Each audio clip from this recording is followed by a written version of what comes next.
All right, here we go, folks. Sometimes you just gotta hit play. Not that one. Let's oh wow. Need to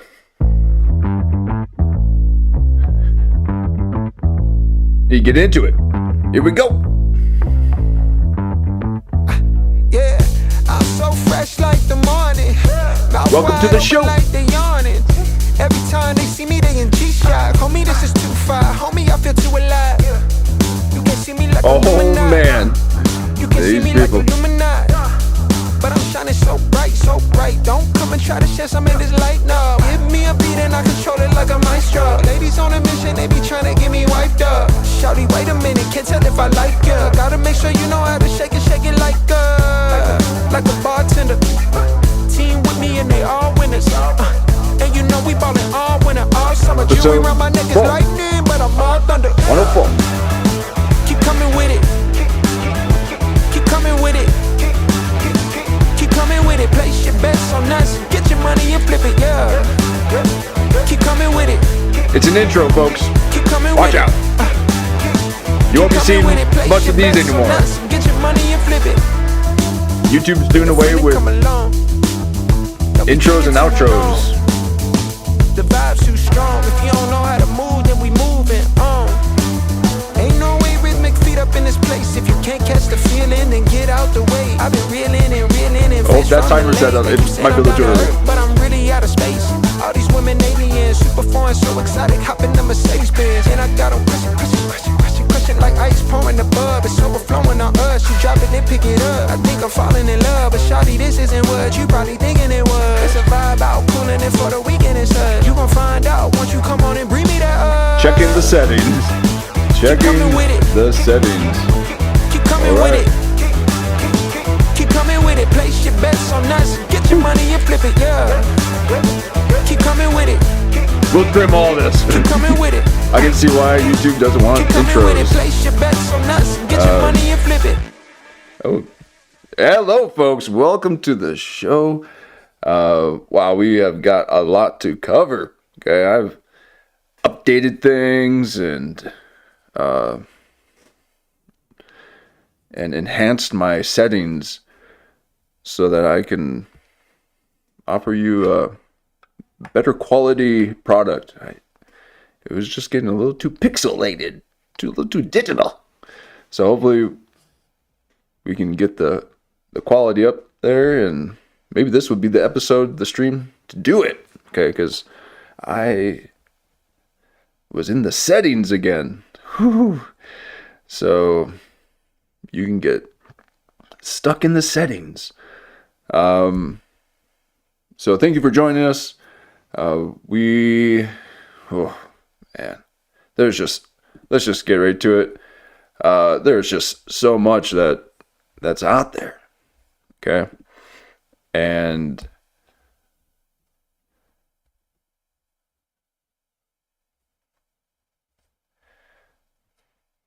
I mean, it's been a month since I've seen Metzger.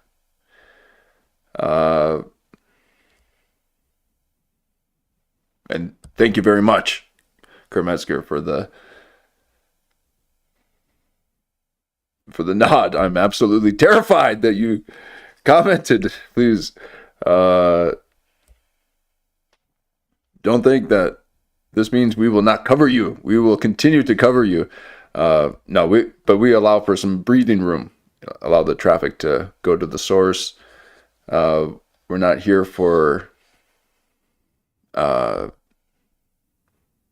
the headlines. We just like to watch firsthand content. How are these the exact same time? What the hell is this? Oh my God, folks. Our shows are merging. Even Metzger's got his new show with Duncan. And it's not like we watch Duncan, okay, but we've mentioned him. And now they are merging, and Metzger, you're going to be on Club Random, aren't you? Oh, shit. Because you've got matching timestamps. I say that that is quite impressive. Um, so it's been a month or so since we taken a look at Metzger, and we're out of the politics a bit. Okay, Bill Maher here had Spencer Pratt. Okay, I've been calling him Chris. He's just one of those guys, you know. So no, it's Spencer. Okay, I gotta remember it's Spencer. Spencer Pratt. Okay. Which got Bill Maher here 450,000 views. So as a streamer, that would be something that you would want to be, riding that wave. Okay. Now I hope you understand that that's not what we enjoy doing. Oh my God. And they're nearly there too. What the hell is this?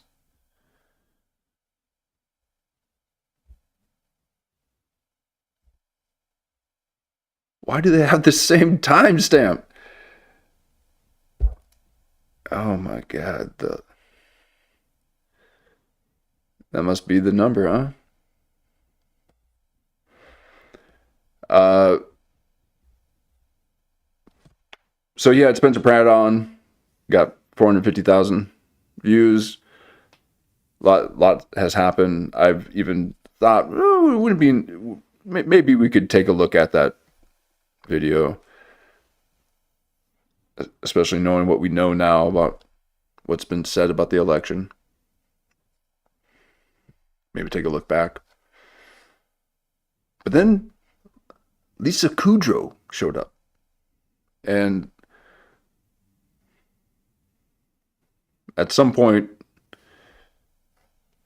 you've had to have watched Friends and film, television production view. Friends was one of those shows that was had a lot of staying power. Okay, so a lot of people put energy and time into that production. So they got Lisa Kudrow talking about, but that was Friends a long time ago, and they're the joke every 30-second kind of writing. They had a formula where they had to write a joke. There had to be a laugh every 30 seconds, and that was the timing of their show, Friends. And Metzger's he's got Professor Yang on, and if there was ever a Metzger video to watch, it would be this one.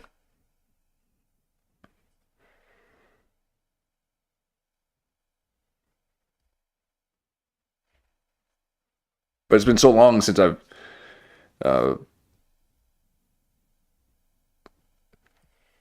thought about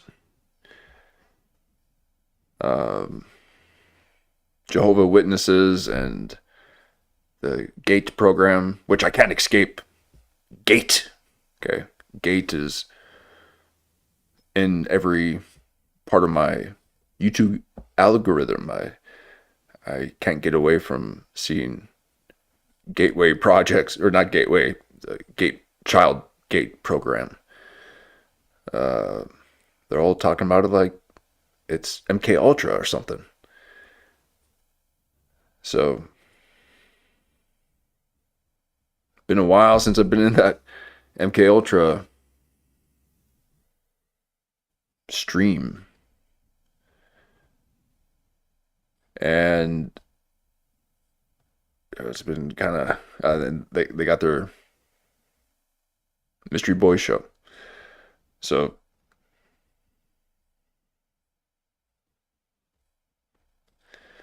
yeah, we could take a look at that. Yeah.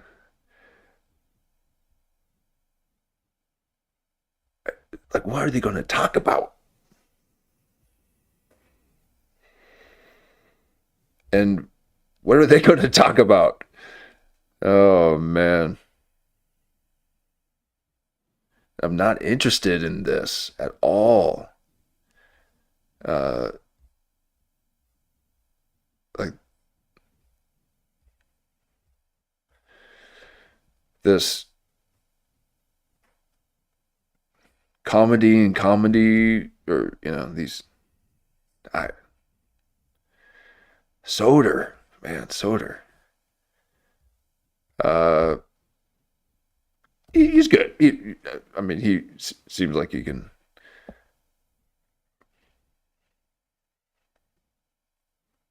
I don't know, I've never.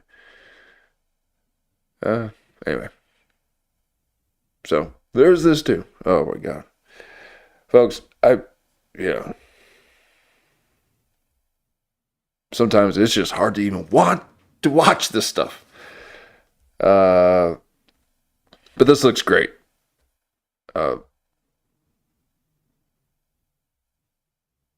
Yeah, just a little bit more in I guess comedy mood, and not trying to figure out the world. Okay, I love that though. I love that. So let's take a look at Club Random.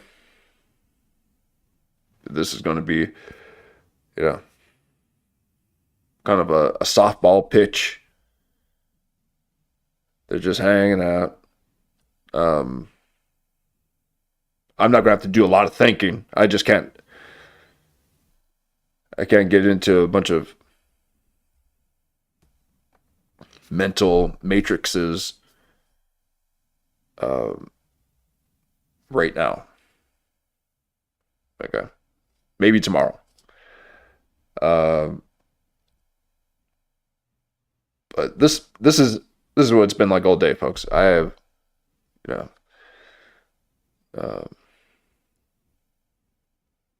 just it took forever just to hit live. Now I gotta hit play, or yeah. So, but how is it that they are at the same time? Okay, so just want to make sure that people can see that, and they came out the same day.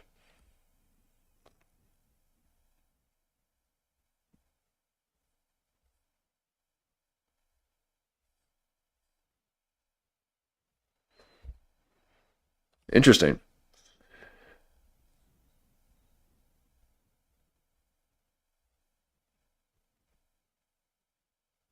All right, we'll do Club Random. Uh,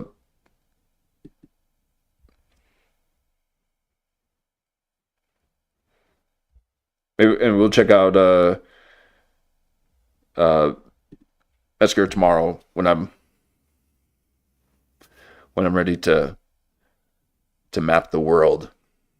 Okay, I'm just not there tonight. Sorry, folks. Okay, just need to. I mean, I've been,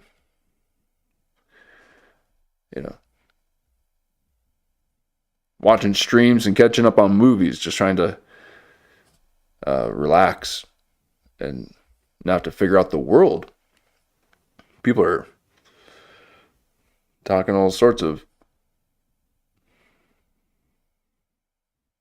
that's what politics does, folks. It just gotta, it's like, whew. It's, there's a lot happening out there. A lot happening. And sometimes I just have to turn off the news, even though Asman is knocking it out of the park.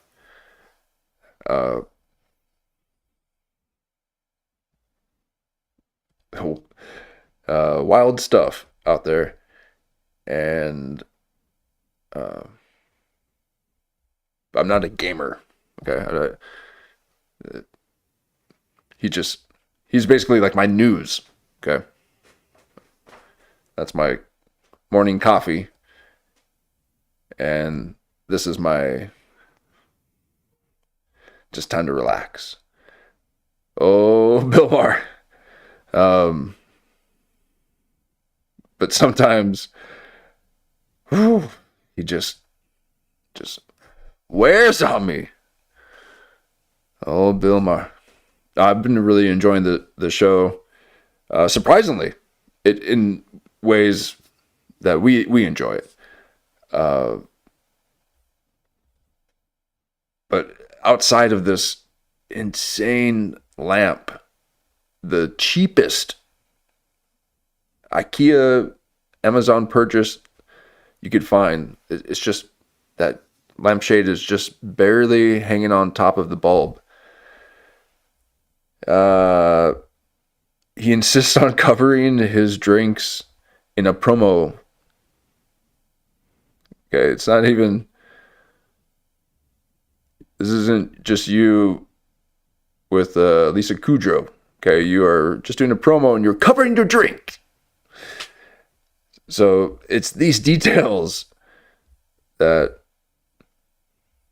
he's got the devil horns coming out of the sides. It allows me to really enjoy the full experience of Club Random, and it is. But let's take a look. People have been playing other people's ads, and but I don't know if you can do that. Got a full head over. You got. I mean, I'd say take a look at that stuff. Support the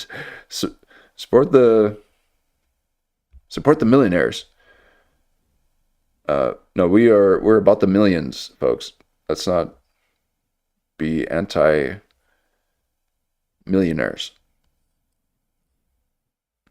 But And bring a little random home. What? oh my God. Oh wait. Wow, he says that in his promos?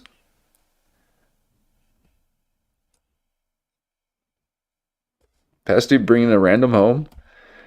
Oh, that's funny. Wow, Club Random. So you just bring randoms to the club. Wow. Insects, but Pesty makes it absurdly easy. And the bugs. Oh, we got a profile man. Yeah. We got a profile man. Hey, Bill Maher, you are looking like a profile man. Oh, I've been waiting for that presidential profile. Thank you, interns at the studio. They've been watching our stream. Thank you. I've been waiting for that bust of Bill Maher. And please go ahead and screenshot that and save that as a sticker, because look at what you could do with that as a meme. You could just add all sorts of words right here.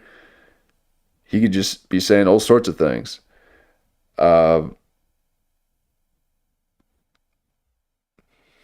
With their 100K views and buying unlimited markdown meat. Oh my God, I know. Because some of those shows you really got to skip the commercials because you'll get hungry. And you're just like, well, oh man, some steaks do sound good right now. So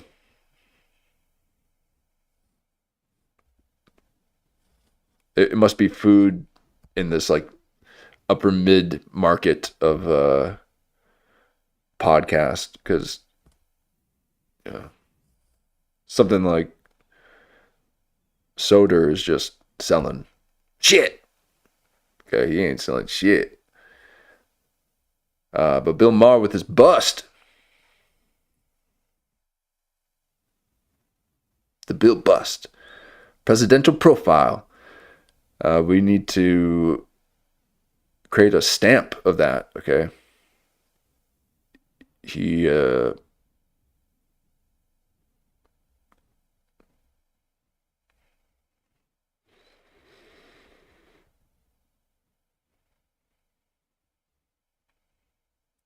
needs to do more. No, he's this is his golden years. Quit stand up. He's just doing this now.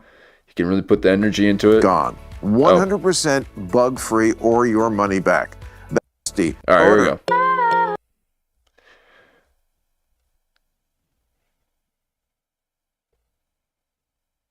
So we got Lisa Kudrow. Here at Clip Virgin, we're just going to take a look at Bill Maher and Lisa Kudrow and see what we can find out. You're so not typical show business anything, and I mean that in a good way. Well, what I'm about to say might change your mind. Oh. Club Random. She's like, no, I need to think be. you'd like mushrooms. I mean, it's just Okay, It's then just. It's, I will. It's just. Bring them on out. Club Random. Hi. Well, I have you. That's what's important. Hi. Oh. I'm so And she's a happy. stander. Okay, she's a stander. We got the few different types that, the ones that walk down to meet him or remain seated, and which who was that again? The one that talks like the annoying voice like this that covers the rebuild of Malibu. He was a sitter. So Kudrow is a stander. All right, here we go. Came back to see me. I'm so happy you asked. Really? Yeah. I What never. do you mean? All right, so you have to be asked. I think you and I are a lot alike. We kind of play it close to the vest. You kind of have to like. You do? Well, you. What are you saying? No, like you kind of have to with people. Like you have to Oh, you get yeah. it from actions more than like. Some people are very effusive, like they vomit a lot of love right away. And of course, in show business, I'm a fan. Is hello. Right. You can't not say Right. it. Well, So you have to, though. you have to. You have to. You have to. I mean, don't you can sense when, some people will need to know that. It's just. They need to know It's that. just got to the point. I mean, it's understandable. Maybe it was always thus. It's just understandable that if you don't say it, it's conspicuous. Then you're saying, I'm What are they saying? I'm reading my chat, but what are they? What are they saying? What are they even talking about? Is this the? Oh, we're just gonna kind of get warmed up by riffing about the riff. What's happening? I missed something. I was I am ready for the claps as well, Weed Man. Yeah, that. Woo, man, there was some wildness out there, but here we are. I'm familiar. trust me, I've at that. had people sit Watching here like Kudrow. they don't really know. Kudrow. Lisa Kudrow. Is it? Wait, that is her name, right?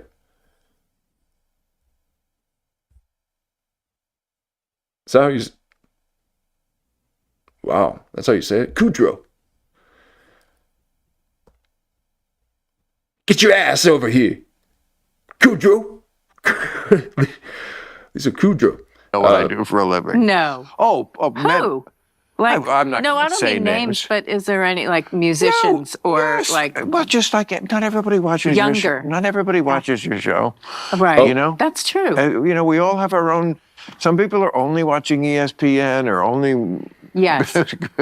crime podcast. Yes. Ladies Oh. who kill, you know, He's- their friends. He's Yeah. easing her into the. No, I know that's Oh, and she's like, oh, so you don't watch the show. This is what happened with Dr. So when she was talking about her book, you know, Sex Extinction.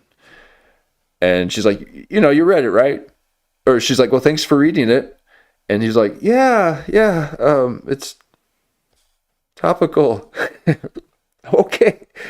You didn't read it. Okay. Which was proven that because she then said this word that she kind of made up or something that was in her book, and he didn't recognize the word, which was kind of the whole point of the book, I guess. I don't know. So he didn't read the book. So he's sorry. Don't need to summon my speaker.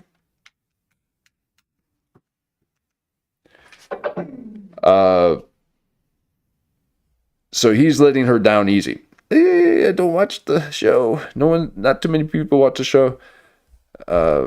He's like, yeah. Watching ESPN or only yes. crime podcast. Yes. Ladies who kill, you know, their friends. Yeah. No, I know that's true. And there's way too much to choose from. Yeah, Just well, in terms of entertainment. There's so many different kinds. it is an embarrassment of riches. When I think of when Yeah. my youth and three JBLs are the worst. New York, Yeah. the New York They're market, great, of but course, then we had 3 local and 3 networks, so that was 6 channels. Oh. Some countries didn't. here we go. Some cities didn't have that. No, we had just 3 networks Where were you? here In California? in California. Yeah. And there's only 3 the channels. valley. Yeah, wasn't there? Well, Well, we I had. was a kid. I wasn't watching No, I know, but PBS. we had- I wasn't interested No. in Sesame Street Oh yeah, as a and then kid. that was PBS wasn't around when I was little. We had ABC, NBC, and CBS, the 3 networks. There was no Fox. All right, here we go. And then we had local New York, WOR, WNEW, WPIX. Oh, yeah, right. You know. Yes, we didn't have that. We had, yeah. Wow, like you were KTLA. deprived. No, we had it too. KTLA, Channel 13. Yeah, That's what we called you it. get like we the called kid- them channel That's numbers. where they. That's where they put the kid shows like Officer Joe Bolton. Did you No. have him? No. No. No. A cop who cops were good. For kids? Of course, because a cop was the policeman is your friend. You know, we weren't in Right. You know, post cynical and Oh, good. historical. I mean, cops have done a lot of shitty things too. Yeah, you know what then can you fix it then? If you know all that?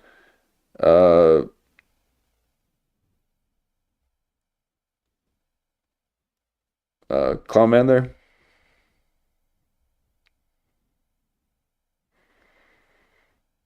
Because the thing just kind of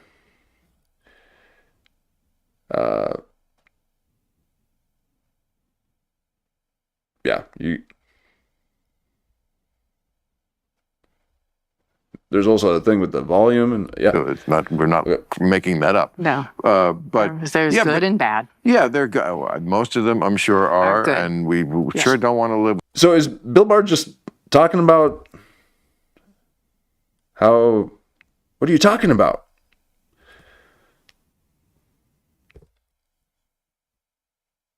Where did this conversation? He's like talking about how times were how you would have fewer chance. People are basically he's saying people aren't really watching your show. And Lisa Kudrow is saying, well, yeah, there are a lot of choices, and he's like, well, I mean, there weren't a lot before. Now there. What are you talking about? Without them, and I get the chip on their shoulder. Yeah. But Officer Joe was, you know, with the policeman's cabin, and you know, they had. Who was your person who like? There must have been Captain Kangaroo. Captain Kangaroo. I liked, but I loved Yes. something called Romper Room. Miss Marianne. And she had a magic thing, and she'd look. Oh, yeah, Romper Room. Yeah. I liked it. And Wonderama. Well, we had that. Yes. Sonny Fox. Was that his name? Yeah, the host. It was Sonny Fox, I believe that. I believe that is the guy. but I met him later.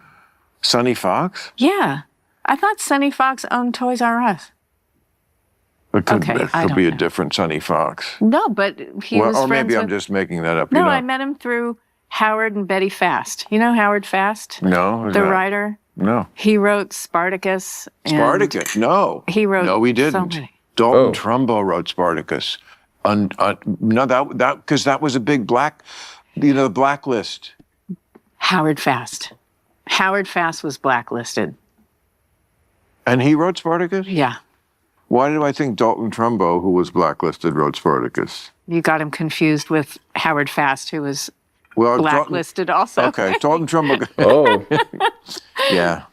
Yeah. No, Maybe. he did. And Kirk Douglas, was in it. And they fought about that.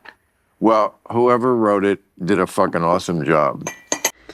see, and Bill here, even with this bit of a, this riffing here, he's at ease because she's laying back. Look at she's sitting back, enjoying herself. She's not upright like a samurai. Like Bill Maher's like, you can sit back. What? So,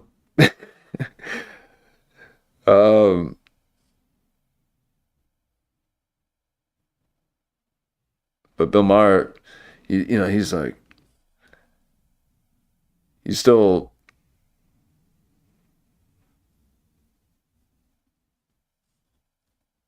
still wants his way. He's, Yeah. Yeah. No, Maybe. he did. And He wants to Kirk be Douglas, was in it. And they fought about that. Well, whoever wrote it did a fucking awesome job. I mean, have you seen it recently? No, not recently. You've seen it though? I think so. It's I so don't great know. because it's like Stanley Kubrick before he did like the more unconventional ones that were. I mean, he certainly did like everything he did was so different than his other movies. There's no like genre of Stanley Kubrick. Every movie is like it's its own different genre, thing. and then he's on to something else.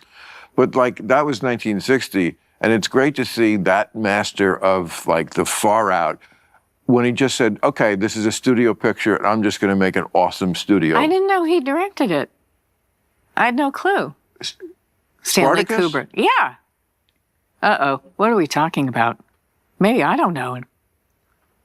Didn't he? We don't have our phones. We can't check anything. No, but I I'm pretty sure he did. Wow. I think that was his. Yeah, he did like Paths of Glory in the late 50s. Oh, He did. You can't immediately get the job of okay, you do whatever crazy shit. 2001: A Space Odyssey. you've earned the right to Right. experiment. Right. Yeah. You did it conventionally, and I just thought it showed his great talent because when he put his mind to that, he made a great popcorn movie. Because that's what it is. Yeah.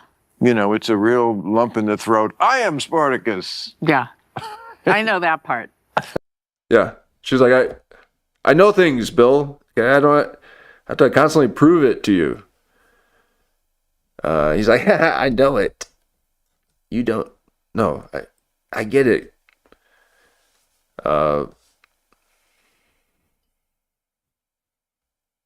Yeah, this is.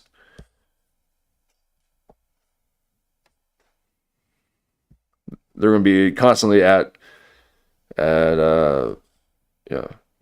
constantly competing. But let's see if Bill can kind of ease up. He just kind of jumped in, and started talking ethereal. Okay, it was very metaphysics of experience. And then it somehow tied into people don't watch her show or something. I mean, what's happening? Now she's feeling all kind of like, hey, I'm trying to be comfortable here, and you're trying to compete with me. Okay. Yeah. I don't know. That's gladiator stuff. Yeah. It's awesome. As a kid, I wasn't. Laurence Olivier's in it. Oh. He played Right. And Tony Curtis. Tony Curtis with his Brooklyn accent. Yeah. But who is flirting with him in it? Gene Simmons. No, Simmons. the man. Yes, you're right. There was like they had the code for it, like whether a man likes oysters or clams, it doesn't matter. They were saying it doesn't matter if you're straight or gay, but in 1960, that's as close as you could get. Oh, wow. But no, Gene Simmons was kind of hot. She was the slave girl. Yeah. She was Spartacus' girlfriend. Okay, yeah. Spartacus, but he's being pursued by Crassus, who was a historical figure, part of the first triumvirate with Julius Caesar and Pompey and Crassus. Okay, yeah. And that's I won't be. I know some things. Won't be on the test. I'm not huge on the Roman Empire. Okay. I should be. No, you if you're going to learn no, anything. But it's not uninteresting. Pretty impactful, Roman Empire. Yeah, very, very impactful. But so Crassus, he's pursuing, and so he's Tony Curtis? No, he's pursuing Spartacus, who's Kirk Douglas. Yeah. And so he captures his girlfriend, and he's got her. He wants her to like him. He's come on, look, this guy's a slave, and he's got no good clothes, and I'm Crassus, and I got togas, and look at that fucking great fire, and and she's But she's it really is. she's how many not outfits having do it. you want? What? I have all these togas. How many outfits do you want? I mean, today. But you just said he today it doesn't would be have a good mansion, clothes. and she won't have it. At one point, she says to him, and he goes, "You tread the ridge between truth and insult with the skill of a mountain goat." I was like, "Oh, I love movies." Yeah. Apparently, I love it when they talk for good reason. talk forever about what are you talking? Allow Lisa to ease into it. Okay. He must have had a couple before and just kind of rolled in. Lisa's just like, what? Okay.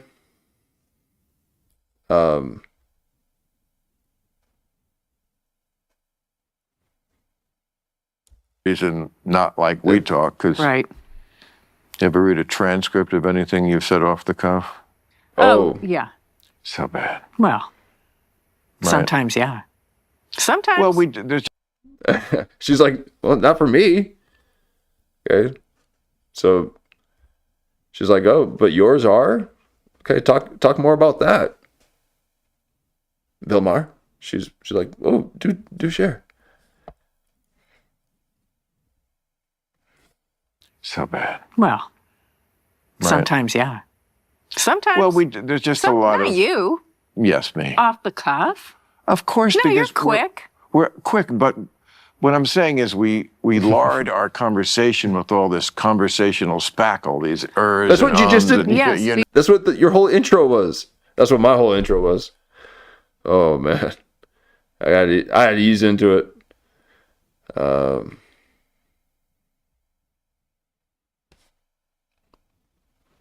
I don't know how they do that. They just hit the button and start talking. I gotta move around and can't just speak. No, I got a lot on my mind. A lot. I didn't think I was going to have to think on this one. I had no idea what Bill Maher's talking about, except for he now just explained the thing that he has been doing for the past 10 minutes, which is this spackle, speech spackle. Because No. we want to because we're seem not, real. Yeah, seem real. Because she can see that he is not.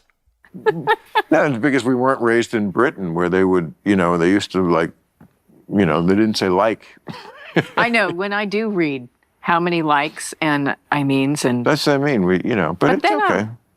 We're I was communicating. about to say, then I'm like, come on, like, I'm 60. Why are you saying like? Come on. Yes, exactly. Why are you saying like? And why are you got a Whitney Cummings sex doll in your bathtub? And why are your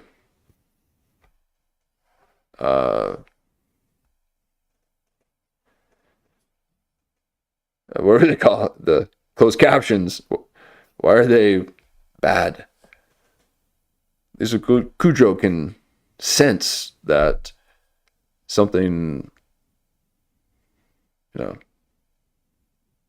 is a bit unbalanced. You're too old for I'm that. 70. Talk like a, no. Yeah. I thought we were in the same age. Yeah, 70. And I noticed you say it on the... Yeah. And then he goes for those randos. Club rando. You're not afraid, or you have a little bit where you allude to it in the show. You don't hide from...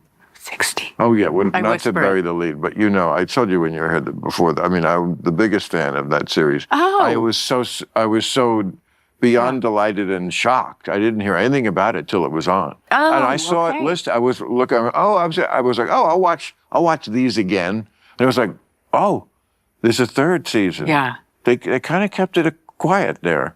Not really. No, But I just missed it. you missed it, but that's okay. Yeah, because HBO was great at promotion, but Yeah. Well, yeah, maybe they targeted it too, well, I'm too old even for that. No. No, I don't. Not old. They, Well, I mean, look, so much support from gay men, I have to say, for the comeback. I Love Valerie Cherish. don't take this the wrong way, gay men, but I so understand that. I mean that in the best way. Yes, me too. I do. Me too. I understand And too. I do. And not to be facetious at all about, but why do gay men, why are they attracted to characters like that, divas and so forth? And it's usually because they relate to the fact that it is harder for women. Certainly historically in this country, Yeah. things have changed a lot, and in many ways now, they have more of them go to college than men, blah blah blah. But there is still lots to do, and so they do relate to that sort of I'm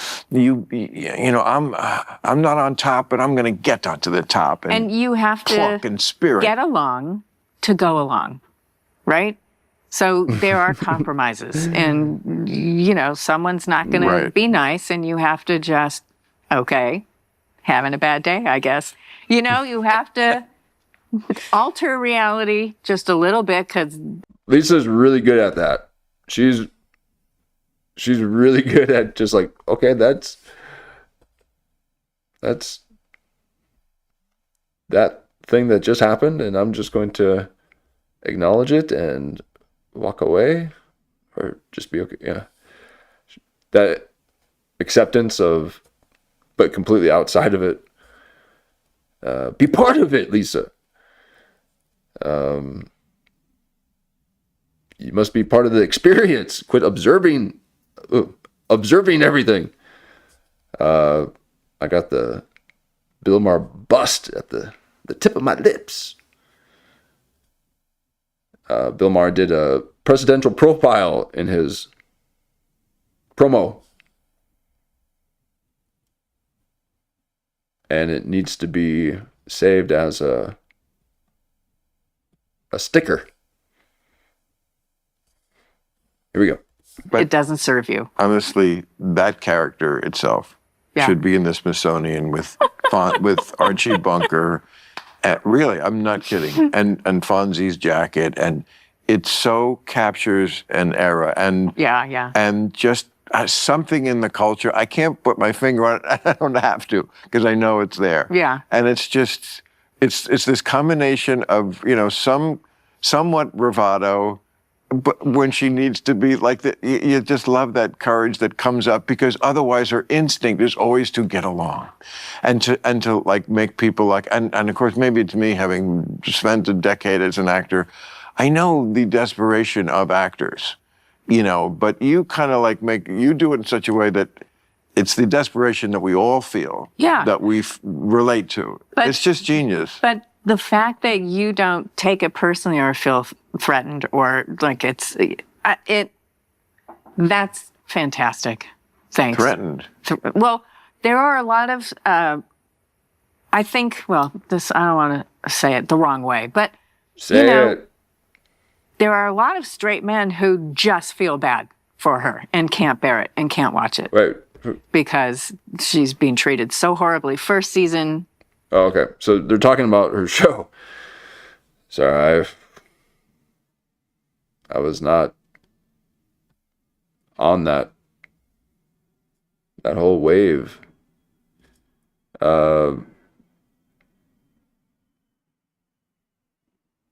It's probably because I've never seen the show, and I think that's probably what Bill Maher is trying to tell her. No, what show are you promoting? She was on that one show that did it only have one season? It seemed really intriguing where they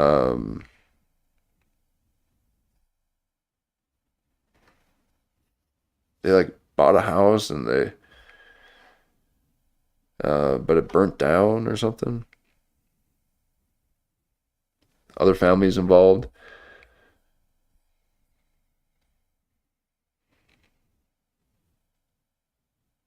There might have been like a murder in the attic or something.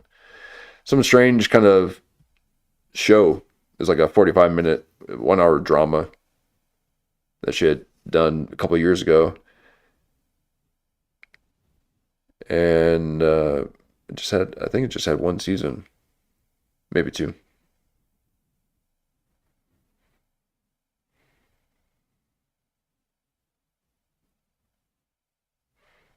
Polly G, the writer.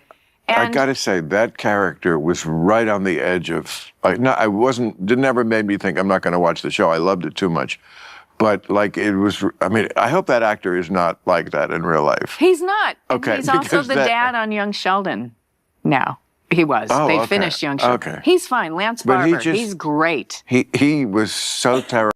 Oh, yeah.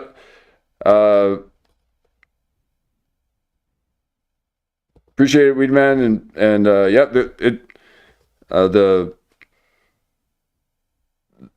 beard's growing back. It's I mean, yeah, it's been a. That's what I'm trying to get back into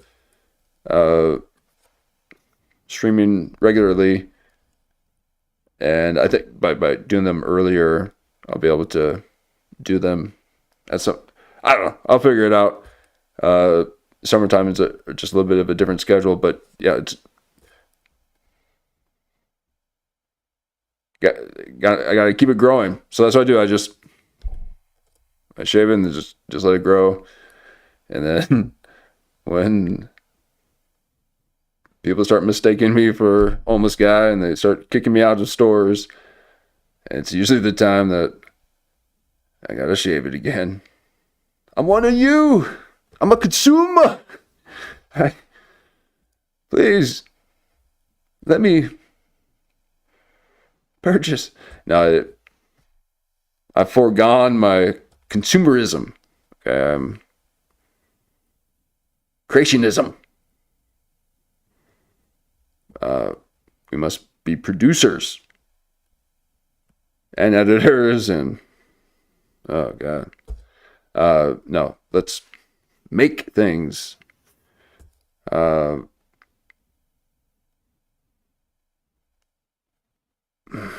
mean, these shows too. That's why I didn't want to watch William Harlan and Dan Soder together. Yeah, it's just, oh my god, they're just going to keep talking about the industry, I guess, and it can be fun. It can be okay to listen to for a while, but after a while, you just talking to the same people, and but Lisa Kudrow's got a bit of an edge to her, so it's a good way to balance Bill out.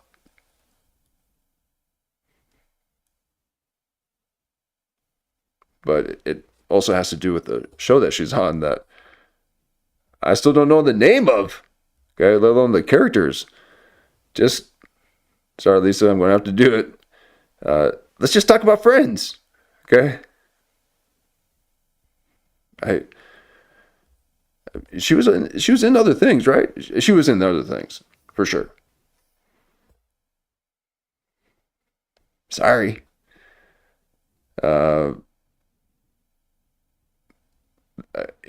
That's what happened to all of the television actors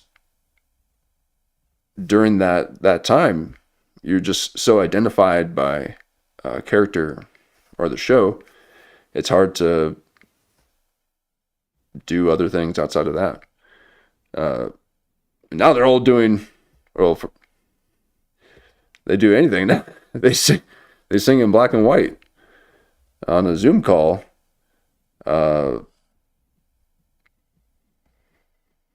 less than what they would get doing a commercial. But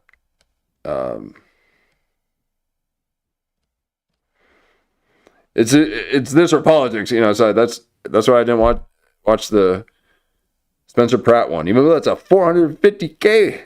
You got $450K on that one. So here we are. But Kudrow, I'm sorry, I haven't seen the show that you're in.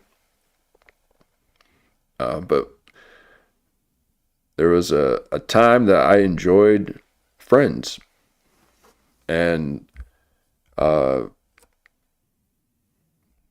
it was on the air, there were times when, the era where it got a little too soap opera-y. But it also had a resurgence with the DVD sales, and so that was one of the things you can kind of pop in the DVD player and watch a disc that had 4 episodes on it or whatever. So it was cool. Those DVDs were cool. The favorite part of the DVDs were the commentaries. You got to listen to them commentate, listen to the directors commentate on the film as they're watching it. Wait! I'm basically doing that now. Yeah, exactly. So you commentate on, yeah. But the thing is, they weren't able to pause it. We got the power of the pause and the zoom. Okay, we can do the zooms as well. See if I can get that. Okay. You weren't able to do this in directors' commentaries. They couldn't just stop the movie and pause it and discuss the inner workings of a shot. But we can.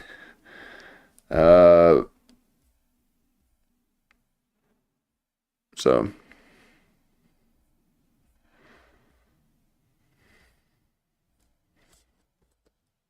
what I'm even talking about. Terrible, you're right. It was it was hard to take, but But to be fair, we I'm rusty, didn't folks. I'm rusty. explain him because the camera was on her. But Her he show. Okay. was a writer and wrote a show. Network said, no, change it to 4 Sexy Singles. That wasn't what he wrote. And sorry to stop you. That's what I was going to say. You're so identified by a show, and it, again, leads to how there was fewer channels at the time and more eyes on fewer people. A lot of people have been talking about this in their podcasts recently.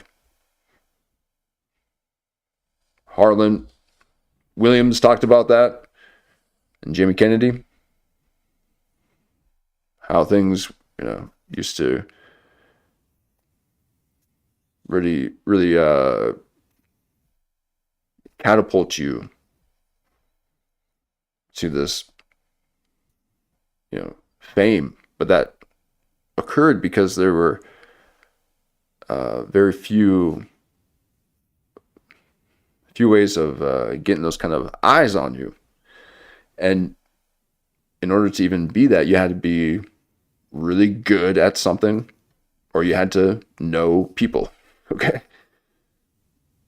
You had to be able to. So now you don't know, you don't have to have either. So, but please, the valve is too open. Okay, we gotta close the valve a bit. No, please, allow for these young creators and these late bloomers to be able to cultivate. Okay, you have to come out of the gate swinging, and you got to do full Hail Marys. I just want to percolate a bit. Okay.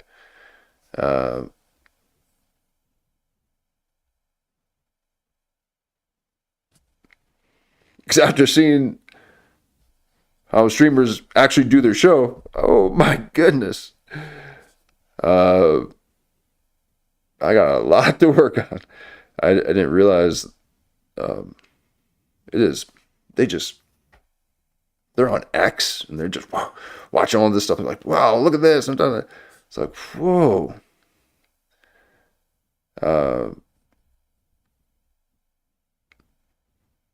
But again, really good morning stuff to watch.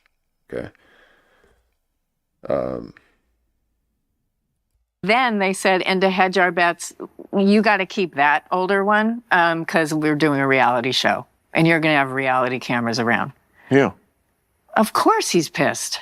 We didn't explain that so enough. That's the backstory. To justify. Yeah. I mean, I thought, we're letting you know a little. Oh, I see. But yeah, I thought it did need explanation. I really thought it did. I didn't, because there are bricks like that in show business.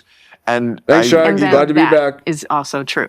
I mean, I remember once or a couple of times, but certainly one sticks out of just being, unfairly berated in front of the, people are tense on sets. Yeah. Things happen on sets that probably don't happen quite as much at the office because there's just much more tension in the air and a lot more high-strung type of people. Yeah.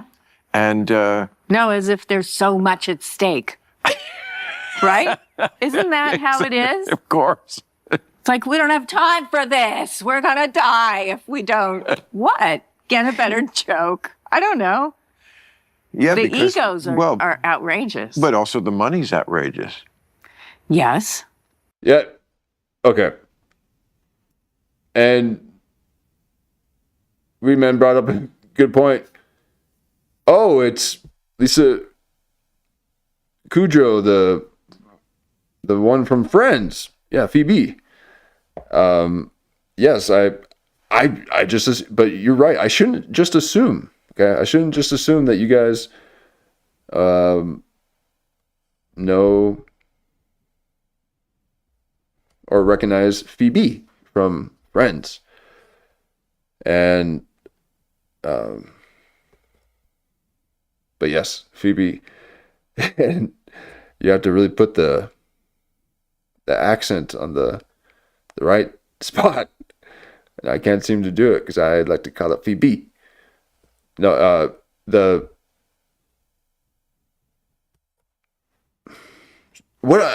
she was in some other movies, maybe during Friends, but I really can't remember her being in anything else except for this one recent show. But seemed kind of like a psychological, you know, thriller kind of show. Dark humor kind of stuff. You know that as well as anyone. Yeah, no, that's true. And I mean, showrunners, you deserve though. it, but no, that's one reason why they're like, because how much does a day of shooting cost? On a movie, it can cost like $1 million a day or something. Right, but on a sitcom, No, it's you're rehearsing. A day of rehearsing is a lot. No, on Friends, they were great showrunners. So it really wasn't until I was working with Michael Patrick King, and he started, fleshing out Pauly G, and I thought, seriously, aren't we going too far? We got more writers in the writers' room. They all knew 5 showrunners that were as bad or worse than Pauly G. And I went, okay, then it's a thing. Wow. Okay. Oh, yeah, Yeah. I'm sure. But there's a lot of people on a set that used to. I think it's so much better now. Rami and Michelle, is that the one that she's in right now? Is this the one that she's referring to? I still haven't. Like, I don't know what you're even talking about, Lisa. Please, tell me what show you're talking about. I thought they were talking about the Odyssey a few minutes ago.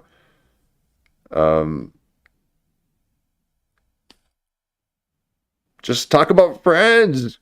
She almost did. She almost did there for a second. And then she brought it back to this other guy, which I was hoping this other guy worked on Friends, but I guess this is the other show that she's talking about. It's a thing. Wow. Okay. Oh, yeah, Yeah. I'm sure. But there's a lot of people on a set that used to. I think it's so much better now.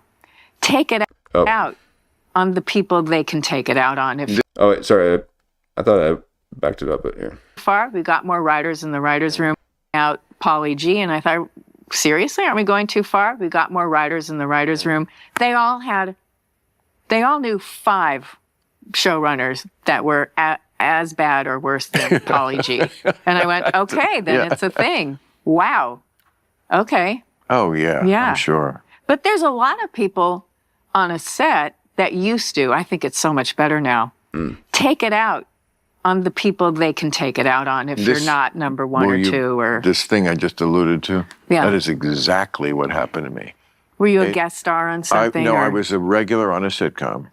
This is like my 4th sitcom. Okay. I was really over it mentally. Did he say diluted to? Like, was that a Freudian slip based on his little droplets that he puts in his drinks? People they can take it out on if you're not number 1 or 2 or... This thing I just alluded to. And she was like, excuse me, what? What? Did you say diluted to? People they can take it out on if you're not number 1 or 2 or... This thing I just alluded to. That's not correct. Bill Maher, please.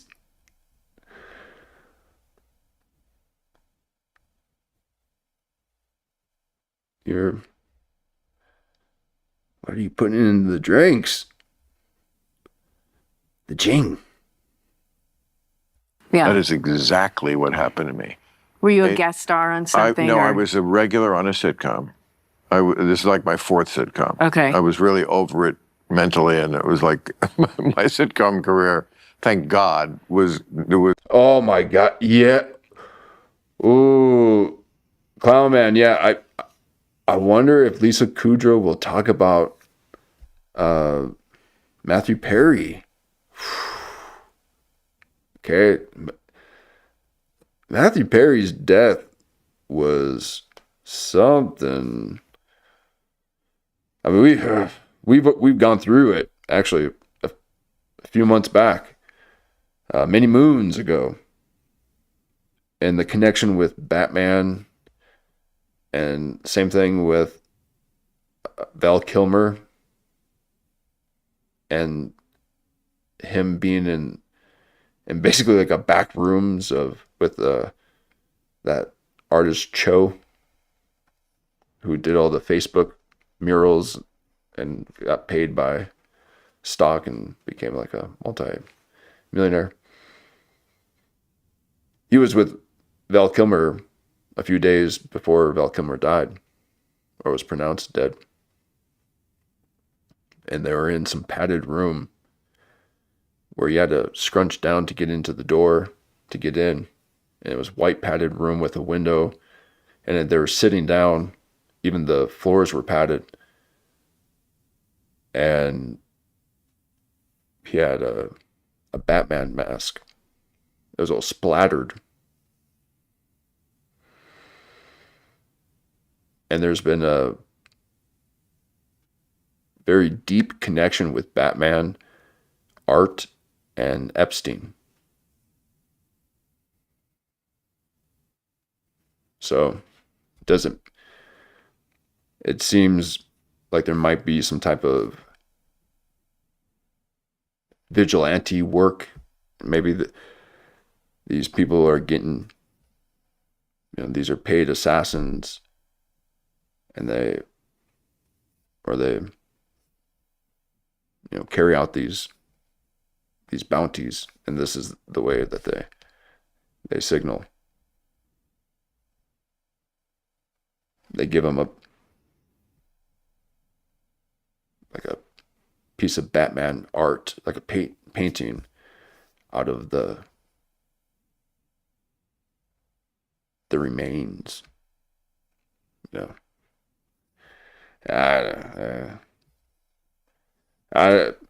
don't know if that's true, but woo-wee. No, thank you. Or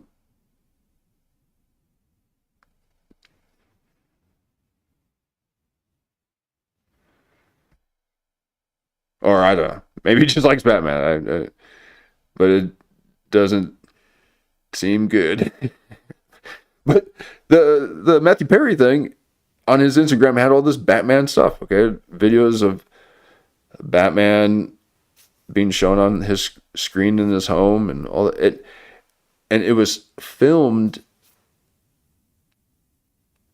in a one-person shot view. Okay, so not one time did you see Matthew Perry in this footage. So the last week or so of his postings on Instagram were very cryptic, and it never showed him, and he didn't really do that much. He didn't show himself too much on Instagram. I don't believe so. More promotional things and stuff like that, but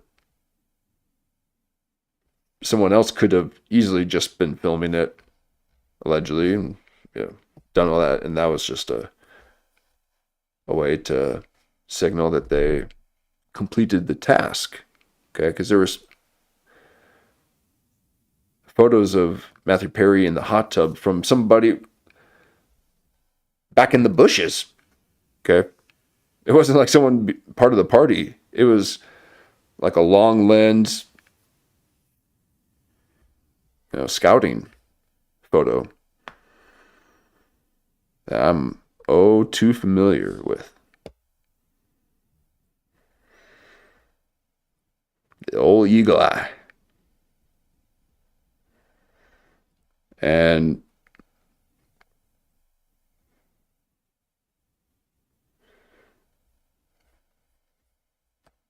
there hasn't been any Batman stuff with the recent death of Oliver Tree. But there's been all sorts of weird things about that too.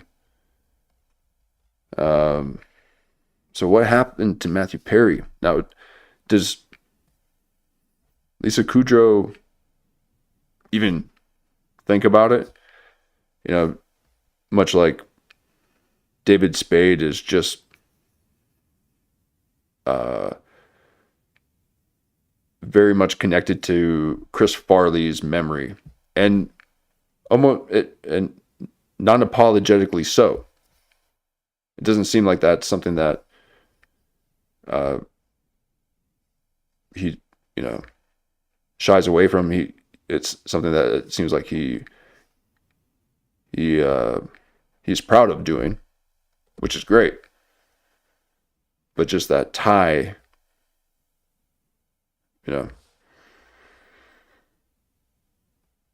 does Lisa Kudrow have that with Matthew Perry? And if not, how come?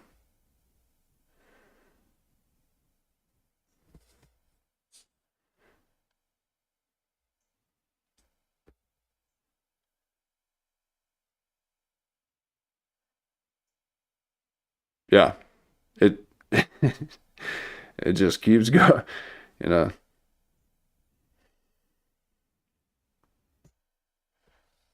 But during that time, it was difficult for actors to find work outside of being, completely, stamped into the global consciousness of this character.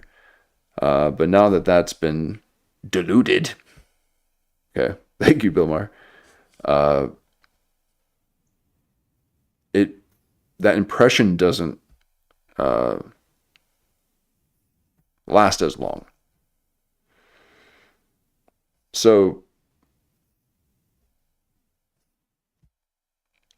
yeah, you go for more lower production stuff, more guerrilla style kind of shooting.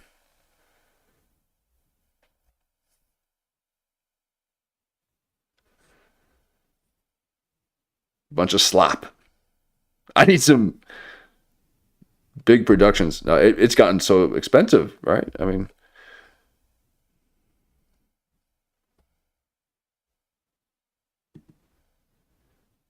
even Christopher Nolan couldn't afford a Gladiator.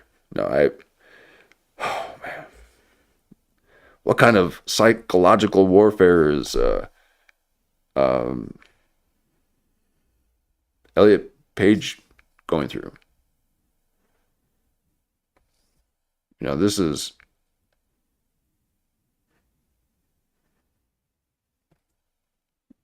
people having to, and then he's trying to say all this stuff about, oh man. So it's almost like the new MK Ultra is where you are.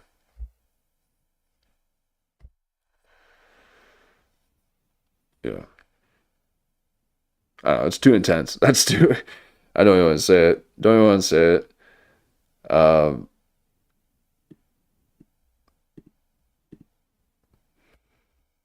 But what happened to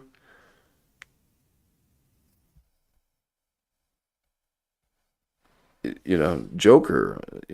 The Heath Ledger. Okay, what happened there?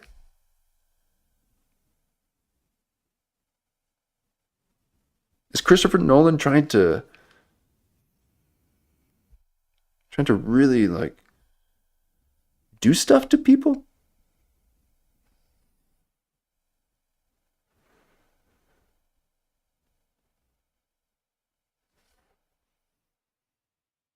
Because she did this surgery.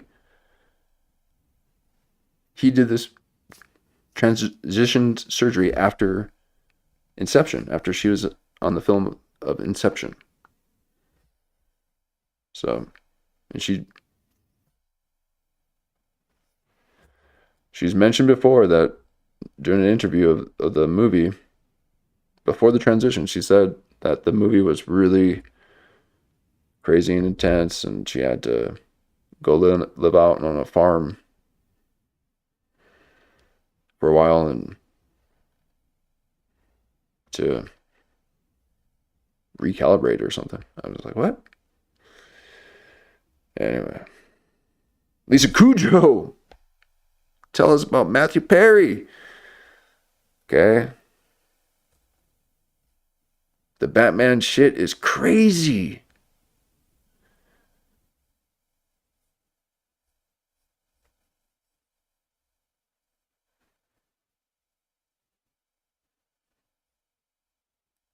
was, it was not taking off. It was going down. So I think that this was called Charlie Hoover. That sounds familiar. Yeah, it was. Yeah, good point, Lulu. They want us to be anything other than what we are, which that's what they're promoting, right? These method actors, they're going through transmutation to possess and embody,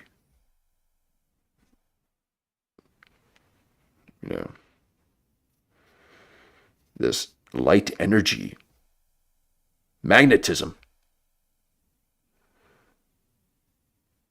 And these directors want to be able to capture it on film.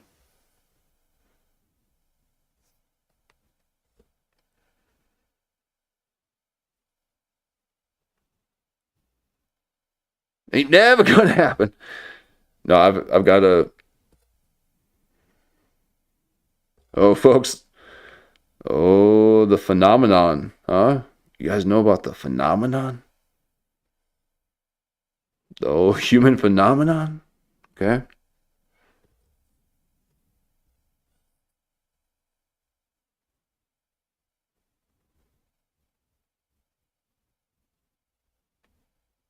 Sam Kinison. Oh, okay. Shortly before his passing, and the lead. Let's just leave him out of it. But he was the one who, Sam was on heroin at the time. Oh. So, wow. he'd be in the makeup chair like this. Oh, boy. And we'd wait around for 4 hours till he woke up. So I feel like whatever tension and problems the show was having, it was a little more than that, than whatever and somebody in that cast who had the authority to just blame me, because you couldn't blame him because he was the co-star. Yeah. He was the co-star, and there's no show without him. He was very hot at the time. Yeah. That's showbiz. That's inexcusable. I mean, didn't you remember thinking, just like the sane inside of you, I know this has nothing to do with me, but this is deplorable behavior. It's just not right. And they don't seem to be. What are they talking about? What a character is doing on this show?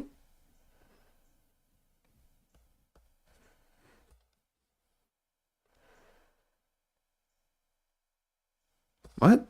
What?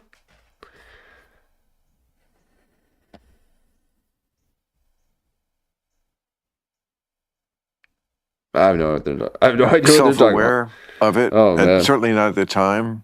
They're like, I guess that they just survival. Everyone's surviving out there, and it's like there's an actor who's like. He had a thing. Now he's on a sitcom. I'm not saying sitcoms were always a sign you're on your way down. In your case, it was on. In your case, it was, mega stardom into anything you want. Yeah. So you had the greatest sitcom experience. Right. I had more the other one. Yeah. But very often you get somebody. It's like somebody who was like maybe in the movies, and now the time has come to take your sitcom like a man. Okay. Oh. You're thinking the Batman stuff is like night stuff? Yeah.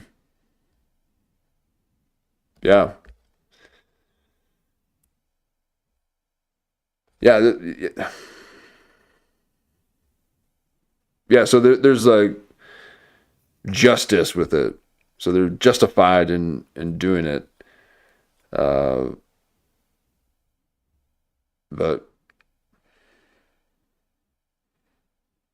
why are there so many Batman movies? Okay, this is just.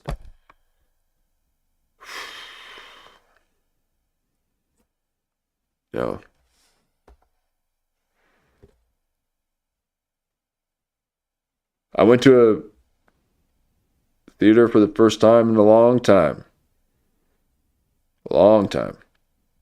And saw Back Rooms. And it was good. It was good. But that's the first time I've been in a theater, and wow. Okay. Like my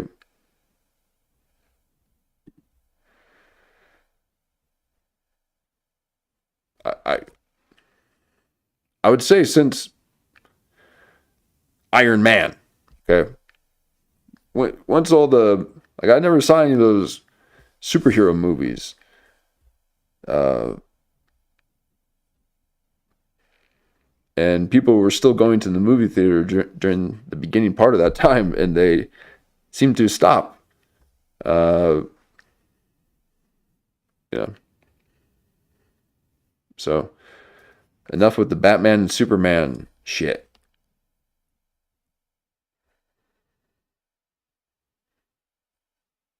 There are other characters.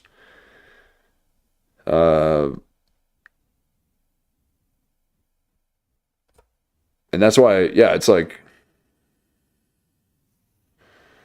I feel like it's this other symbolic thing, and then you just don't want any part of that. So they used to have movies where I guess they still do, but where they would actually just show it and be like, oh, that's a horror movie or something. Which I'm not into that kind of stuff. But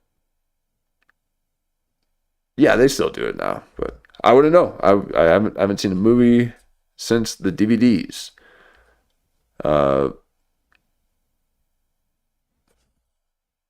So basically since streaming, I suppose. And superhero movies.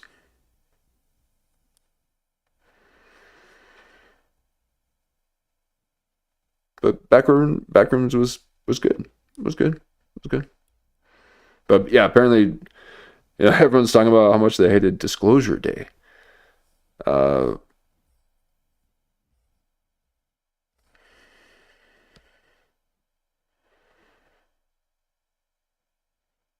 I think, these, well,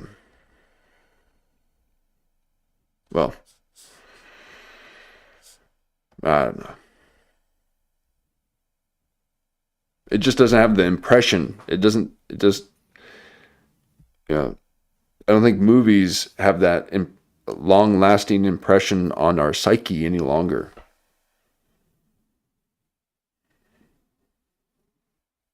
Films are these projections on the screen. It represents what our eyes provide for our awakened state. And when we go to sleep, we put all those images together.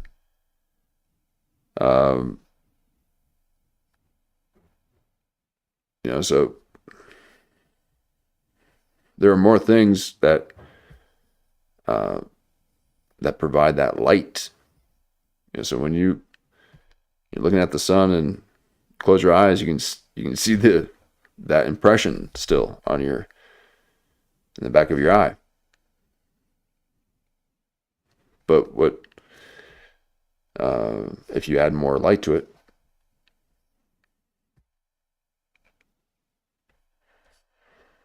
it goes away. I have no idea what I'm talking about, folks.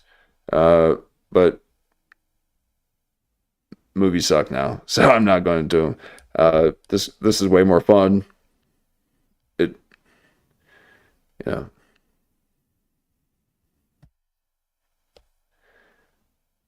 It could be better. Okay, I get, but in due time. That's what I'm saying. YouTube, please allow these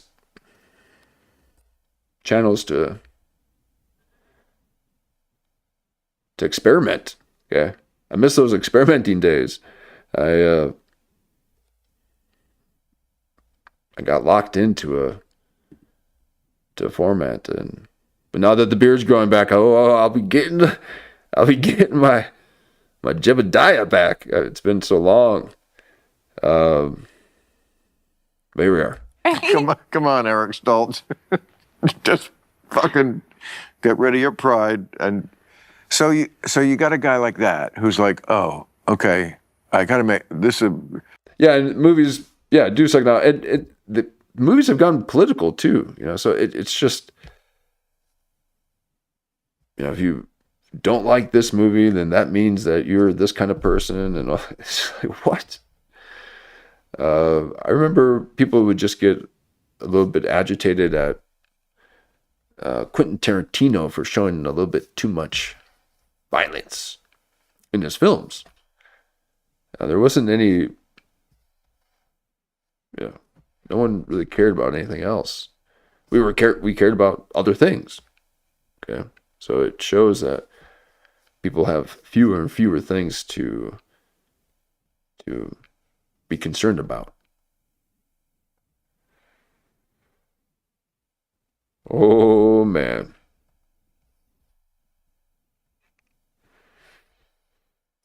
I mean, just that little split second moment of absolute,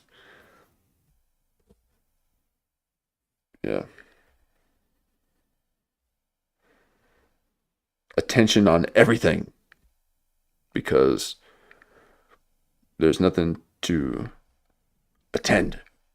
Woo. That's when I'm in my marathon. That's when it's old bunker time. Okay. Now people are starting revolutions out there. And okay.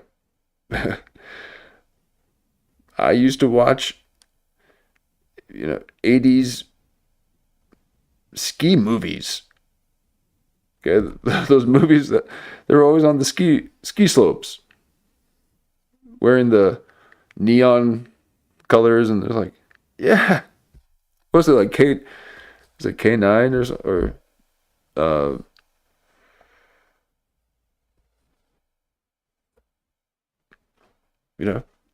nothing was political. Everything's political now. So even cars, it's like people are keying Teslas because they're mad at Elon. And then he was at this summit conference.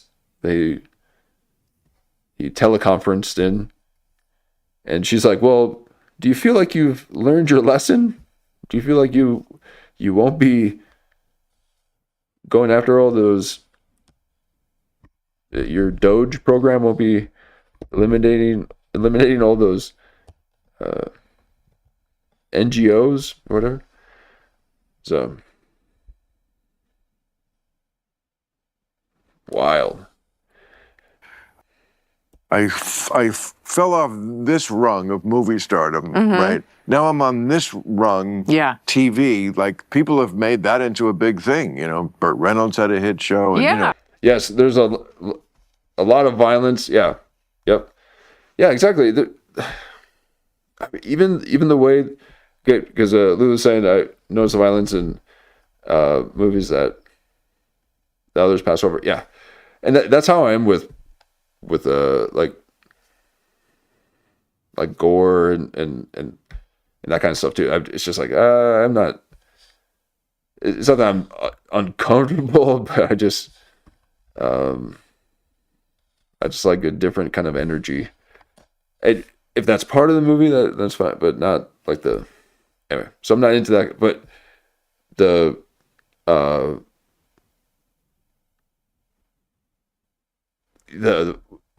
was it? The violence. I forgot what I was gonna say. The violence, desensitized. Yeah.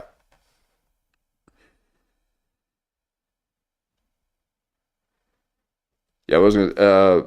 Yeah, and just what's happening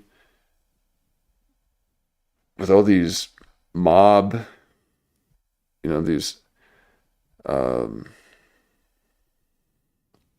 people taking over the downtown area and just going crazy, and even little things like that. That's not little, but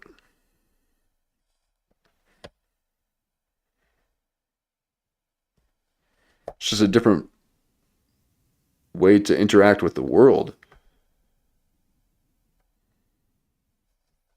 Yeah.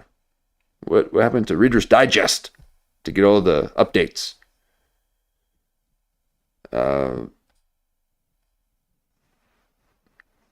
So this is an acceleration of the desensitization of the world. We're in hyperspeed, and things can be, the president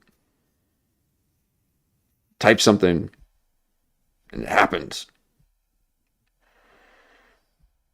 Elon Musk is on Twitter saying things. Oh my God. Oh man.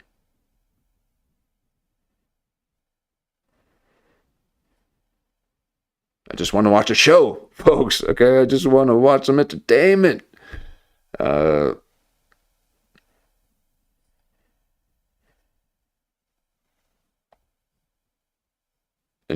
we're looking back at these actors at an era that has left us quite quickly. One of those moments where you don't realize that it'll never quite be the same. It's got me talking in radio voice. It's so heavy. And I won't do that to you. I hate the old radio voice. I gotta get the beard growing just a little bit longer, and I'll get it. Movie stars have done that and landed very well on TV, but you don't want to lose this rung because then you're on reality. Yeah. So that's his tension.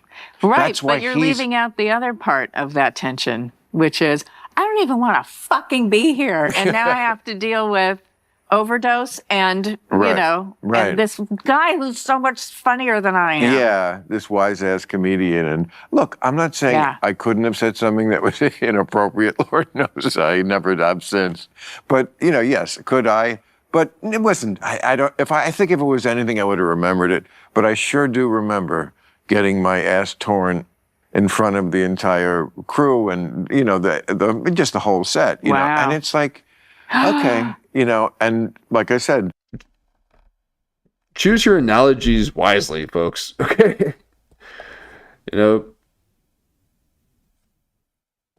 That's actually what I was going to, that reminds me of what I forgot to, earlier. I just lost it again. Didn't have to do with that, but, choosing. Oh, I lost it again, man. What? Okay. He said that ridiculous thing. And then I said, what did I say? I think it had something to do with being desensitized. Choose your analogies. Yeah. Lost it again.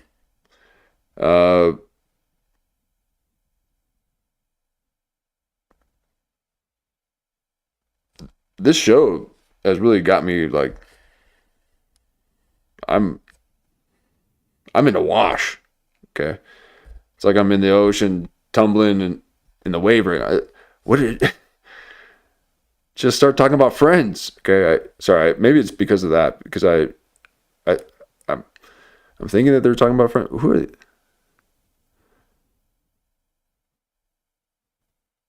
Bill's Sam Kinison sitcom. Don't know anything about it. If it hasn't been on YouTube, I haven't seen it. Okay. That's how it is. Or Netflix, or but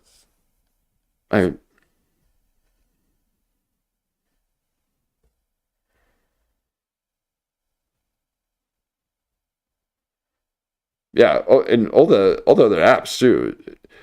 Like you gotta.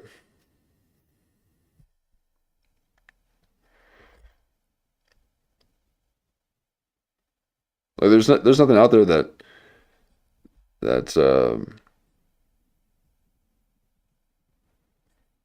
I don't know. You tell me another app that can do what YouTube can do. Whew, I bow the knee, YouTube, because every other app is boring. I can't watch anything on this stuff. This guy probably was very tense about his career. Yeah. So, like, if this is what it took to keep peace with the co-star, then sorry, Mm-hmm. Yeah. Okay. What I will say though is that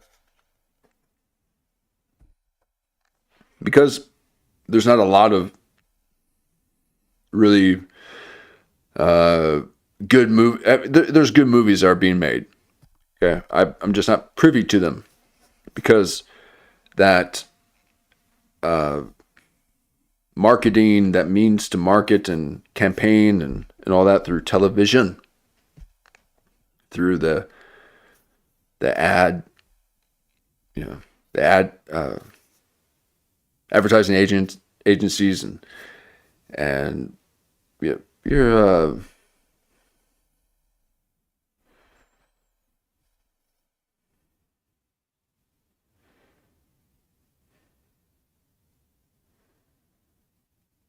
what? Oh man.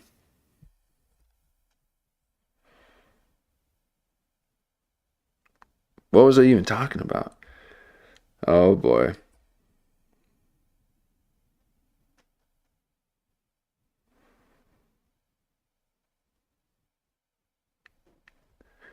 I don't even know what was it. Here, let me try to take it back here.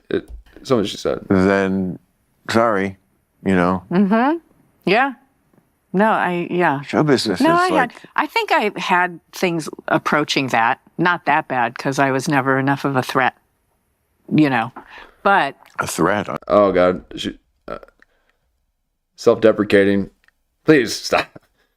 Only Clip Virgin can do that. yeah. Show business No, is I think I had things.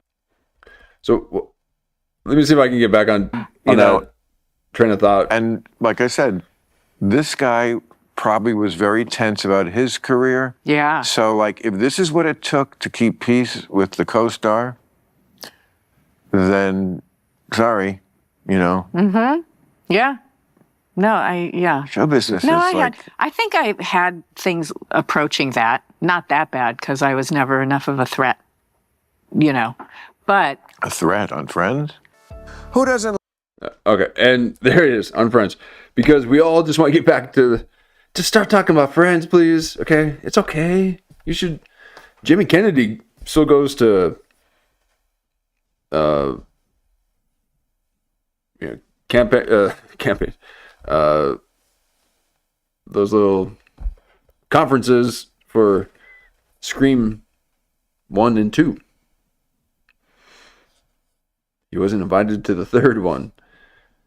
So Lisa Kudrow, please be okay with being part of the Friends archive.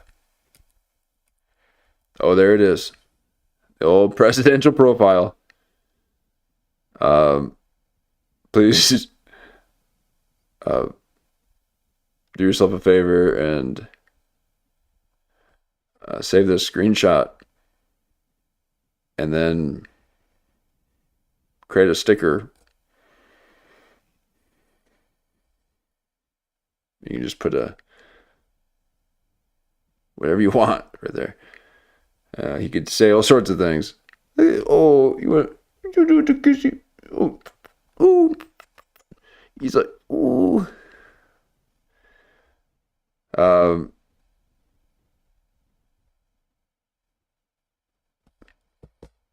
old profile. I really wish I could remember what I was trying to say. Oh, man. Bugs. And they don't just visit, they colonize. One ant shows up and suddenly, house sign up for cohabitation, instructions, the whole thing. Ants. Skipping on this, sorry. It's the music. It's random. Acting, you know, but I just wouldn't take it in. I had the best acting teacher who wasn't really an acting take in Friends. Oh, here we go. / random. Oh, she said the F word. Okay. I heard for it. An extra 10% off. Lisa. No. All right, folks. We got Lisa Kudrow. She just said the F word. Finally. I don't mean on Friends. I would guest start a lot on things. Dang it. You know? I thought you were going to talk about Friends. I just wouldn't take it in. I had the best acting teacher who wasn't really an acting teacher. He was just a here's how you cope teacher. He's I'm not teaching anyone acting. That's your business. But we're here to, the acting practice how you do what you do while auditioning and they're eating. Doesn't matter. Let them eat. Maybe what if they're hungry? Like, don't take anything personally. It was so great. That was the acting teacher. Yes. And he was successful. And it was all cold reading. So we just hand you sides because people worked with him before an audition, and it was so great. He even had us do a certain warm up. We'd get up for 5 minutes. You're going to do stand up. Wow. In front of, and it was only 10 people in the class. Yeah.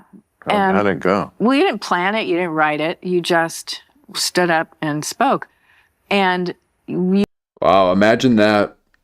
Imagine just having to stand and speak. Okay. Now, it seems as though I've lost that ability, but what I was deluding to, thank you, Bill Maher, is it's not too difficult, except for today. Today has been a difficult one. I almost forgot right at that moment what I was about to say. But folks, we should be able to speak. Okay, this is a crisis of communication. Well, I partly took this up to speak. Okay, I needed to speak. I needed to resonate because I wasn't. Okay, and I needed to say words.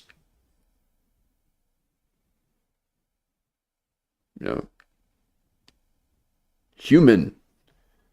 What it is to be human. It's human. Hugh, I believe, means the breath of God in man. We're gender fluid. Okay, it just means human. So, we got the breath of life.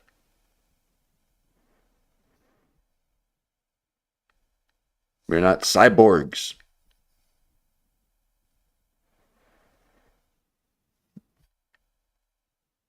God is the wind.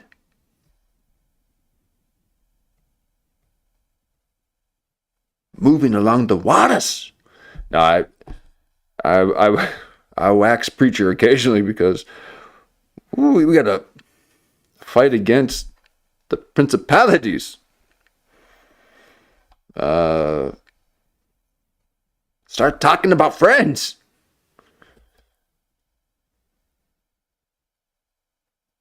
She just gets my goat. You learned immediately, if you're okay, because he would say, and here's just what I'm going to tell you, if you're okay, the audience is going to be okay. If you're scared or you're nervous or you desperately want them to like you, Yes. that's not what they're here for. Not me. Not me. No, please. Hit that like button. Isn't that amazing? And I think that probably has something to do with, wasn't there even like a documentary about Mark Zuckerberg creating the thumbs up button and how that has completely collapsed human civilization? Because if not, they should. And maybe I need to start putting the videos together, because that old like button, whoo-wee, that is currency. Okay, I'm digital. I gotta get the likes.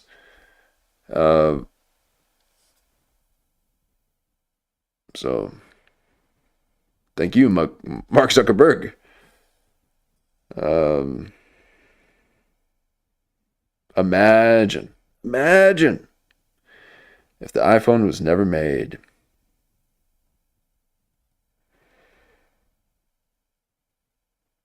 It wouldn't matter. It wouldn't matter. The second that Steve Jobs passed, that's when Elon Musk stepped in as the face of technology. Because before then, it was Steve Jobs, without a doubt.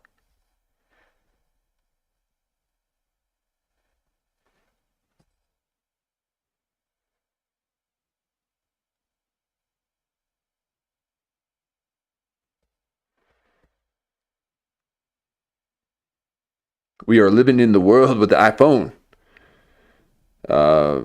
That's alien technology. I was hoping that Disclosure Day would say something about that. But apparently it's about us having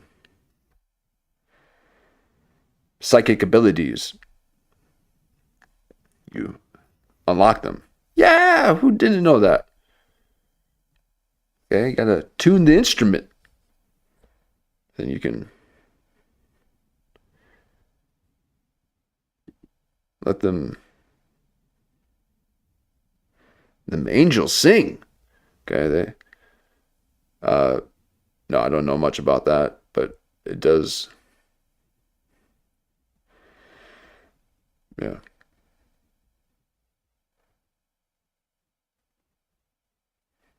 This is why we need social media, okay? Because otherwise people start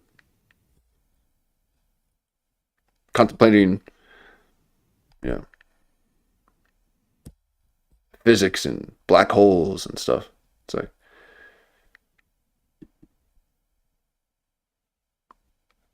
I thought I was just going to watch this, chill, not have to think. I don't even know what they're talking about. Just give me some friends. Right. So I would just talk and be okay. And I did Groundlings improv. I could work in something sort of funny, not stand-up funny, not craft a joke, and it was fine. And that was a huge lesson doing that. Like, yeah, if you're okay. And right, like all of you who are really good, all right, a joke doesn't go, and you say, all right, that didn't work. Anyway, moving on, or you Sometimes say the something crowd funny. likes that better. Or, yeah. When Johnny Carson made a living out of... Yeah, and Bob. David Letterman. Yeah, well, yes, absolutely. There's Just something... be comfortable. Well, there's also, when a joke bombs for a comedian, There's something in the reality of that moment, like we all feel it. So the comic feels it and the audience feels it. So there is a huge tension that needs to be broken. So if you can break the tension, you'll get a bigger laugh than the actual joke would. Right. Not that I try to fuck up jokes, but once in a while. No, well, you know. but I mean, but it's not devastating No. if it doesn't go well. That's the trick, because they can tell when you're devastated. I did a roundtable with other actresses who do comedy, and they're all younger and really talented. And the question was, so how do you deal with, like you all did, improv and bombing in front of an audience? And they're going into these big explanations too about, well, you try to win him back. You got to try to win him back. You got to da-da-da-da. And I thought, oh, I don't have an answer for this. I don't remember bombing. Right. And not because I didn't. I do. Because I didn't let it in. Because I know I have. Right. That's how you. That's what we said at the beginning of this. She has everything as an, disassociated outside point of view. She's like, okay, that's you, right? And she's not.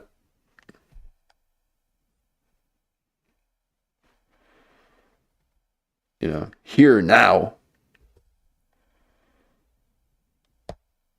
So she's saying that. She's saying that her teacher said that. And I just thought, all right, but we got to keep going. So. But you were on. I know I had. I do. Because I didn't let it in. Because I know I had, and I just thought, all right, but we got to keep going. So. But you were on stage with other people, like in an improv. But then you can blame it on them. I mean, I have, years of bombing. Not every time at first, but it just. Well, there's no other way to start. There's no other way. Right? In stand-up, I never did. It's pretty brutal. Yeah, well, what about streaming? Okay? Do stand-up. You say things that you wrote down and you've been repeating for a while, and then it's gone. Okay. What I do is forever. I can't. I'm just starting out. Okay. And it's on here forever. Okay. That's why stand-up's dead. It doesn't have that impression on our consciousness anymore. The afterglow that occurs when you are going to a movie theater and everything's blacked out but the screen, okay, that is being impressed in our mind.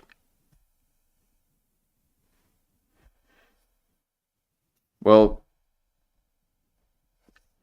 that it doesn't occur as much anymore. So people are enjoying that's why people are doing podcasts and streaming and commentaries and clip channels and reactions and all that, because there's a means to do it, and then you can kind of do it real quick or whatever, kind of enjoy it, and then you get to do be out in nature or do other things, where otherwise you have to go and drive to the movie theater. You all the time that it took to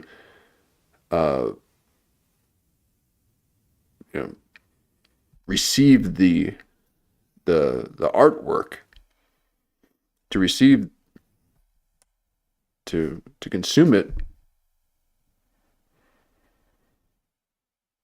That's changed, but the means of production hasn't. So that gap is the having to drive and having to do all that has closed, and now we watch things that are, Bill Maher's show isn't the type of production that David Letterman's show was, or even his HBO show. So, but with this lower production, you get to stay home. You don't have to travel around, and so there's a lot of good with it.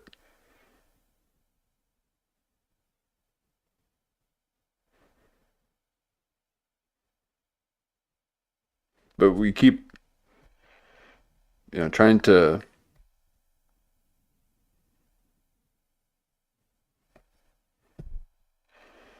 have the old way constantly, even to the point where they're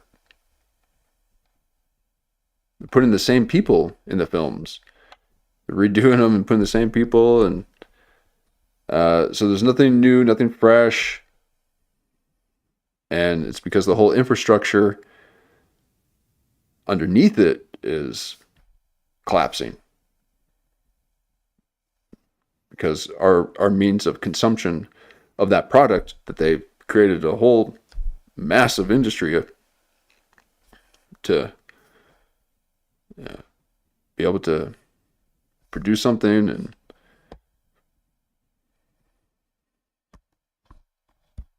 sell it and have it distributed and all that.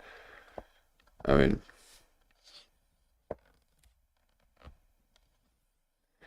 and now it's just a thumbs up.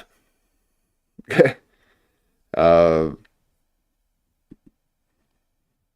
imagine these people putting all the hundreds of millions of dollars of money into a film, and you just have everyone saying, "Man, no, I don't like it."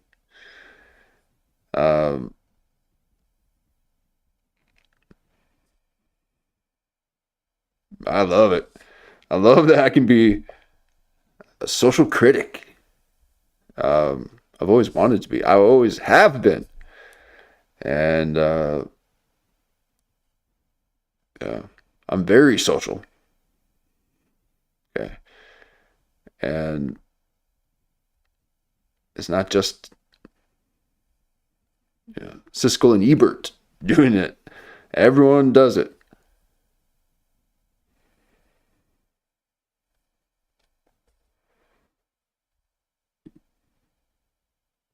And Eminem saying like, critics, critics got nothing good to say.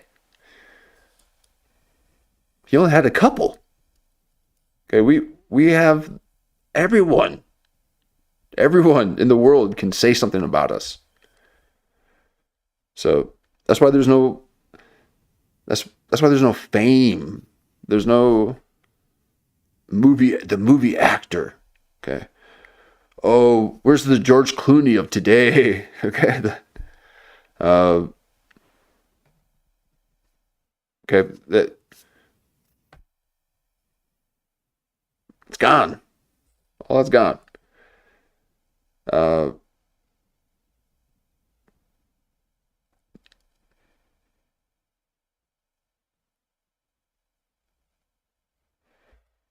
The first few years, just because you're learning something anyone learns anything, but you're learning it in front of people.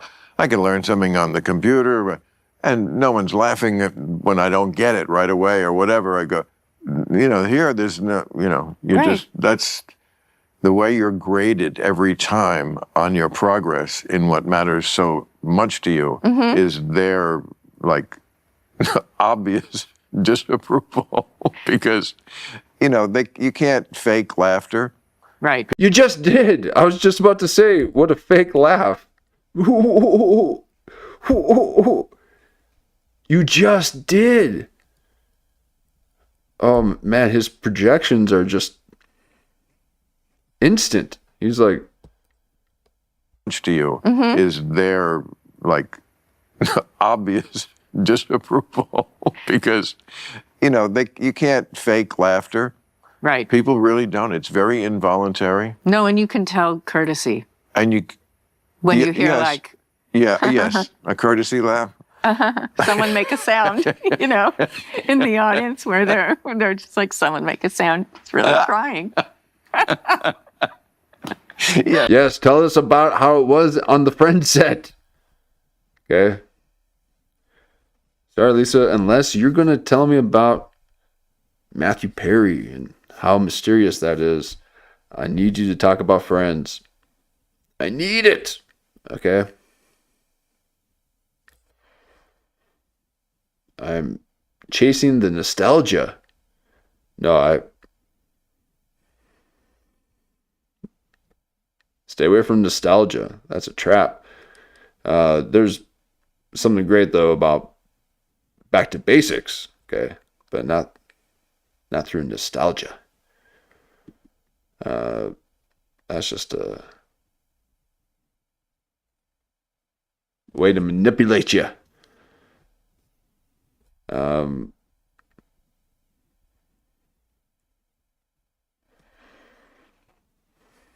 That's how everything is now.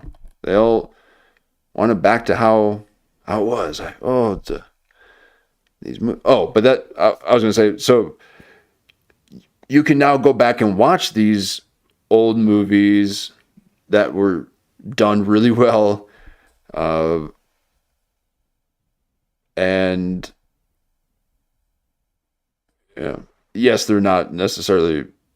Well, yeah, they're not in the theater, but you can still watch them at home. So there's everything's kind of shifted, but the viewing on the TV should be left more to I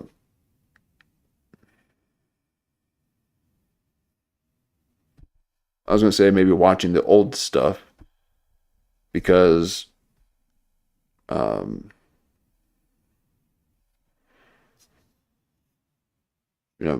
we're not driving out to go see theaters right now, so we're not going to drive out to go see old ones. So I think films are dead.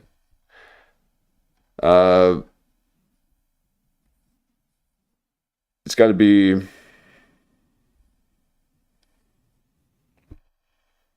This is going to be something else. I mean, it can't keep doing this, and it can't. And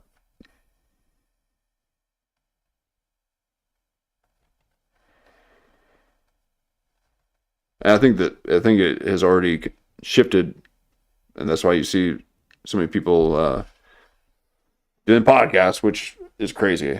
Too many podcasts. Maybe it'll, like kindling, it'll start a little brush fire of no, it's, look, we're not here. But really, with search, I mean, there really can't be too many podcasts, because you can kind of collect the ones that you like, and that was always great about the old podcast playlists. Your RSS feed, and before there was a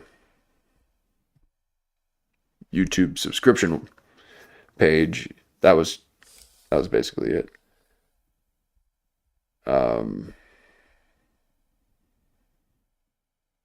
But then they just had it go visual. Okay, then they want.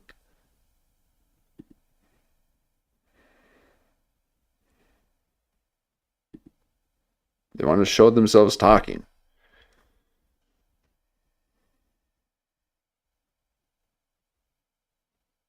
I felt like I got more done when I just used to listen to podcasts.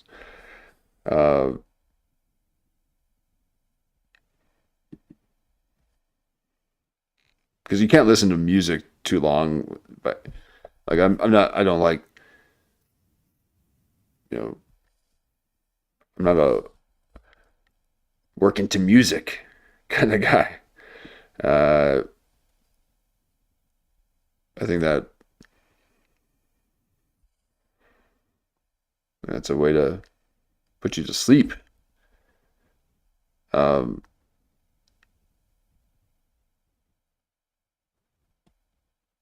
yeah, those podcasts.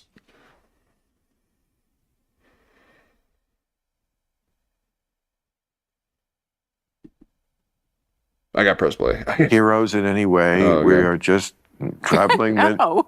No, wait. We're just minstrels and, and cartoonists of some sort, and charlatans and mountebanks. But we do have a kind of bravery. Yes, but that's the other thing I was going to say. Because when you said you're starting out and you're just bombing over and over and over again, okay, what keeps you from quitting? Right. What sends you back on that stage? That is the question. But it very much defines success. There's a million reasons why success can conspire against you at show business. Some of it is luck and where you were and timing and whatever.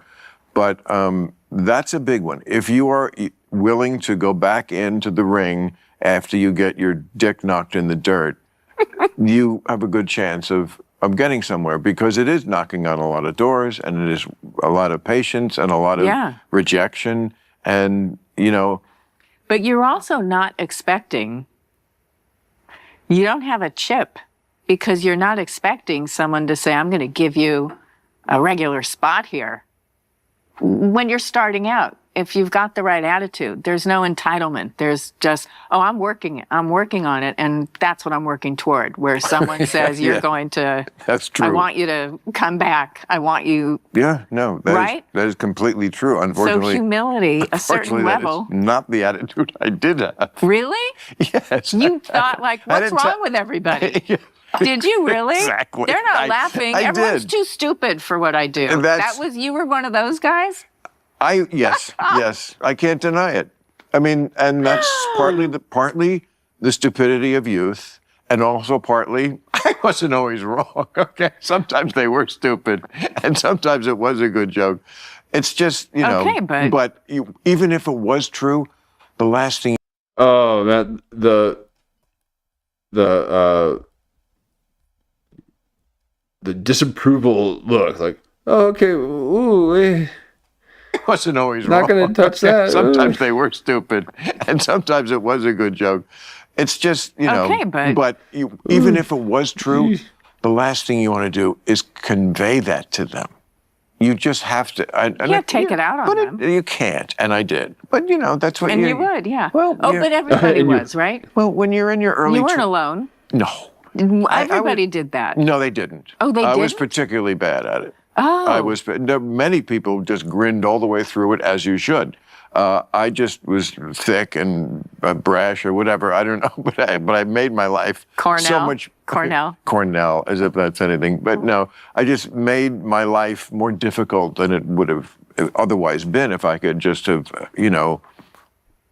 get it, that you just I've seen, and I would see other comics do it. They would smile through it. Yeah, and then go backstage and say, boy, they fucking idiots didn't get the thing. Or sometimes it takes 15 minutes to warm them up. Yeah. They're like Richard Gere in American Gigolo. Mm-hmm. When he's like, took me 2 hours to bring her to orgasm. Who else would, remember he took real pride in his job. Yeah. It wasn't just I kind of remember. I think I blocked that stuff out. Oh, yeah. That's who I am. Oh, it should what? There goes another block. She's a disassociator, okay? Sex? In American Gigolo? Did you ever see it? Yeah. Well, you remember it. Didn't you think it was cool? Maybe that's a guy thing. I just Richard remember Gere. all the guys started trying to look like him. After that, every guy cared about how he looked and, got a haircut. We were looks maxing. That's the movie that put our money on the map. See? Okay. Don't get into these haircuts. Just shave your head and grow it out. And then do it again. trimming and cutting, and I'm gonna look like this.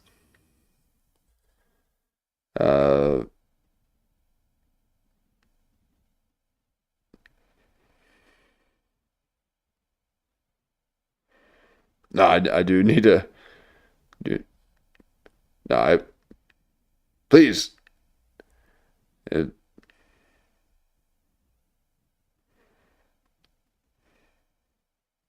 stop all this cutting. People want to cut things, and they're just like, oh, wait, what is that? Just cut it. Just cut it off. That's hanging there. Cut it. Is there anything else I can cut? I'm going to cut it. Cut it.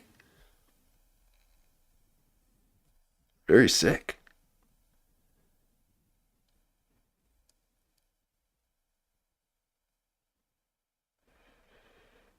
These self-harmers.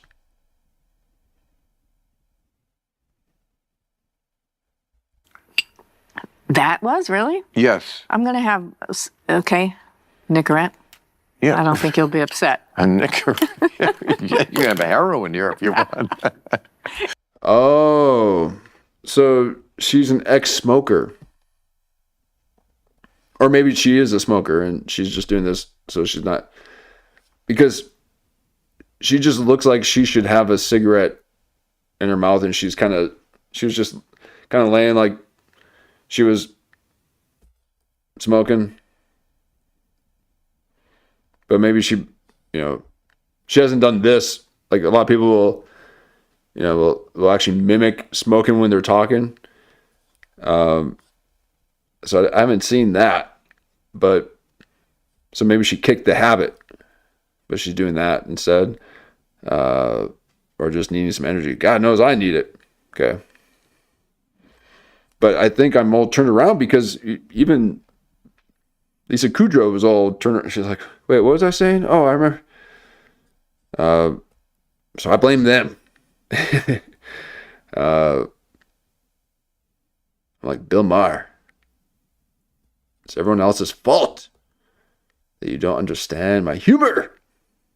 No, I refrain from the humor. Okay, we got to be serious. And that was not a duping laugh. Okay, I do have to remember I'm streaming. Okay. Have you ever had anyone? No. Anyone?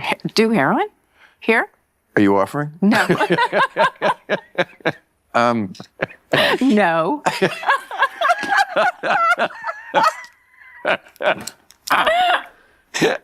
Oh.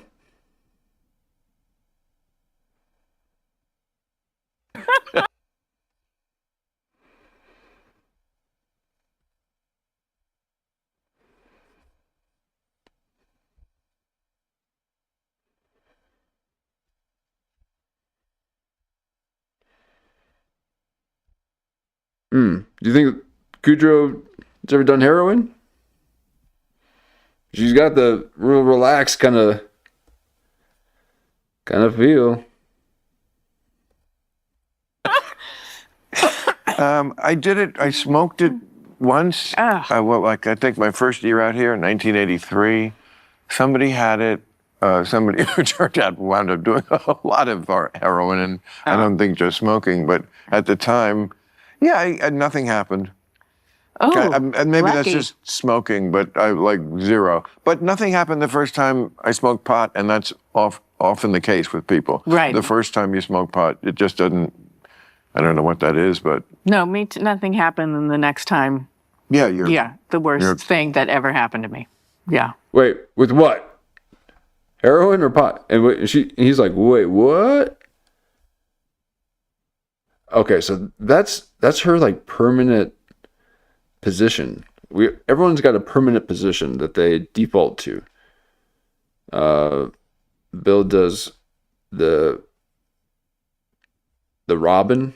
Okay, it's a spread eagle, but his legs are too small to be eagle wings, so it's a robin.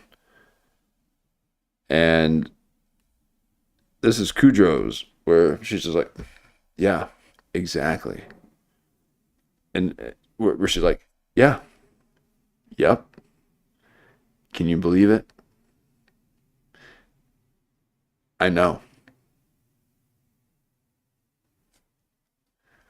So, in this kind of like hand behind the back like this, yeah.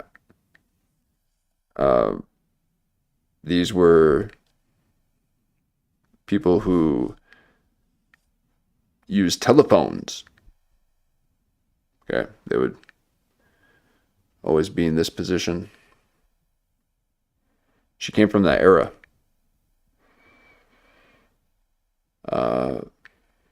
But the thing is that she does it with her new phone. And it's not good for the body. So these people who grew up using telephone receivers, that's how they use these computers that we have in our, far from our bodies. Okay. I don't even have that thing in my pocket, let alone plastered to my face. So,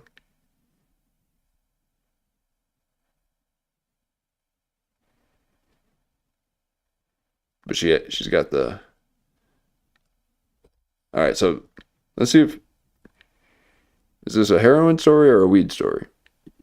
What happened? No. It didn't go well. Why? It was a little too much. Oh, yeah. I was like 13, I think. Oh, whoa. Also. Yeah. And I just remember thinking my friends are laughing. It's like, what are you laughing about? Right. You're not high. You're full of shit. Because this is misery and I think I'm going to die.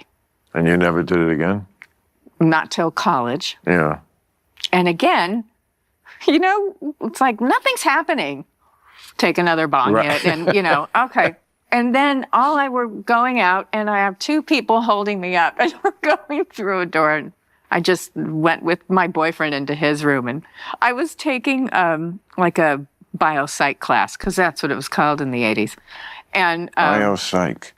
now it's neuroscience. And the only comfort I really thought I was going to die. Everything was racing. It was going too fast, like slightly disassociating, I think, it's just, ugh. And I would just. That's what I said. I know. Okay.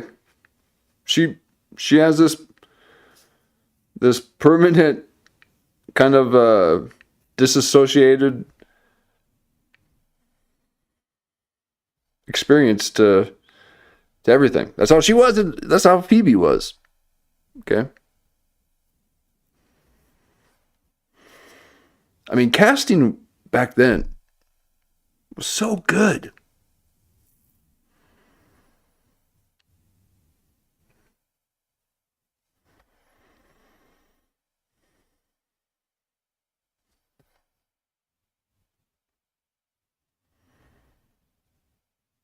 Yeah, too much sativa.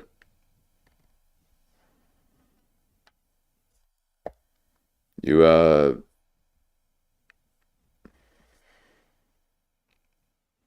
gotta switch to indica.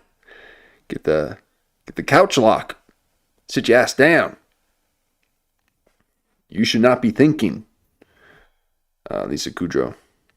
You're too stressed out. Okay.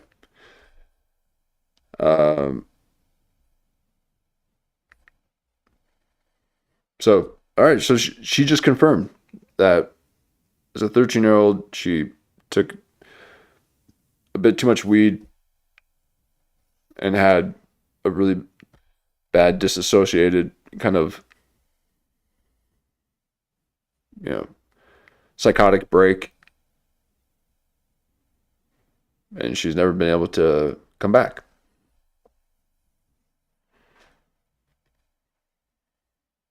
Exactly which neurotransmitters are firing too much. I just have to wait until, the receptors can then. That's the fun part. I call that the fireworks. Okay.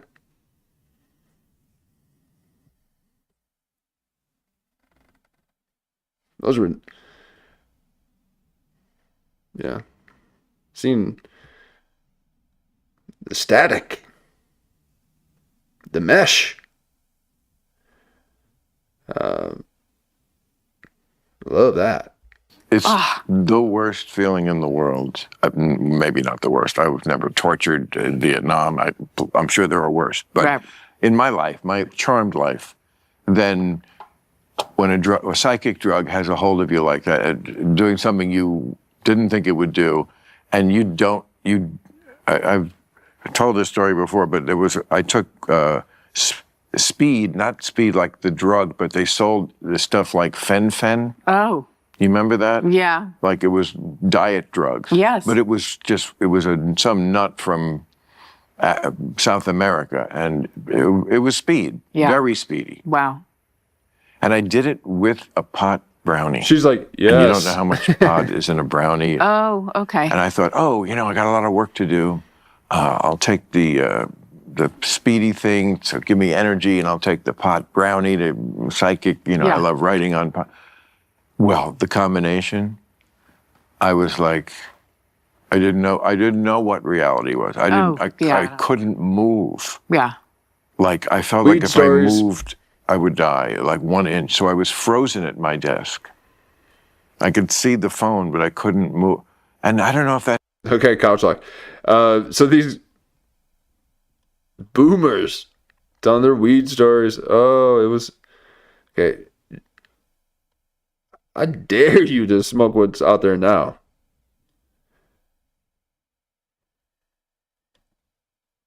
Actually, the strains are so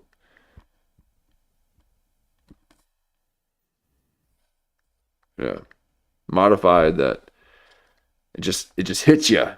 Okay, it's not this like stay with it. Like them olden days. Oh man, those slow burners. No, whatever gets me to the source.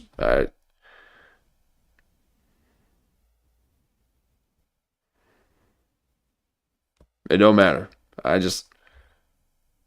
like seeing the light. That happened for 10 hours or 10 seconds. Right. It's just. Yeah. It's like, you don't know. I thought this is hell. I'm in hell, or. Yeah. Well, it makes me wonder. So horrible. Was it my mindset that this shouldn't be happening that makes it a nightmare? Or is it possible, or would it have been possible to just like, okay, just go with this?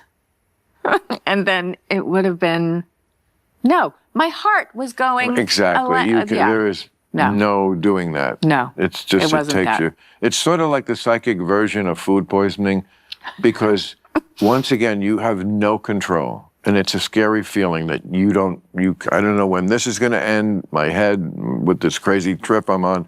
And with food poisoning, I don't want to throw up. Yeah. You're not doing it. I don't want to be, puking while I'm having diarrhea. It doesn't matter. Yeah. That's what we're doing. And, you're bargaining with your own body. Please, just give me a minute. I promise I'll throw up in a minute. I promise I will. Just give me 1 minute to, no, let's do it again now. Let's do it your way, huh, body? I'm like, why can't we work together? I am you. And that's what that was with the fen-phen and the pot mixture. Yeah. Shit. So what'd you do? So did you ever never do it again? Both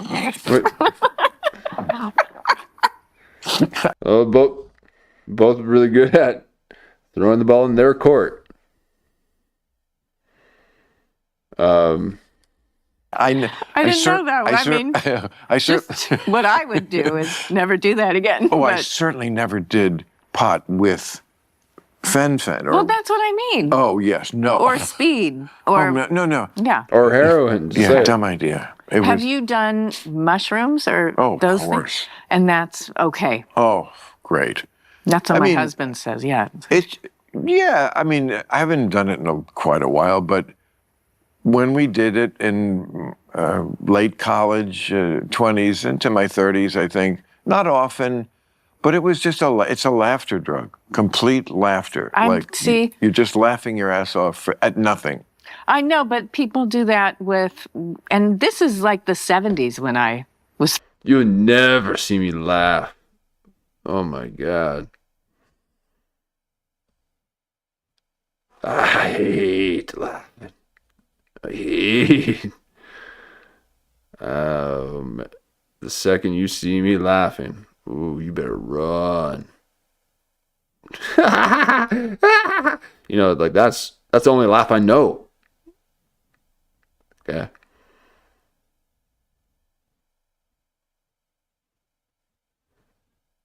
I never want to see a man laugh in my life.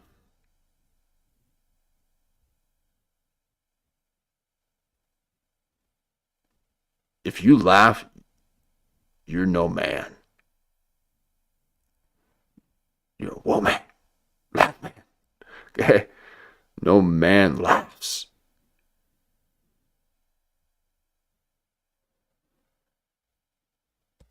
Oof.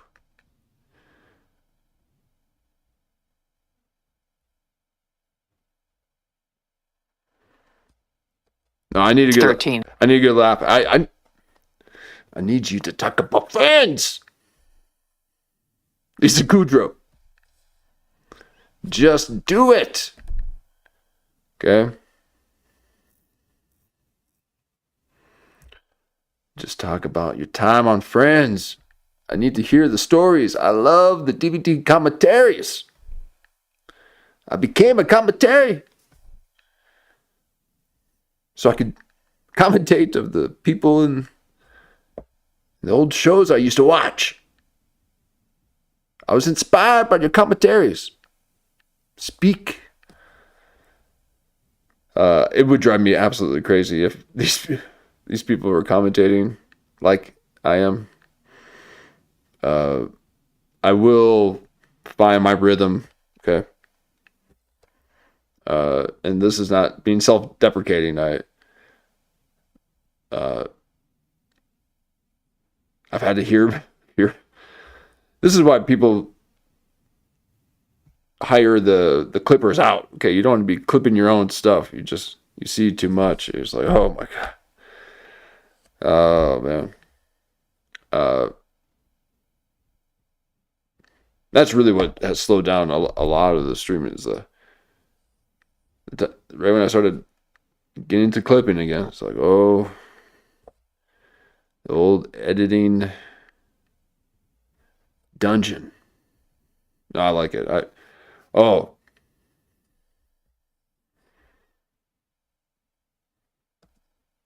Got a little.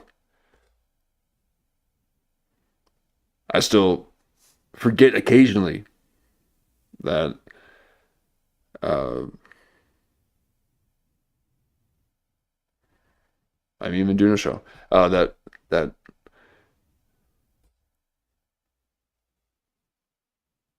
don't want to mention it. Okay, but yeah.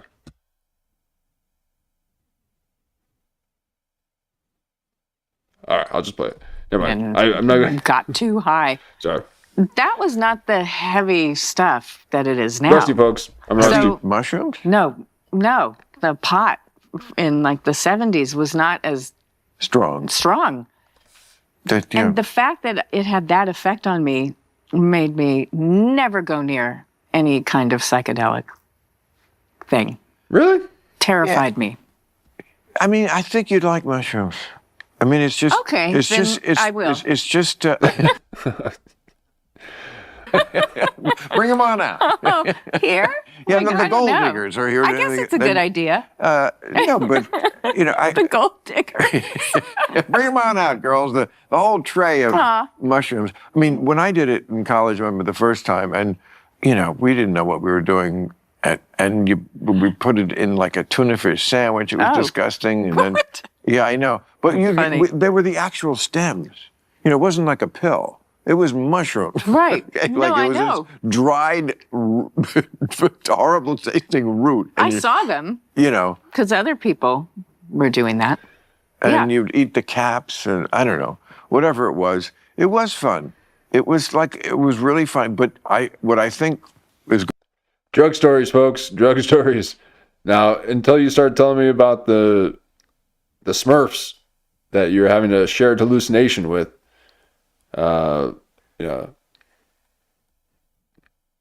then you're just being a boomer. Okay, I need to hear some stories. Okay, not just, oh yeah, and there's this, and you consume the caps. I seen one. Oh, you saw a mushroom. Mike Tyson just like downs 10 grams before a pod.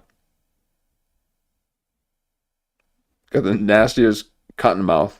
On with that drug is it is robbing you of all the, is it serotonin that makes us happy? Is that the one? Yeah, maybe. But one of those. Mushrooms are? While you're on it. I feel like that's why you're laughing and you're just hysterically off the charts happy, because it's just robbing, draining it. So that when you come down, it's like, oh. Yeah. I remember that first time I came down, it was at my parents' house where I was like for the weekend, because it was like my first 6 months in comedy, and things are not going well.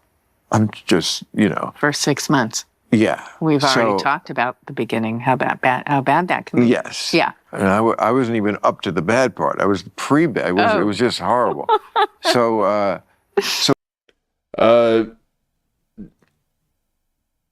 Weeman says you did a 20 times salvia. Oh my God. Those videos.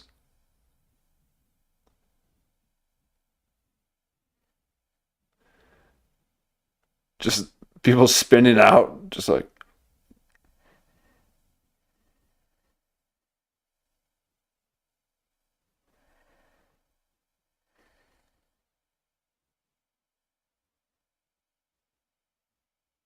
So to be in that moment in reality, when the serotonin was just depleted, was just a terrible combination. Right. Like, I could see that. It was just a lot of... But you didn't have the mind expanding, like trees are talking and moving and any of that wonderful stuff? One time, my fingers looked like they were like, little, not much. Oh. My mind didn't know, but that's just how people's minds are. Some people can't be hypnotized. Yeah, I'm not surprised I didn't have a lot of hallucinations. I mean... Yeah, I'm very here. Me too. I'm very That's why I like you. Present. You're very present. Well, I know. You're so not typical show business anything, and I mean that in a good way. Okay. Well, what I'm about to say might change your mind. She's like, but wait, no, I need to be though. But no, because I've been listening to physicists that are, thinking about the difficult question. Oh yeah, Lou was asking about the DMT laser experiment. Yeah, apparently you can. Now I heard this from the CIA agent guy from YouTube, the ex-agent. But he said that if you do DMT and put a laser on the wall, you can basically see code in the wall, like I guess ones and zeros. I don't know, but or some type of matrix code.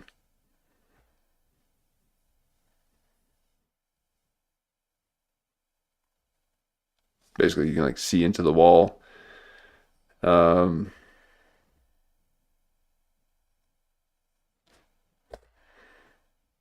But I think you just got really high.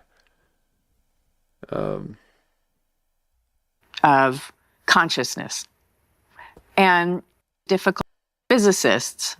Let me take it back here. No, because I've been listening to physicists that are, thinking about the difficult question of consciousness and deciding that what makes the most sense is its consciousness is not in here. It exists in a field. The field that is everywhere. But it's not in here. I don't understand that. You don't understand.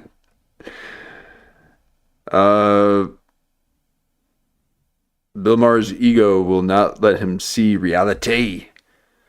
They'll mesh, okay? We tune into it. Collective consciousness or whatever.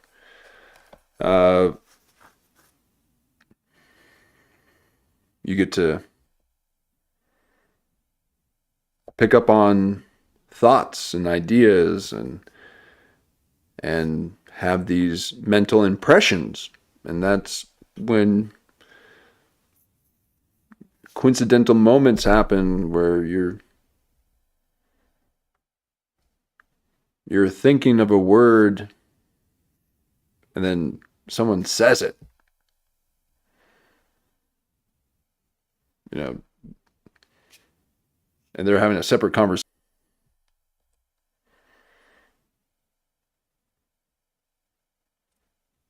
And it feels There's entanglement, right? You've heard of that, I mean, where I have a it's a buffer. Yeah, it's showing that.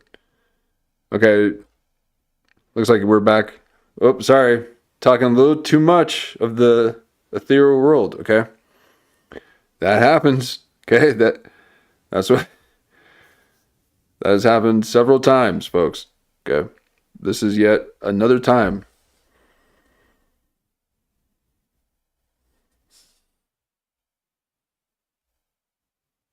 Okay, so we're back now? Okay. Wow. All right, well, now, okay. I was about to say, okay, we tune into, this, this is the mesh, this outer dome, okay? And our heads are that, but this is the higher consciousness, okay? And it's through frequency. You have to tune into it. And music can get you there. You'll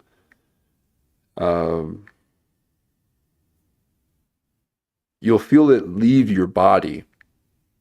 Okay. Sometimes you don't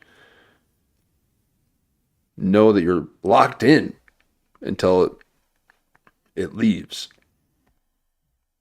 Much like if you're standing next to the compressor of a refrigerator and it's buzzing and it turns off after a few moments, all of a sudden your body comes to rest. You're like, whoa. You're like, wait, what? Oh, the refrigerator just turned off. Man. So the whole time it's like buzzing. And it kind of gets you locked in. It's that same sense. I'm not saying that's, but so that's why I stand. Okay. The second I sit, I lose it.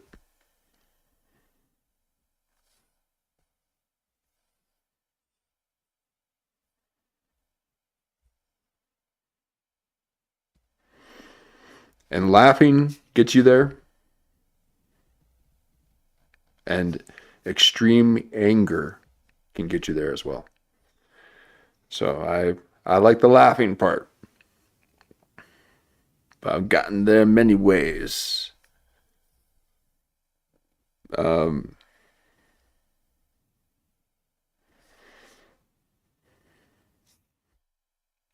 Yeah.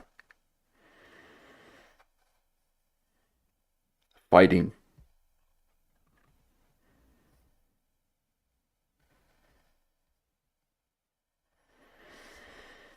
Anyway, so that's why you can't speak of it. Okay. As you start talking about it, the energy, Okay. Starts, and then cuts everything off. I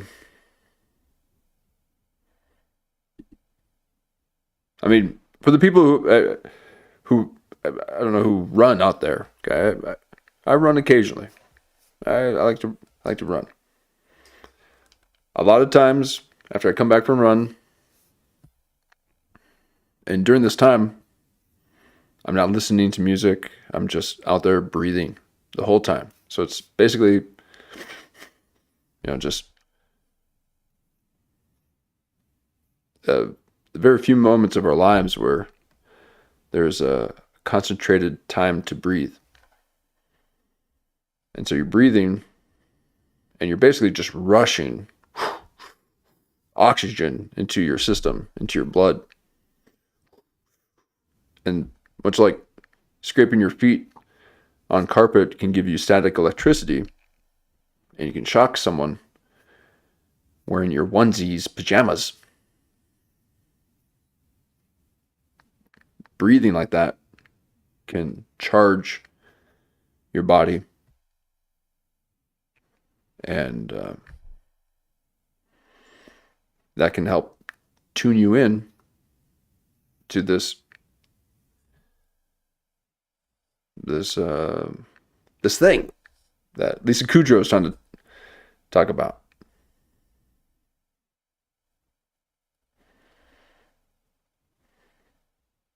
But the point was, sorry folks,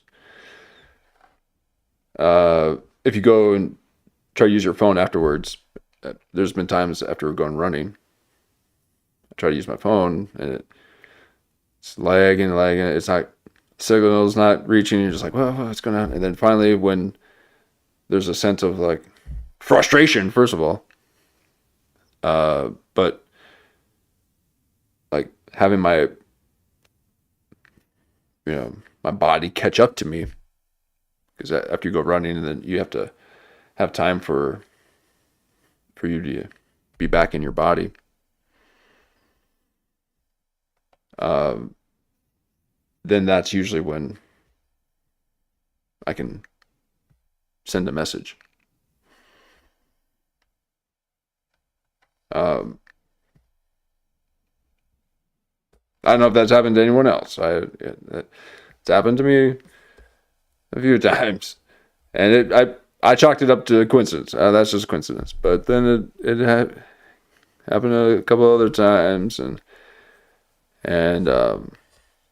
it also happens too when I watch things and I start laughing. I get really excited. I'm like, oh my god, yeah!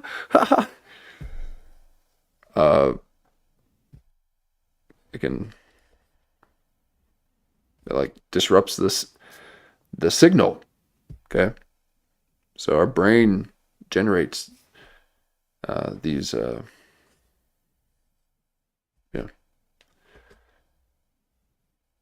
magnetic waves. I went full Elta.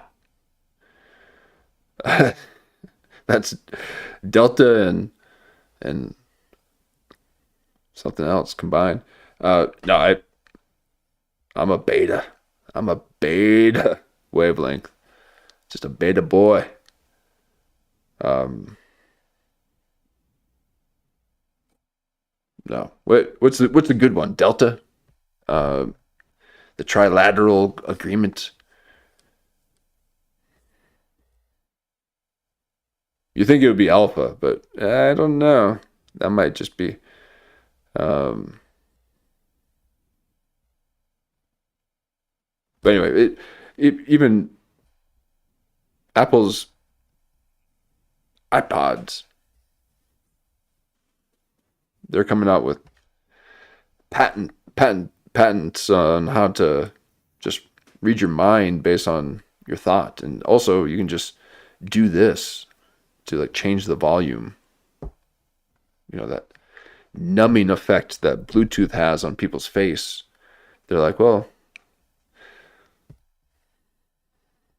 we're not going to fix the problem with people's numb face, so let's just, they keep tapping their face anyways to see what it's like to touch something without a feeling. So let's just make it a volume. So people are just doing this to change the volume of their iPods.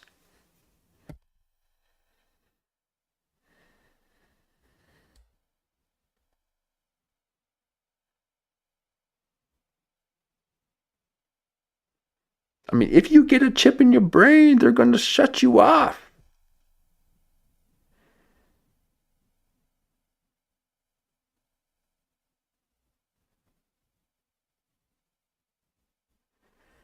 You think being canceled on social media platforms is bad? Imagine being canceled to Neuralink. We're going to cancel you.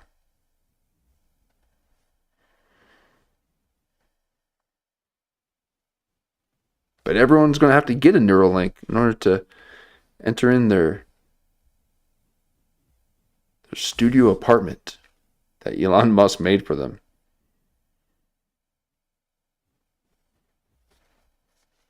That can be locked down. You know, New York Times, Tuesday Science Times, education on a lot of this. That's about as much as, like, I'm not like, but I'm aware of all these things to a degree, and mostly, you know, that degree as well. I don't have a degree in this, and so I get it. I don't have. I never took physics, so, Yeah, because too abstract for me. Okay, but you're talking about the upper ether. Oh, she wishes she had a cigarette.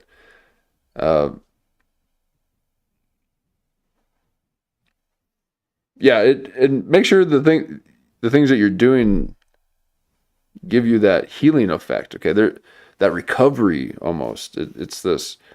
Shai is saying that you're sticking with the basics, the ones that make you feel like it. It also heals too, because there's things that you take and it's a very exhaustive recovery. Okay. And then there's other things you can take that you're feeling rejuvenated in the process. So there's this healing effect. And there's so many different types of foods out there that can help and hinder that. So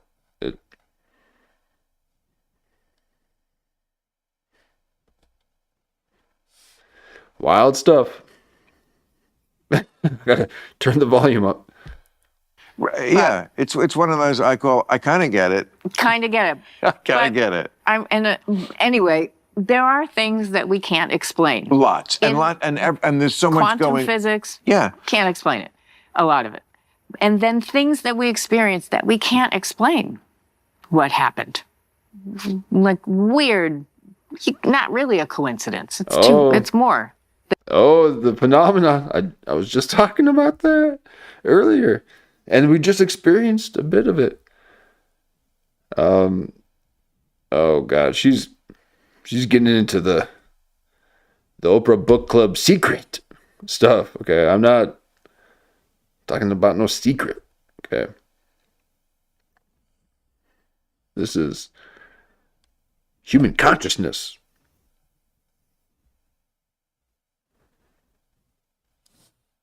Than a coincidence. Yes. But you don't want to sound like a hippie freak. Right. Right. So. Well, I do, but yes. So people are too afraid to say. But now I'm in. Let's keep asking. You're in what? She's like, I want to do mushrooms. Let's do it. I'm in. Do it. Who cares?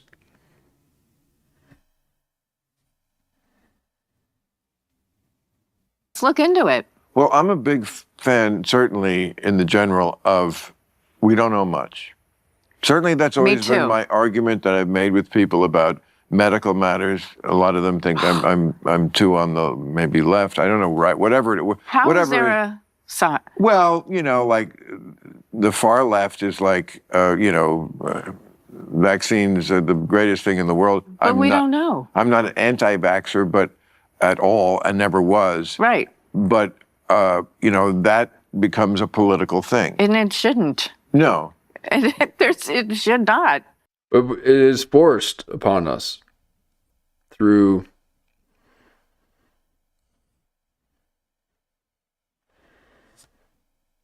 these occurrences, these happenings. Okay. Some might say false flags, in order to force us to do things, force us in our homes, force a curfew, force a mask on us, force injections if you're going to want to travel or keep your employment.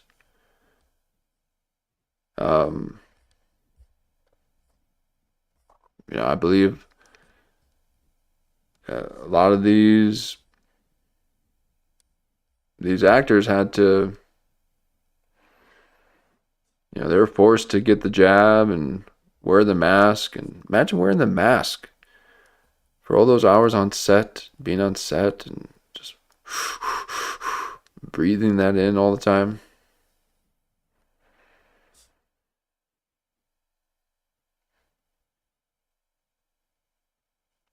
It's not good. Is it like apoxic? What do they call it? When you're just like, you're breathing in your own breath. It's like carbon monoxide poisoning.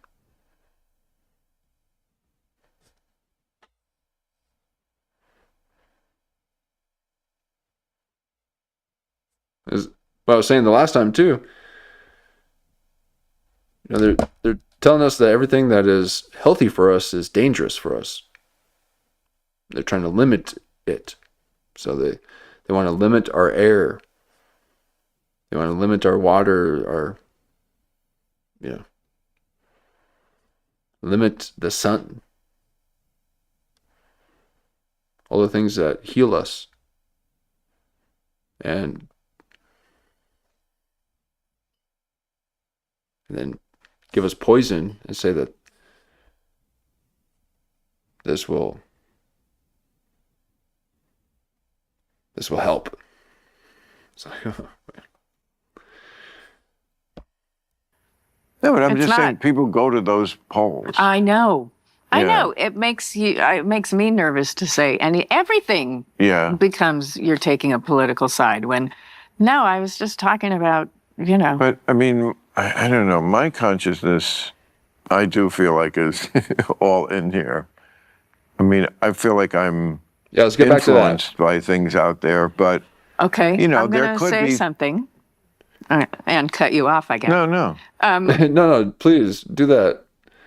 He's like, I must maintain my consciousness inside me.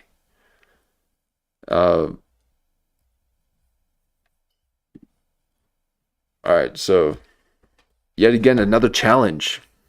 Okay, they've been challenging each other this whole time.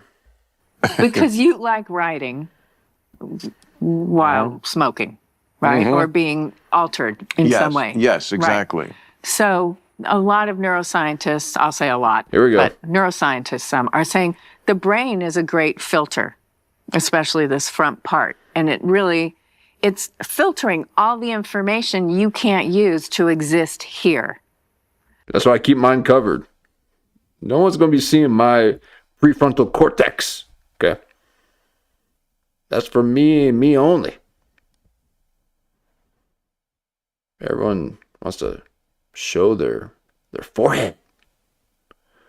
Okay, well that's the receiver.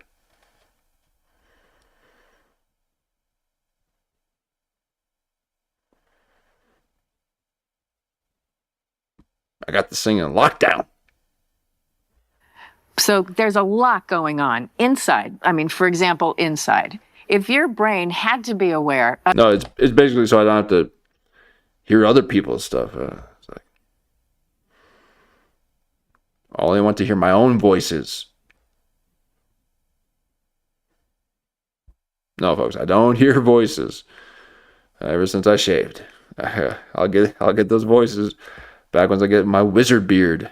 Okay, it's not wizard. Okay, I don't go wizard. I go warrior with the beard. Same thing with the hair. You don't, men, folks. You're growing your hair out. Don't be looking like no wizard. Okay. Okay. That's when you go warrior. Learn how to know what it is to not have to constantly adjust things. Okay. You got to be able to be present and not doing this and like getting the hair on you. Okay. Lisa Kudrow has flicked her hair behind her ear 100 times already. Okay. I've barely moved. Okay. And I'm sharp. Oh, man. I'll get those voices back. But no, you got to get, yeah. Not one time am I like, oh, is my hair? No, it's locked in. It's okay. And then you can run, you can fight, you can hang out, have fun. Okay. But AI still thinks this is a hat backwards. Okay. I'm not wearing a backwards hat. Okay. of every cell dividing. No, sorry, Right, of course. there's no room No. for that. Well, there's just as much. Oh, let me bring it back here because this is her rebuttal to him having his own personal consciousness. Okay. Lisa Kudrow has been so disassociated by her experience she had when she was 13 on weed. She doesn't realize you can cultivate it on your own, too. Okay. Maybe it's just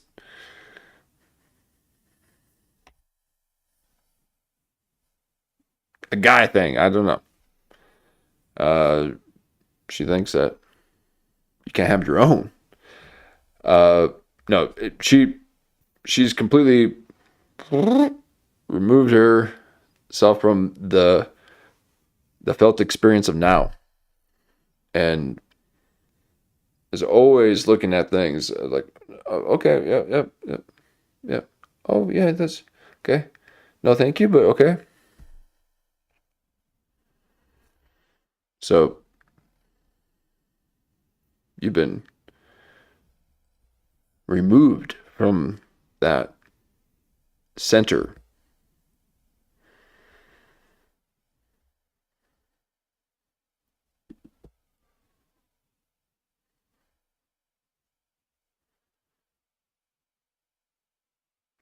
You gotta get back in. It's too late. You can never go back. No, that's old dogs go to heaven. You can never go back. You can never go back. Remember how dark that movie was? And you had the dog had the watch and was underwater, drowning, dying. He's like, and you get sucked into this. I mean, that was one of my go-to movies as a kid. Old Dogs Go to Heaven. Man, go back and take a look at that movie. Okay, I got to take a look at that movie again. There's no cartoon movies that are doing things like that. Okay, that was some.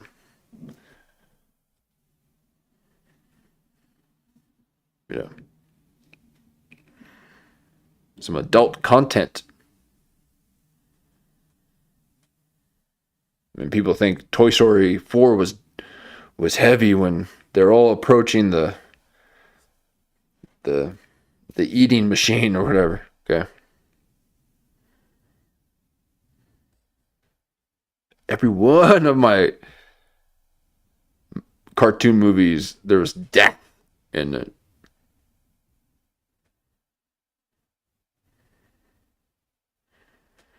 But people have these near-death experiences, and they can get to this different dimension.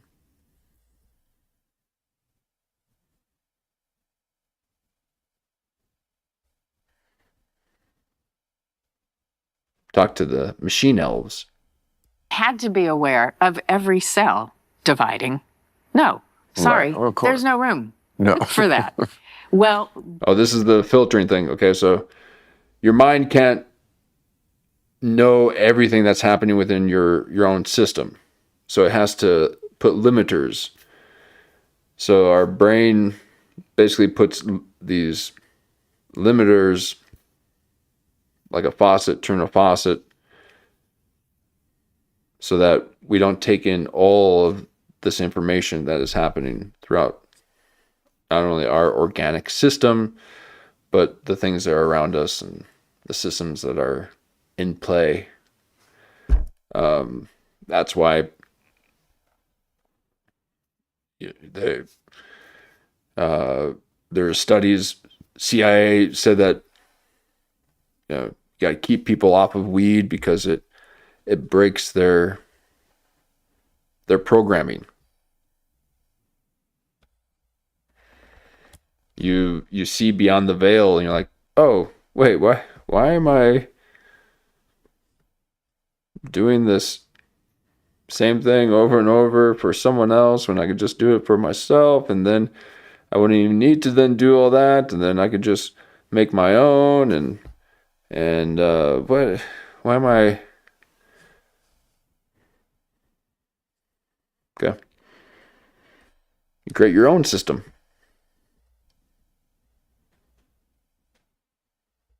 there's just as much is being proposed happening outside that we aren't aware of. So our brain has to filter all that out. Well, once you make the filter a little more permeable, you're getting access to some things. And creativity is one of those things that maybe doesn't start here, but it comes in, you know, when you're in a flow or something is really And that's what the going. machines can't do. Apropos Not to your yet. show. I don't know. Yeah. I don't know.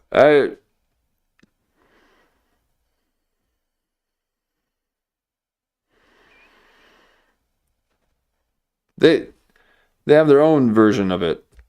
If not capable of doing it, I think AI is there's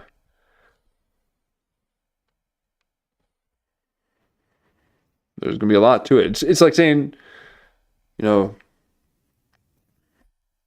telling someone 100 years ago about a computer. You'd be like, you'll have a computer. What does it do? Well, but it's like interconnected to everything, so it doesn't just do one thing. You can do that, and all the different iterations of computers, and so AI now. Oh my god! Compared to what it was, and then compared to what it could keep accelerating to be, is it's quite interesting. So it definitely has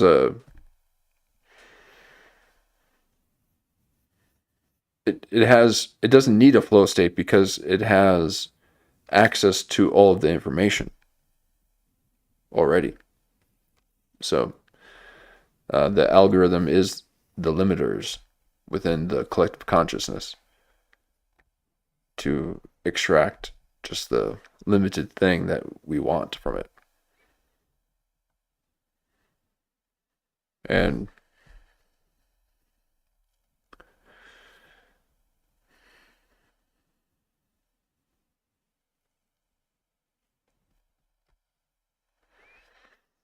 we just need to quit what do they call that when they humanize objects? The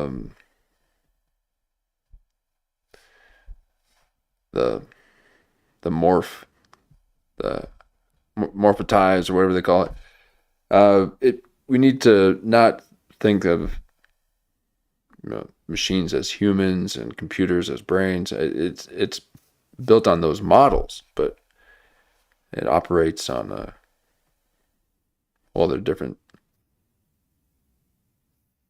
system and hardware and everything. So we just want to immediately compare it to what we know.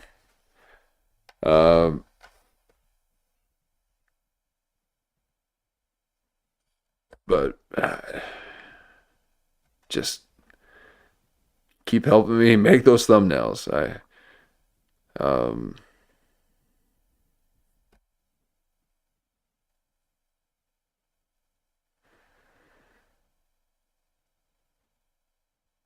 All right, so AI, here we go. Because, Right. Well, again, yeah. so glad I made myself just think of this. So glad I didn't forget to tell you this. Oh. The thing this year with the AI Yeah. is the perfect. Wow. So is he just totally sloshed right now? I don't think I've seen him drink.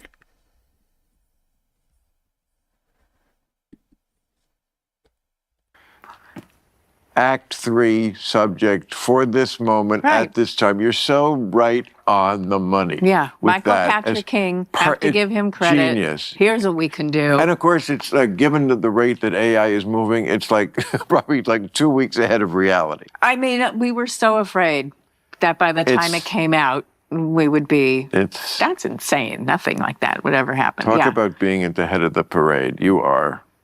Yeah. It's such a great subject, and it's perfect for comedy and Yeah. telling us what we need to know. I just did 2 weeks ago some. Now, I don't know if this is a sign of age when people start saying this, but I mean, sometimes you forget he's 70. Okay, he's 70. She's 60. He's 70.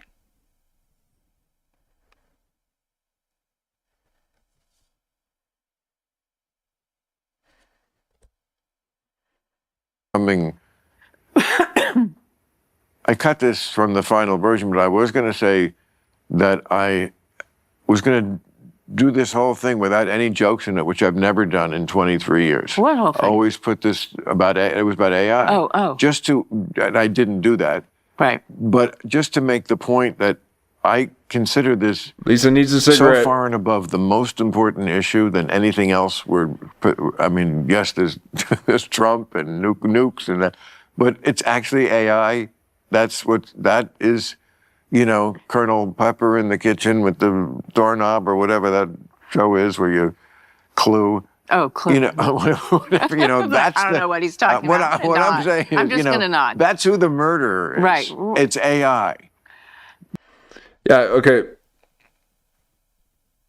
So Bill Maher must have come onto this interview just drunk, because he just kind of started talking as if we were having a conversation, and he's been doing this kind of throughout. It got me really confused at the beginning. I'm like, what are we even? We're like talking about talking. It went real meta fast, and Lisa had a couple times had to be like, okay, wait, so what are we? What was it that we're talking about? And so he's got this way of just kind of like, follow along, through the weaving, and I'll get you there. But Lisa Kudrow needs to know exactly what's happening.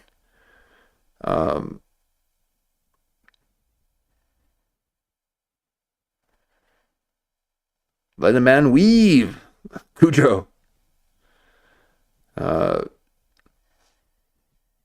No, she needs a cigarette just to calm down.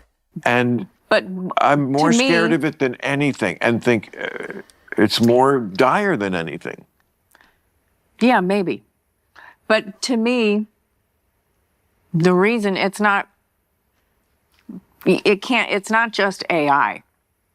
It's that human beings have created it and don't really know what it is and don't know enough Yes, this is to put the guardrails in. Yeah, That's but- what you're saying. Yes, No, exactly. but as a tool, if it could have been, Yeah, if it's well- kept as a tool, because it needs human beings supervising.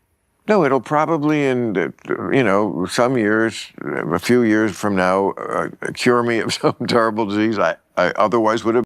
They're talking about it like it's one of Epstein Island's half-breed creatures or something. The island of Dr. Monroe. Like, we just created, we don't know. Okay. It's very terrifying the way that people are quitting high position levels of these major AI tech companies because of what they have witnessed their AI doing.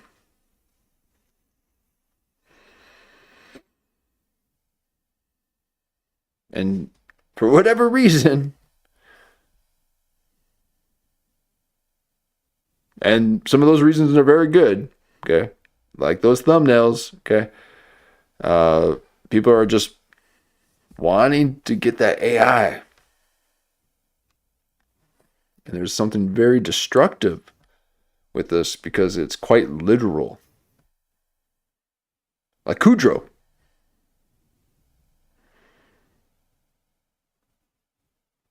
AI, much like Kudrow, is disassociated from the felt experience of now.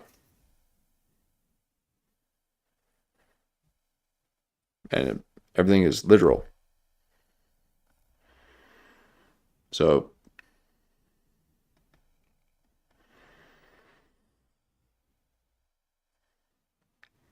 we have to, our language has got to change. And we got to bow to it in order to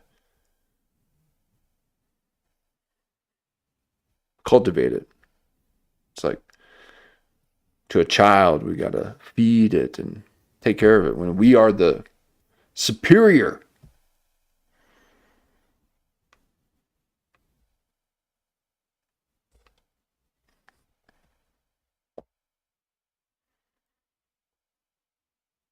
Have died from, and then the next year the robots will completely take over and nuke the world because Right. In their computation we are the problem. Mm-hmm. There's a reason why. Right, but we think that that's what they think on their own. Wait until you have people saying, no, it's not that humans are the problem. It is that, who's it going to be this week? White people are the problem. Okay. Next week, why is it doing this? Well, it's because the humans are doing this, and that's what needs to stop. Because of this destructive nature.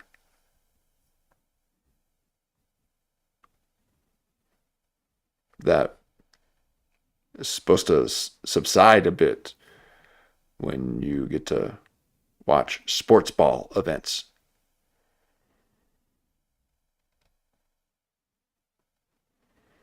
Mine's always bubbling on the surface. I like to wade in those waters. Oh, there goes my bit rate. All right. Let's take it easy. Let's try to get us back on track here.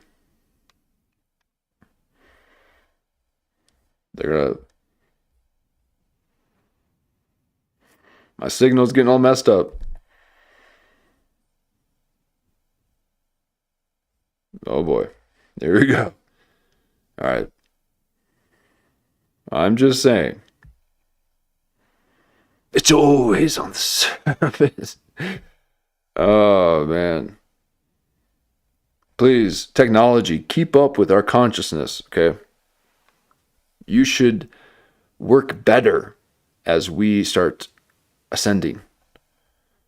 But instead, you keep us from reaching the highest chamber in order to be able to still interact with you. So the higher the G's that you've gone, the worse it's been.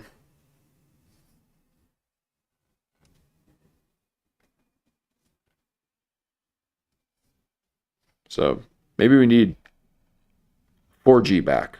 4G seemed to be able to handle it a bit more. There was still, the occurrences that would happen, but it would,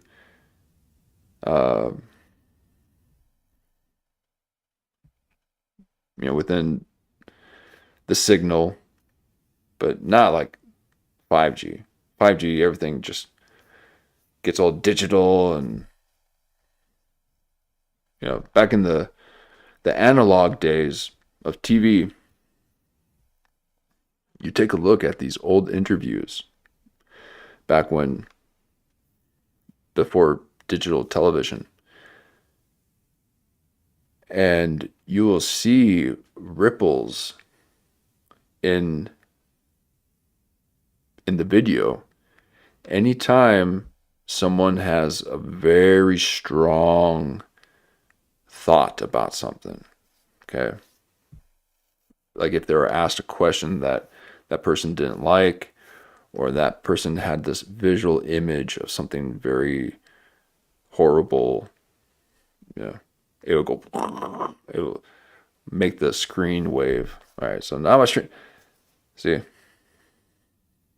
let's bring it on down again.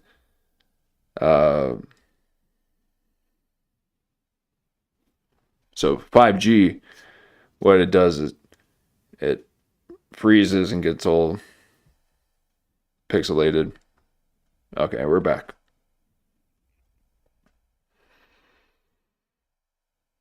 So it'd be nice if our mental bandwidth wouldn't interfere with the radio frequencies.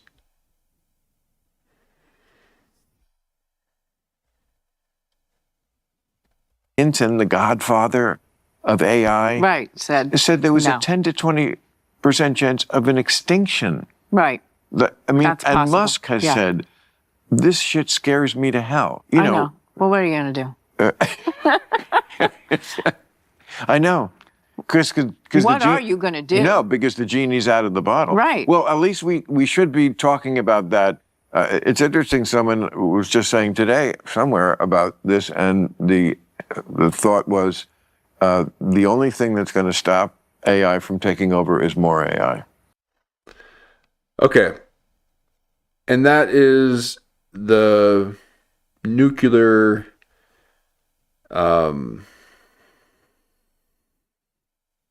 headache. This the nuclear depression that people have when this is the new version of this, where if you really contemplate about the destruction of a nuclear weapon, it can really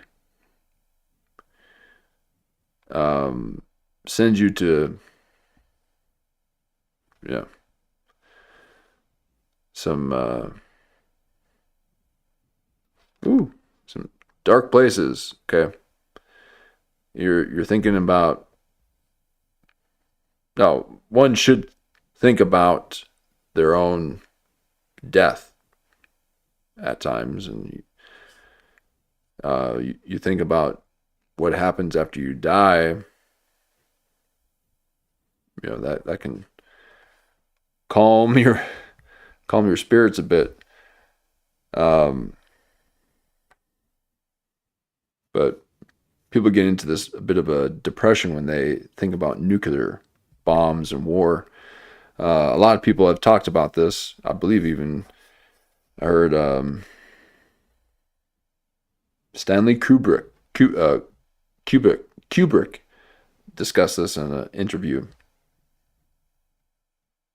when he was talking about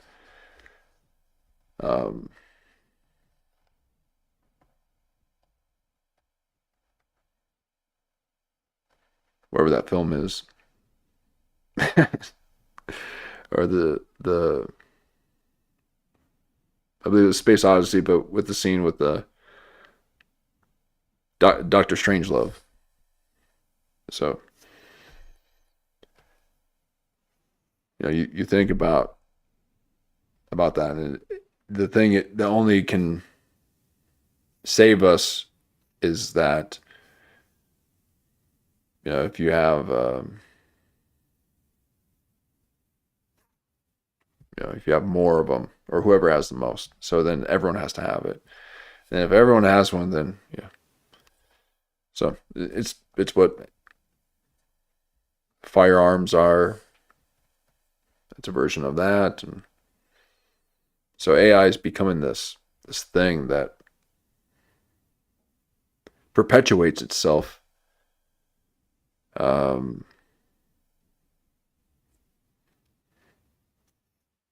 Like you have to perpetuate it in order to remain safe, but it's being close to the hen walking next to the fox. So, which was a scary thought to me, but it may be true. Right. An AI that's programmed to hack the existing AI that doesn't know better. Or It's, yeah, it sounds like just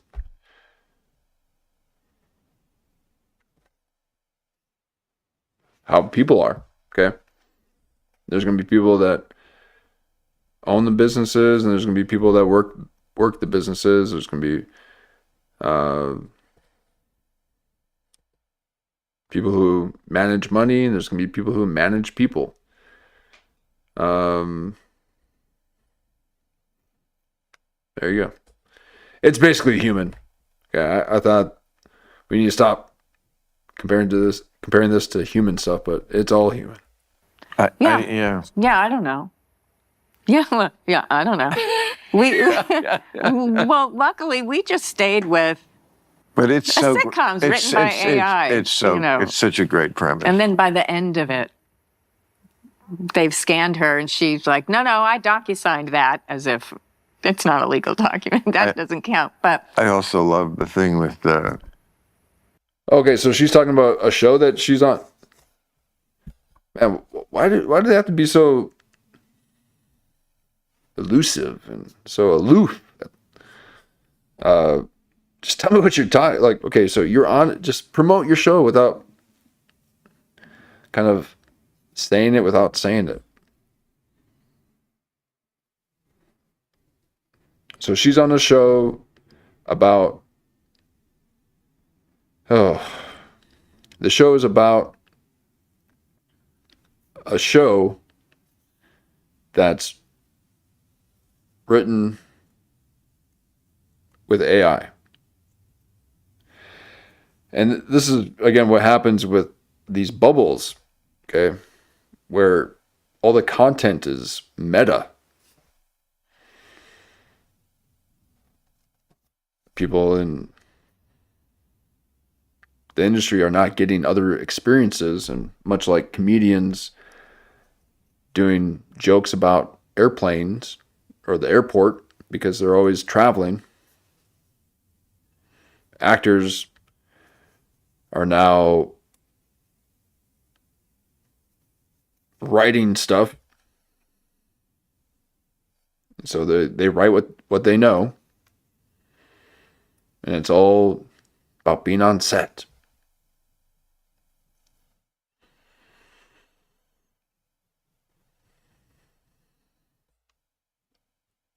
Then nobody saw Mrs. Hat. That kills me every time. It was on Epic. Epic. It's like the look on their face, and she's miffed every time. Yeah. God, But that's the pluckiness such a good show. of that character. I mean, Yeah. she plucky. could be Mary Richards if Mary Richards was much more insecure Well, yeah, or needed and yes, or talented. things.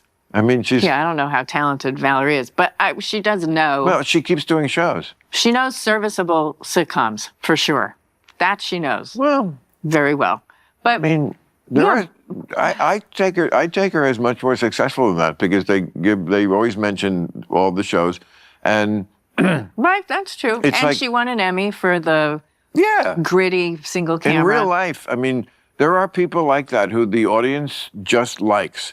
And so Michael Landon always has a show, Yeah, he did, he that's can be right. a fireman, he can be a William Angel. Shatner, you're an angel, An angel. you're a cop, you're a lawyer, Yeah. whatever it is. We just like you. Yes. Ted Danson, we like you. Yes. God damn it. And Just it makes sense. always be in a show. Yes. That's how kind of I see her, because it's not like she doesn't work. Right, but AI picked her for this because who would do there was an algorithm, and who would do it for this much money, and Oh. and it would, and they just So he just showed that he did not.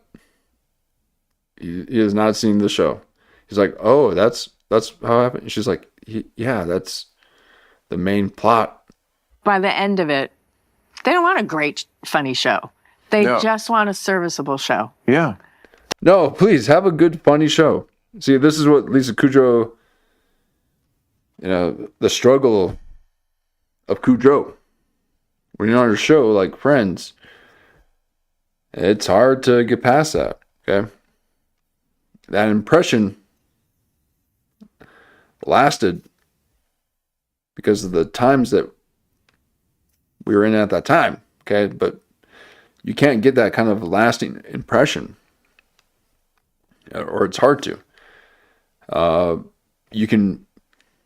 People now can be on popular shows and then do other things now because the impression isn't embedded on us for that long anymore. So we don't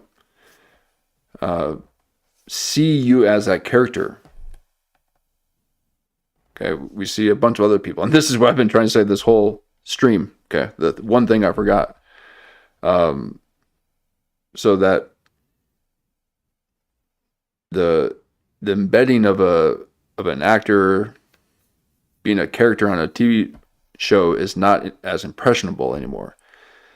But everyone keeps acting as if TV has that same type of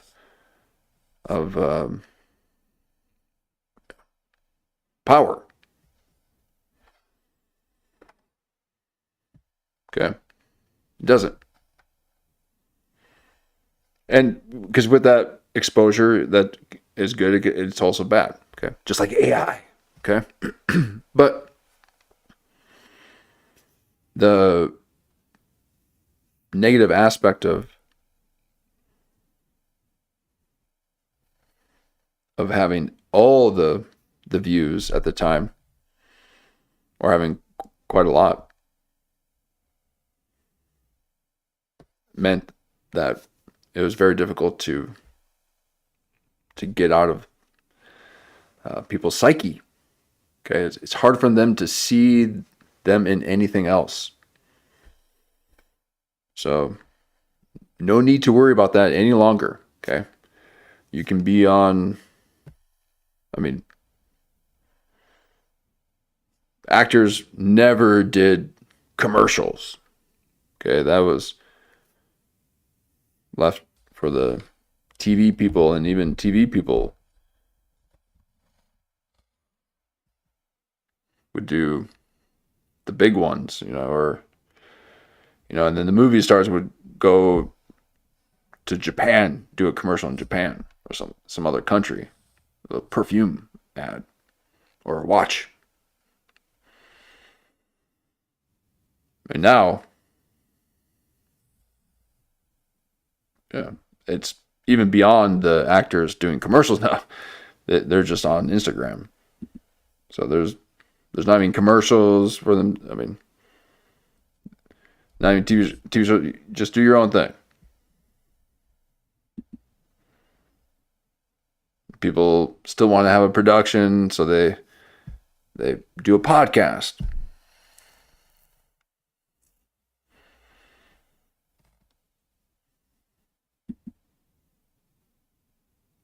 Everyone's going to be an IRL streamer. Just stream it.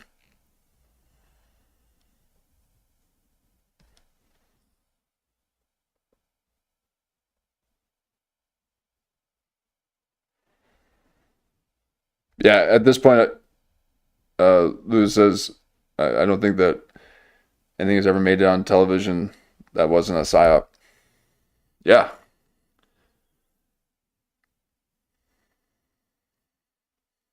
And I mean, especially back then too, it had to be, there were so many gatekeepers. Okay, and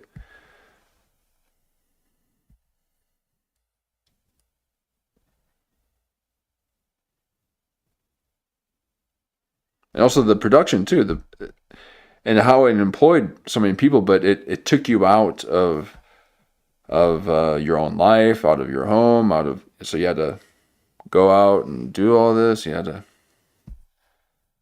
and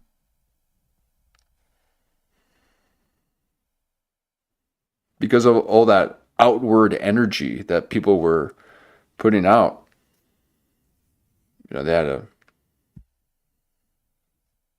you're able to capture a bit of that with a camera, or make it palpable for us to see it. But it's not needed anymore. So they don't even audition in person.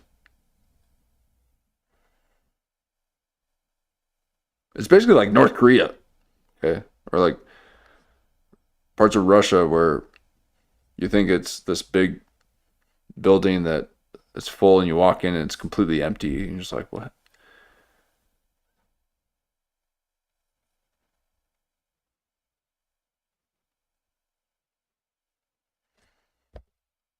There's people talking about how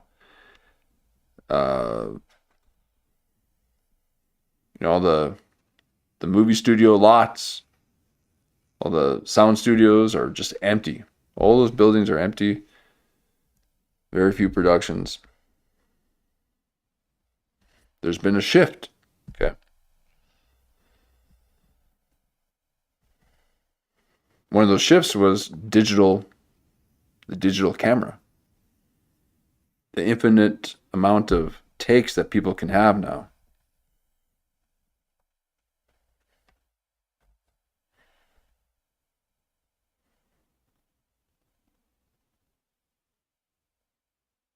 Yeah, and a lot of YouTube is fake now. Oh man,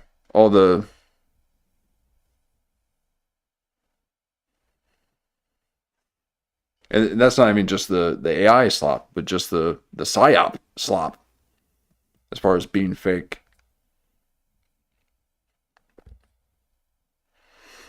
But because of all that, okay, there's then you can watch the old stuff. I went back and watched some old films, and you can just really appreciate it. Okay, really appreciate it. It And these things were meant for multiple viewings. Okay.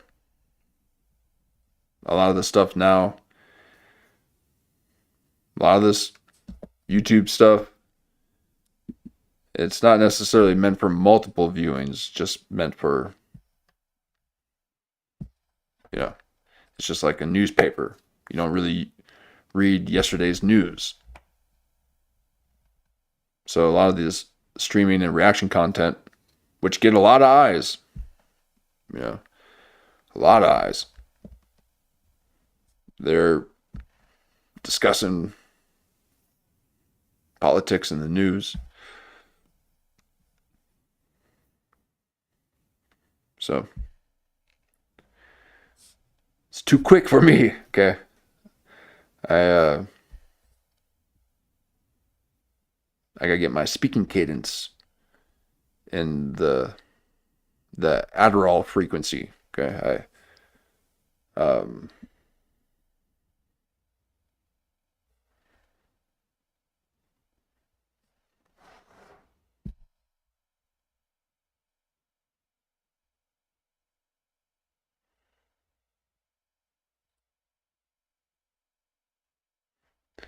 Yeah, they've admitted making movies expecting people not to put their phones down. Yep. Oh, phones down long enough to keep up with the plot. Right. So they're already dumbing things down for us. They're insulting our intelligence. Everything's got to be funded through some kind of government program because it's just so expensive to make anything anyways. So it's got to be, to somehow further some kind of technological agenda through all the superhero movies or something. I don't know what they're trying to do with those. I didn't watch them, but I'm sure there's something with the hidden technology and black holes or something. I don't know.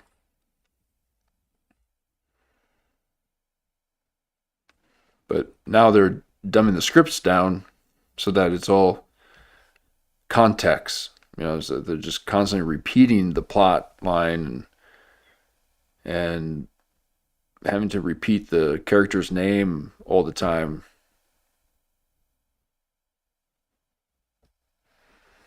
And just knowing that we're not really paying attention. Much like I'm not really paying attention that I'm streaming. I'm thinking of a lot of stuff and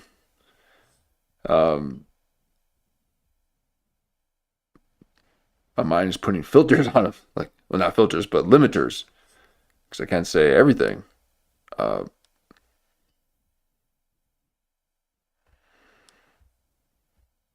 Yeah, give us all immature. They don't. Yeah, they don't want a smart audience. Because if you had a smart audience, you would be like, "Wow, this stuff really sucks." What's with the constant blurry backgrounds and the lack of character development or even a plot?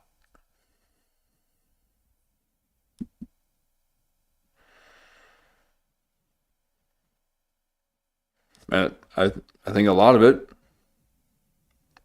much like these old productions of the talk shows, employed hundreds of people for years. That's gone away. And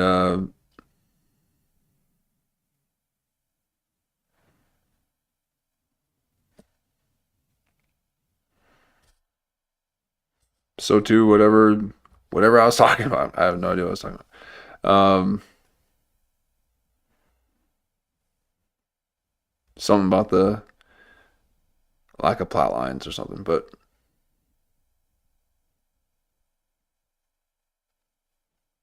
Blue Shell Mario Kart.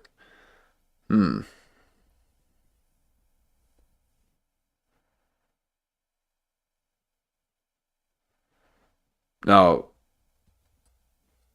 Mario Kart was like the ultimate game. Okay. So I'm really disappointed that I don't know what the blue shell is that the one that would flip you over? But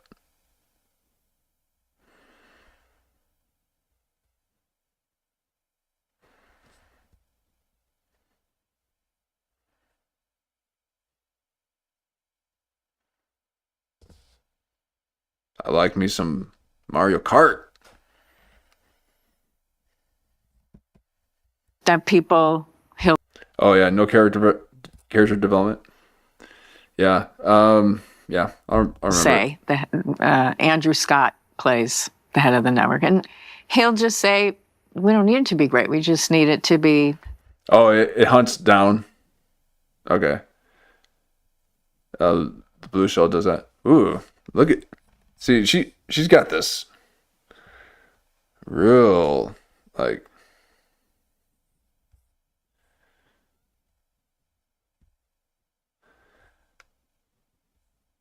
she's got real like I wonder, have you ever stabbed someone, Kudrow?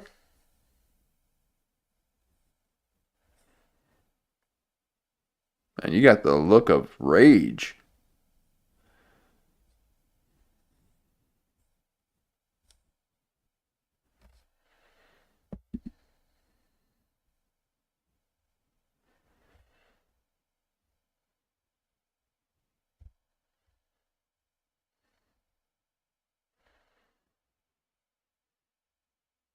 It's like,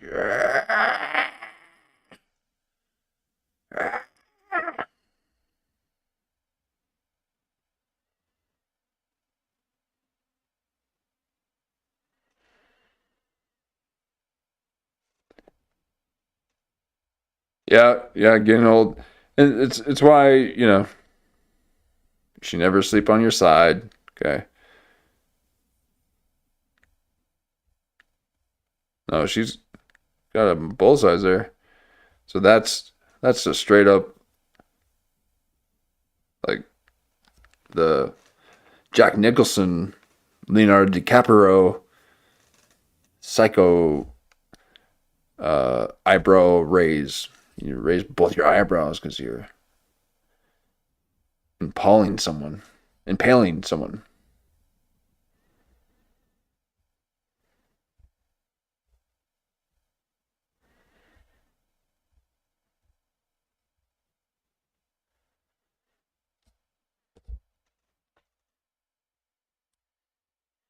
Smashing your face. Yeah, and the sleeping on now you gotta watch out. Okay, the sleeping on the side, you got if you're a side sleeper, okay. I sleep like I'm in a coffin. I sleep on my back. I sleep hanging upside down. Okay, I need to be suspended. Okay, I need to hit that 0 point energy. But if you are going to sleep on your side, you got to sleep on your left side because your stomach is on your left side. So it remains lower to your center of mass. Because if you sleep on your right side, then your stomach is up, and then the acid in the stomach wreaks havoc, and you get acid reflux, and so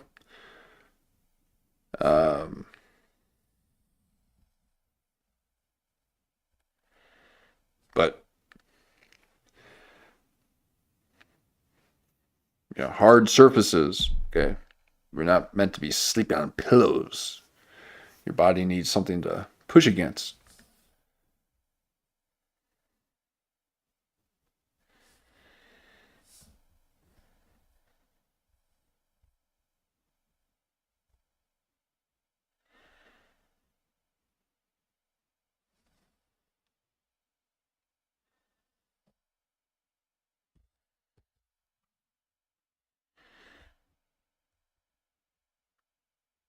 good enough so that it's on while people do whatever else. Right. It's second screen. And that's why they picked Valerie. So that's like the most evil thing in it. I mean, just that kind of thinking. yeah, but it's already happening. I mean, look, we thought reality TV was going to be the end of scripted television because it's cheaper. Right. But I don't know, audiences will always tell you what they want. And yeah, they do want some stupid stuff and silly things. They also want things that make them think and things that make them really laugh. And they want How dare you say reality television stupid?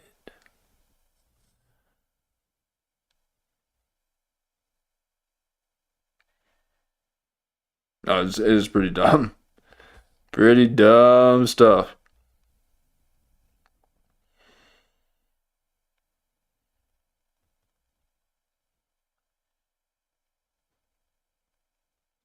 they want the option for all of it. Well, and they want, whatever it is, I feel like they want the best that we can make.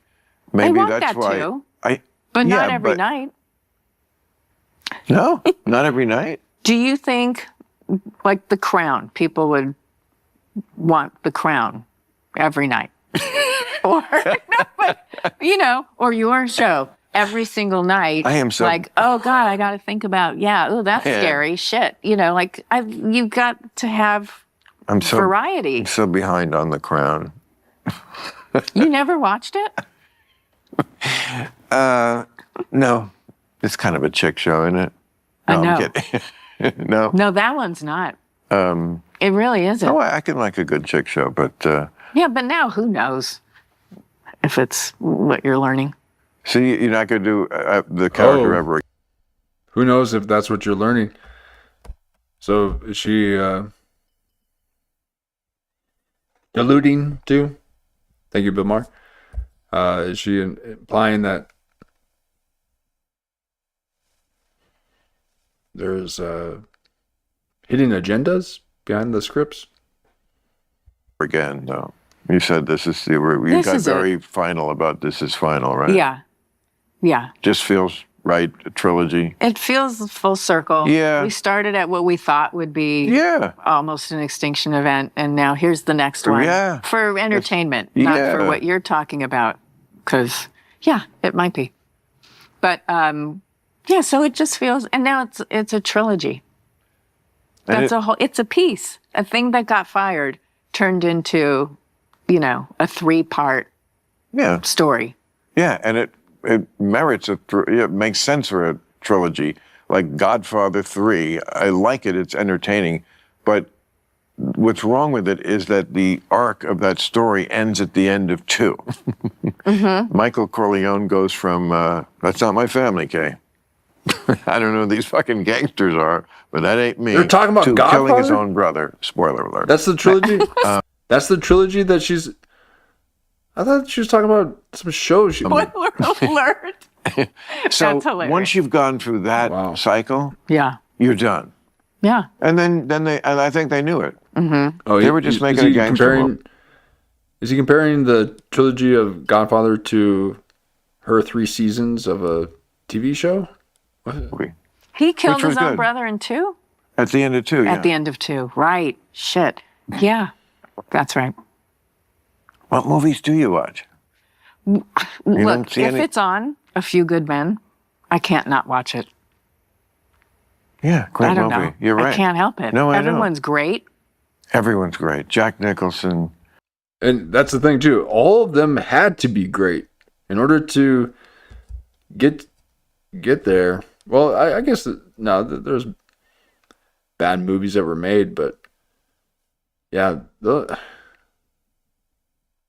those movies they had good quality. Yes. Tom Cruise. Demi Moore. Kevin Kevin Pollak. So easy to watch. Oh, yes. So good. So good. Oh, Kevin Pollak was He's great. everything he does, yeah. I know. Yeah. Now, he had a good, I mean, we started as comics together, you know. Yeah. And then he got this great career as an actor. Yeah. No, Yeah. he's fantastic. Yeah, so I love that. And then the Sex and the City movie, the first one, if that's on, sorry, I'm going to watch it. So you I just, like it. you just like, I'm all over the place. you just like, you don't purposely watch things, you just whatever's on? Yeah. Some people watch TV that way. That's so foreign to me. Ooh, no. I don't enjoy it as much when I look for it and put it on. Unless I'm with my husband and he wants to watch, something. I said, let's watch something. Can we just watch a good, romantic movie? Would you do that? Because it's not his thing. He's like, yes, I would. Yes. And I said, okay, what about, Defending Your Life? Because it's also so good. Albert Brooks, Meryl Streep, Defending Your Life, where fear is the word. What see, that's where, I'm sorry, that came in and his great brain turned it into something. But fear, of course, fear is, that's the worst. That is suffering. That is, and then love is the opposite, and that makes everything okay. So that's what's valued. I loved that whole paradigm. Defending Your Life. Such a perfect structure. Perfect. Why do you think so? He dies. Yeah. He goes to heaven, and he's put to the test because he has to prove that he has courage, right? Or that he wasn't afraid. Like if you don't And it's prove why that, didn't you like yourself enough? Was the prosecution's point. Why don't you love yourself? And he falls in love with Meryl Streep. And Meryl Streep loves herself. And because she does, there's generosity and she's not afraid of anything. That's the antidote to fear, love. And it's such a big idea. And at the time I thought, really? I'm not sure, She's going off at the end on the bus, right? Because you're like the bus in heaven, that takes you to the next level. And he's on another bus going some crappy place. But he goes after her bus. To be with her. Thereby also fixing his problem. And he's breaking a rule, which is a fear, and But you see, that perfect structure of starting with a need and a desire, and then having them, boy, show business when it's good. I mean... No, because it's an idea that everybody gets, and you're not even sure on what level you're getting it, but something about it makes you laugh because it's true, or makes you cry because it feels true on some level. You know what I mean? When do you watch TV or movies? Do you watch movies on TV? I mean, I do. Yeah. Yeah. Yeah. Do you go to the theater ever? Never. Yeah. No. See, we're nope. And I feel bad. Okay, and this is what we're just talking about. Well, not just talking about, but this is what we were talking about before. Don't feel bad about watching movies at home. Okay, we need to have that archive so we can go back and look when it was really good. Because right now, it's the dry period because there's other things that are capturing our attention. Okay, so while we do things like this with YouTube and watch these shows, we have archive of movies that we can watch and do all that. But it seems like things get kind of missed when they're trying to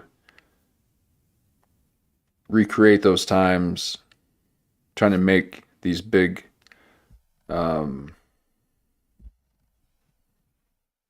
campaigns and all this stuff. It just doesn't feel like it's, the movie system and the TV was all kind of connected to, to advertising and the television. So,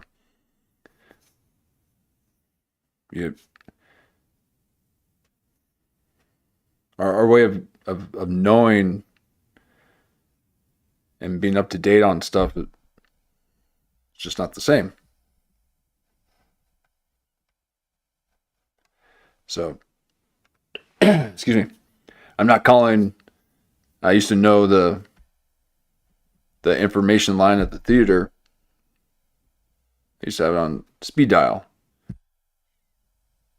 You just listen to it like you're listening to information.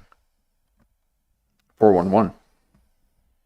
You get to know what's playing that weekend. You're like, okay, yeah. Because that was just one of the things that you did. It's not like that anymore. Kind of. Okay. Well, I mean, I'm not going to blow my brains out about it. So do I. So do I, you know? I'm not saying I'm a better person than you because I feel bad. Just because, you know, I mean, you hear these directors like Martin Scorsese, who we all know is the greatest, and I love him, blah, blah. But, you know, they're all like, it needs to be seen in the theater. It's like, okay, I'm sorry. I'm sure on your level and what you are seeing, but I'm just a young man in the 22nd row, you know? I lock in them. I've even watched some of your movies in the kitchen. I'd seen them before, but, you know, I'm watching them again. I've seen it 3 times. By the way, that's how good they are. Right. That I don't need this huge epic experience. Right. It's so good that it works on that or on that in my family room. But Or yeah. when I'm making a sandwich. Or when yes. You know what else I have? Oh, what I miss? Back it up a little so I can see. I want to see that again. Yeah, actually, I've been wanting to skip ahead a bit. It's like, are we ever going to hear the friends?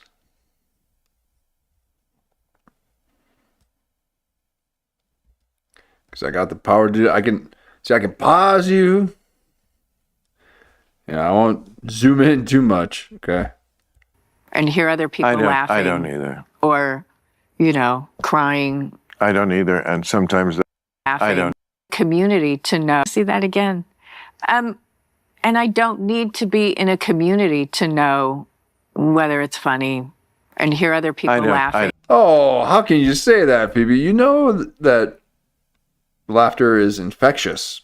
Okay, you're on set. Okay, you performed before a live studio audience.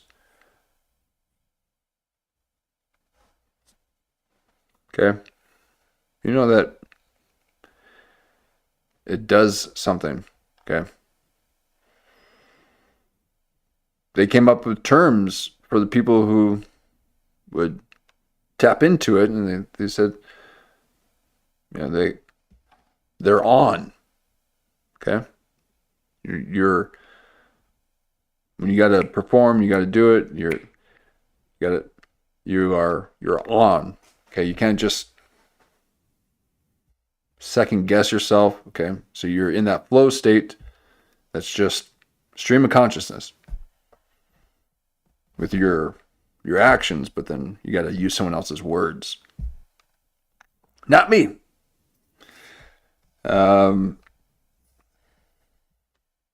Although I could have used some words today. A bit slow today. Okay. We'll get back into the swing of things. It's my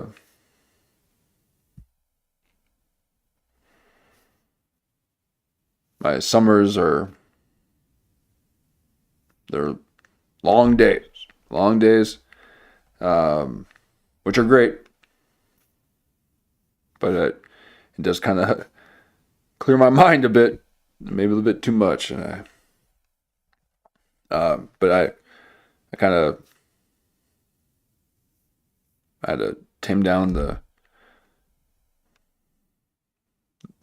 running around a bit so I can have a little bit of energy at night to do these. I was running around a little too much.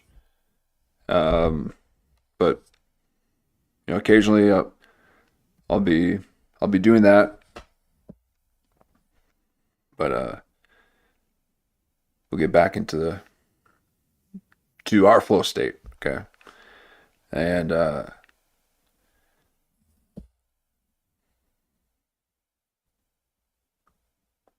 don't either. Or, crying I don't either, and sometimes that annoys me.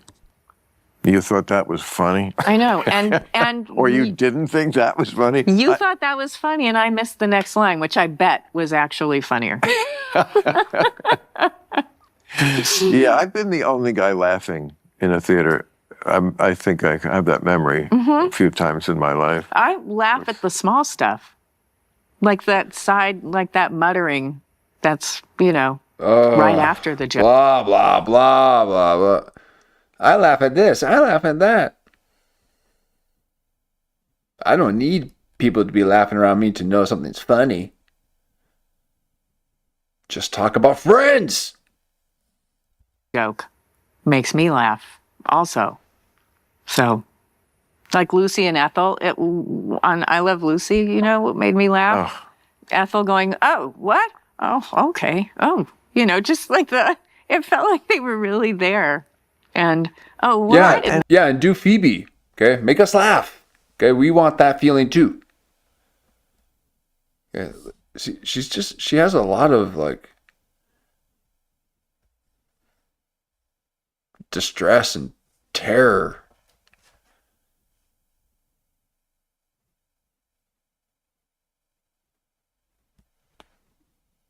Embedded in the memory of her face. Okay. Trauma, has this, it has a ripple effect. You can reflect it. Okay, so you make a movement, you kind of turn your head, and you'll make the wincing face that you once did when you were being beaten. These little glimpse of a memory. But yet, not once have you sang Smelly Cat. Okay? She resists the Friends association so much. I don't know why.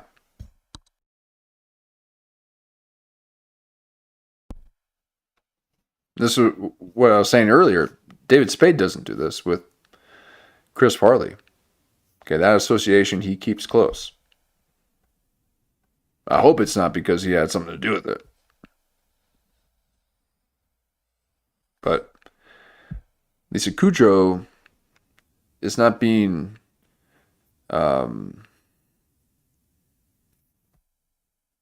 she's being very selfish with her friends.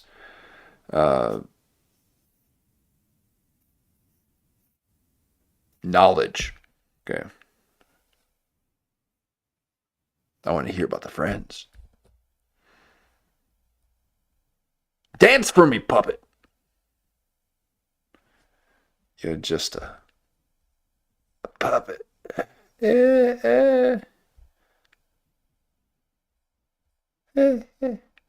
Just like, ah.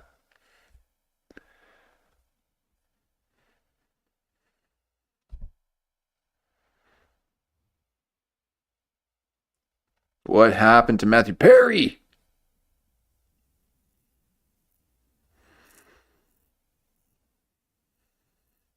I mean, this is a look as if she seen his body. And she's like, oh my God, no. I can't.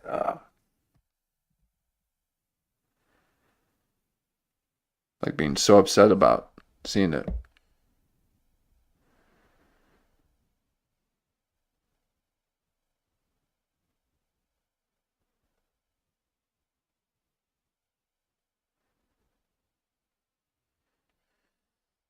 No, honey, I didn't know. Yeah, that little stuff makes me laugh. Not that I'm obsessed, but again, like the idea that like the audience isn't getting the best, the idea that somebody would say, like, well, it just, it just has to be good enough.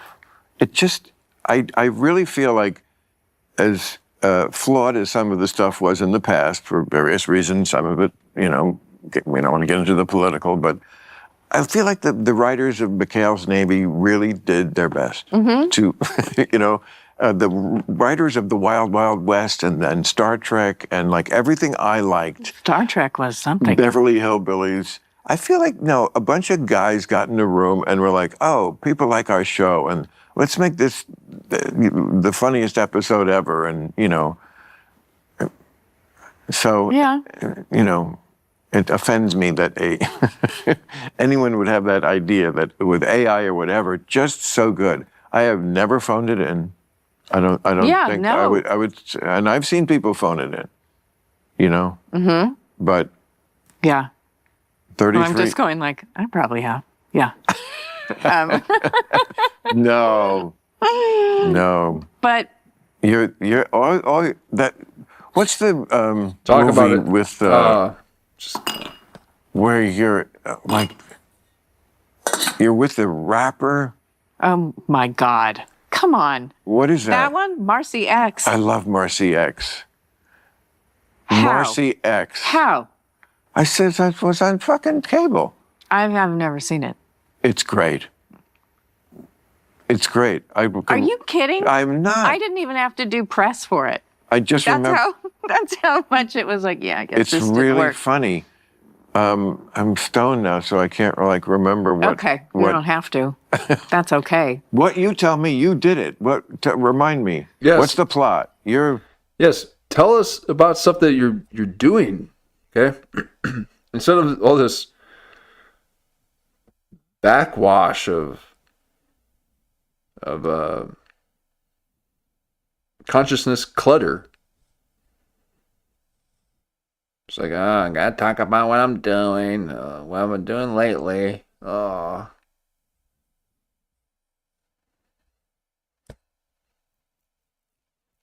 Talk about friends. My father is very wealthy. Yes. He has a heart attack.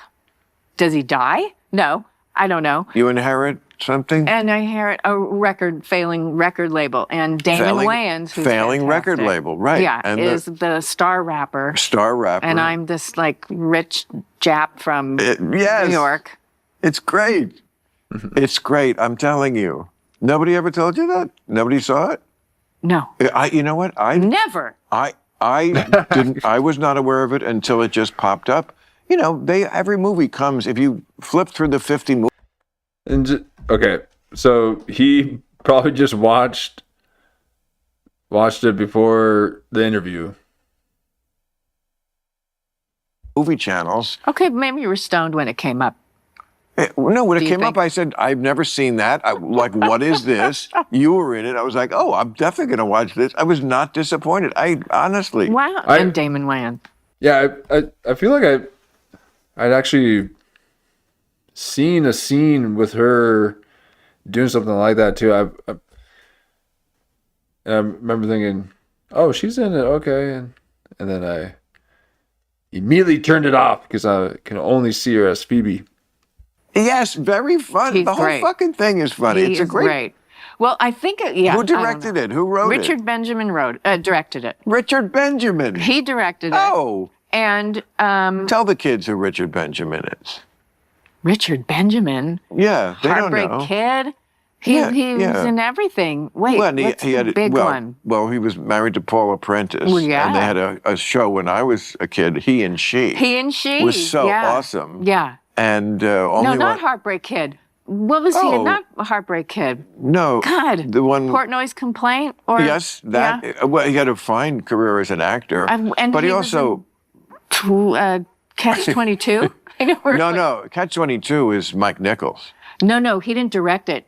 Oh, he directed My Favorite Oh, he was Year. in it, yes. And, Yeah. Yeah, My Favorite Year. Yeah. Oh, yeah. Yeah. No, and lots of stuff. He was lovely. He was so nice. So he did that movie. And okay. Paul Rudnick wrote it. Oh, Paul Rudnick is a genius. I loved him. We used to be on Politically Incorrect. So funny. Do you remember the column he used to write? No.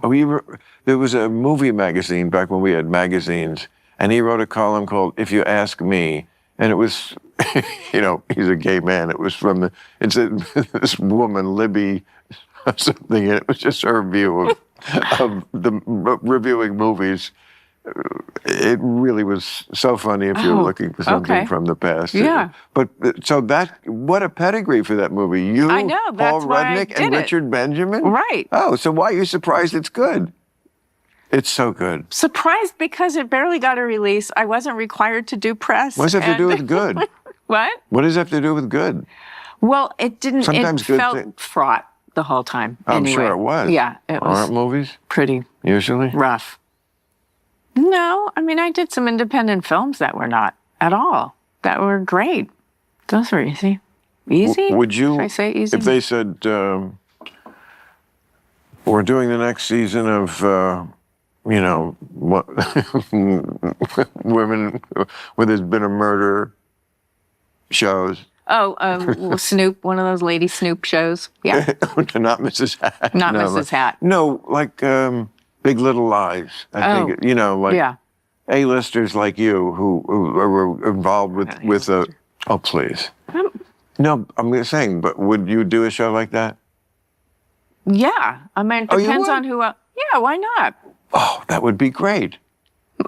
You should also do White Lotus. Don't you think? I don't know. That would be great for you. Really? Don't you think? I don't know. What do you want to do now? Now that you're not going to be... Well, I might be doing Romeo and Michelle sequel, that movie. Romeo and Michelle's high school reunion. Oh, I got to Mira watch that one Sorvino. again. Yeah, I remember it. Might do that soon. Very Yeah. soon. Yeah. And then, I don't know. I'm up for whatever. I hear there are very nice sets now. And people are not like what you described on sitcoms. And there are people that just really want everyone to Oh, yeah. be professional and get along and focus on the work. I'm sure there are. Is she saying this because she's implying that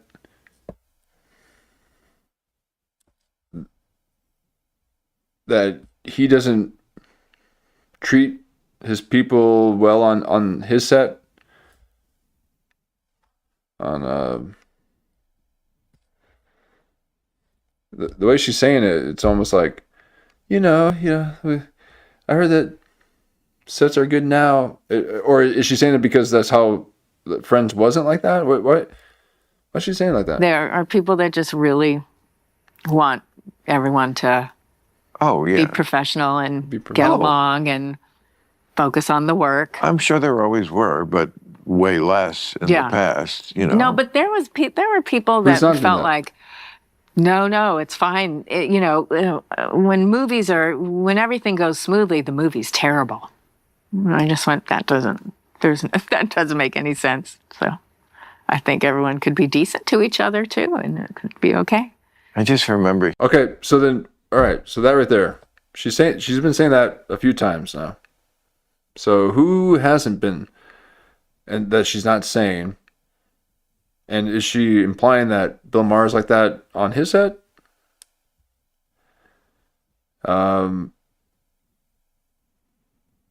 Or is she's saying that that's how it was with her on other shows?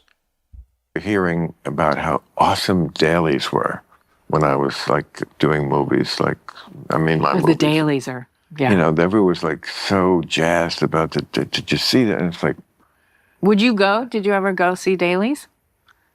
no, You weren't invited, right? I wouldn't have been invited. Did I even ever have my own trailer? No, I was never rose to that level. I did like Cannibal Women in the Avocado Jungle of Death and DC Cab. This is my acting career. Murder, She Wrote, I was on twice. But did you like acting? At the time, I was late 20s into my 30s.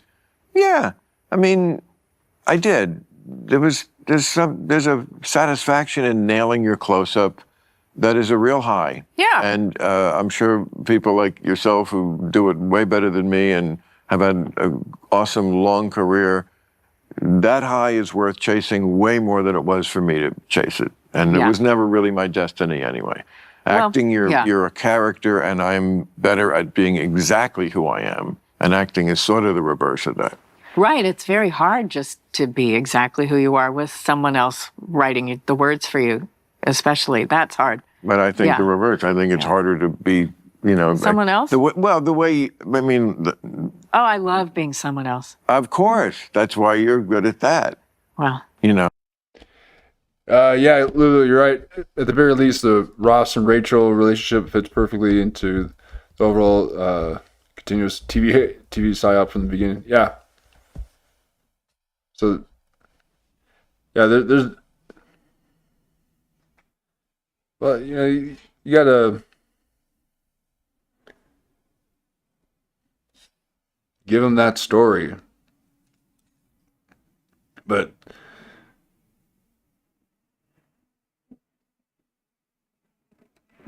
yeah, it seemed that back then it just wasn't that they didn't make it so obvious, or maybe it was obvious and I just didn't have the eyes to see. But they're more creative back then to hit it, to hide it with analogies, so just be so outright with their agenda.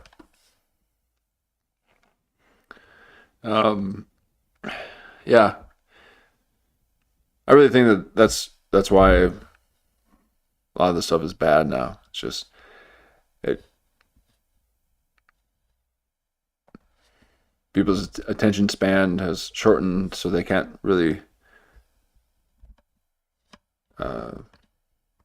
have deep conversations or deep thoughts like that, or yeah, a deep analogy of the psyop of Ross and Rachel. That could be, because what's really odd too is just how much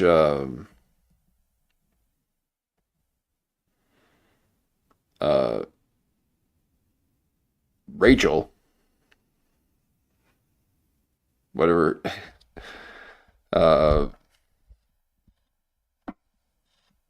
whatever her name is, the one who played Rachel, she's like seems very connected to a lot of this weird Hollywood stuff that's been going down.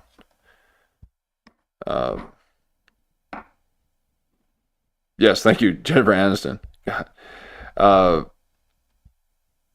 she kind of has like this thing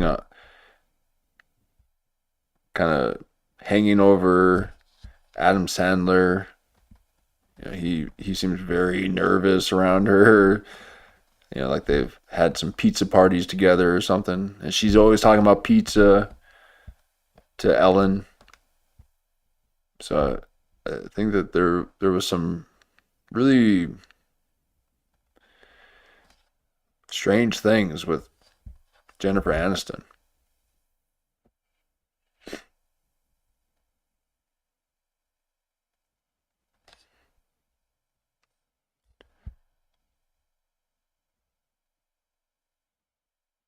And that show did get really big. So they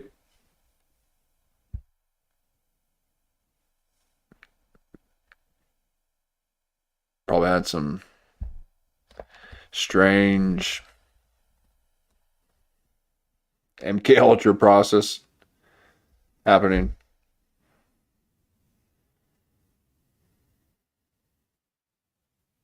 Oh yeah, look up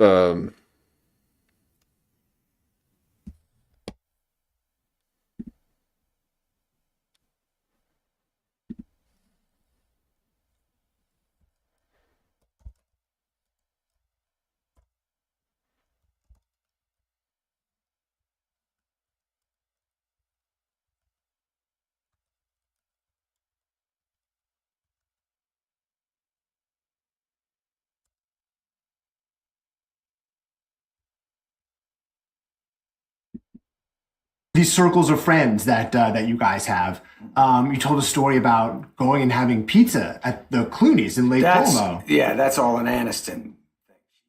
It's like George and I would love you to come over for pizza, but How was the pizza? Was it good? Oh, what Did he make it Amal's himself? pizza was better than Clooney's. They Yeah, both made, everybody made a certain kind of pizza. There's no Finally. pizza we didn't love. Something that he See the does look on her better face? than Five everybody different else. kinds or 6 different kinds of pizza that night. Let's be Clooney's was quiet. excellent. Shut your Amal's was the winner. Thank you very much for this. See, let's be quiet. Shut your trap. You're like, what? I mean, look at what her expression on her face when she's hearing Adam Sandler talking about pizza and the different types, and she just says, "You just shush your face." Let's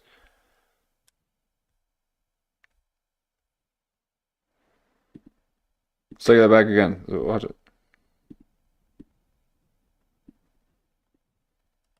What the fuck are you laughing? These circles of friends that you guys have. You told a story about going and having pizza at the Clooney's in Lake Como. Yeah, that's all an Aniston.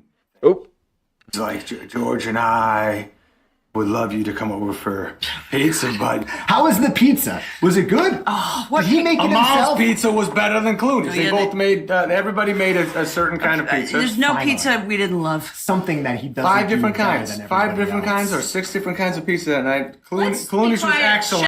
Shut your Amal's was the shut your winner. Thank you trap. very much for this prestigious award. To show my appreciation, I am inviting you all to a pizza party tonight at Jennifer Aniston's house. I'll see you there. You've been to my house. We've had pizza. Girl after my own heart. Do we love a pizza or what? We love a pizza. Girl after my own part. Okay. She actually slipped there and said part. Okay. Part. Like eating part. A part of a person. Allegedly. And this is the new one. Do. It's so much fun. These circles of friends. So a lot of strange things with old Jennifer Aniston. And then Matthew Perry was murdered, apparently. He played Chandler.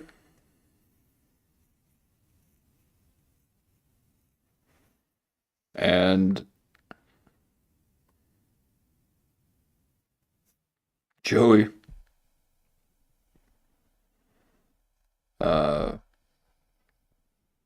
Matthew Blanc. What is that his name? Michael Blanc? Matthew Blanc? Nothing really happened with him, I guess. But yeah, Jennifer Aniston too. Like her dad was this big time director. Maybe he was doing soap operas. Maybe she started to do a soap opera once or something when she first started. Something like that. But she's connected. Is that you? No. Yeah. I could see also why you want to be Valerie. Yeah. It's just so much fun Yeah. to slip into that and Because nothing bothers her. Not really.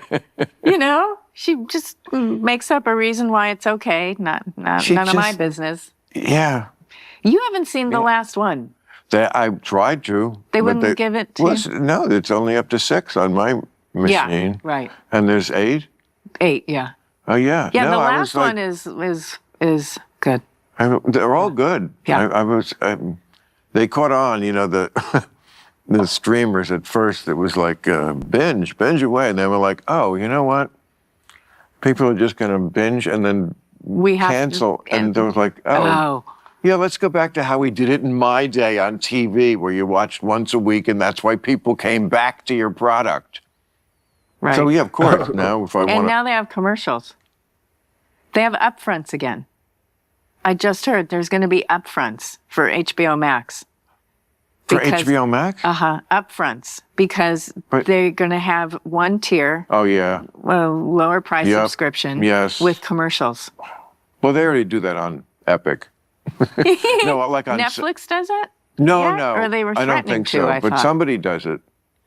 Somebody Disney? does it No. that way because I tried to watch something once and it was like, oh, Oh. I see. I have to Yeah. sit through a commercial. Yeah. Oh, I watch History Channel, and all I can get, I only watch one show on it. And there's like 3 minutes of ads, and I'm not used to that anymore. And that is why people are not even watching TV anymore. Because now the ads are just so bad, and they have to have more of them because they're not paying out as much. And they're not even good quality commercials, so they're not enjoyable to even watch.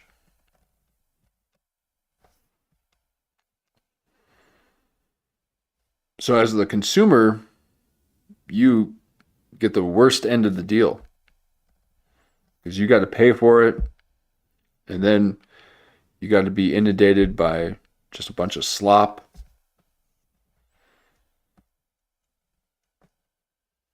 And then the show itself is not even being written to its fullest potential. It's got to be dumbed down to accommodate people not paying attention to their TV screen. Ooh-wee. It's the nexus, okay? This center point, the point of fusion, where it all kind of comes funneling into this concentrated area of just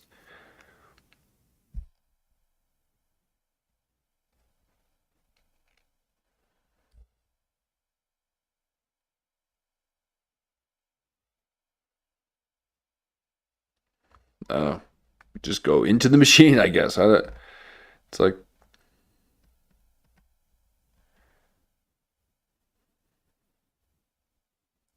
I don't care for it. You can't fast forward. Oh, I hate That's fucking... not fair. I hate streaming. They've ruined sports. Oh, They've ruined it. why? It used to be all the games were on one channel. Yeah. So you just like, okay, all I do is turn that with the game. Now it's all over. You never know where the game is. It's on, some of them are ESPN, NBC, ABC. Wait, it's not one network or one streamer Spread all over. got all of them? No. So we have to hunt for the fucking game. Wow. And then it is harder to fast forward through streaming. You can't do it. With old DVR, I know, Grandpa, you can see how fast you're going. You can see where to stop. You can blip through the commercials and know. You can't do that.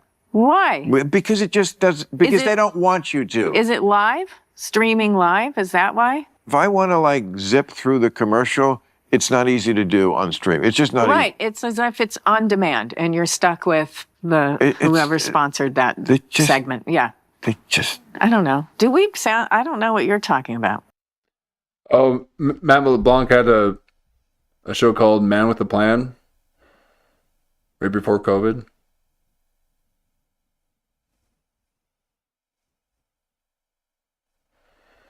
Wow, and you think that they tried to bury that show during COVID?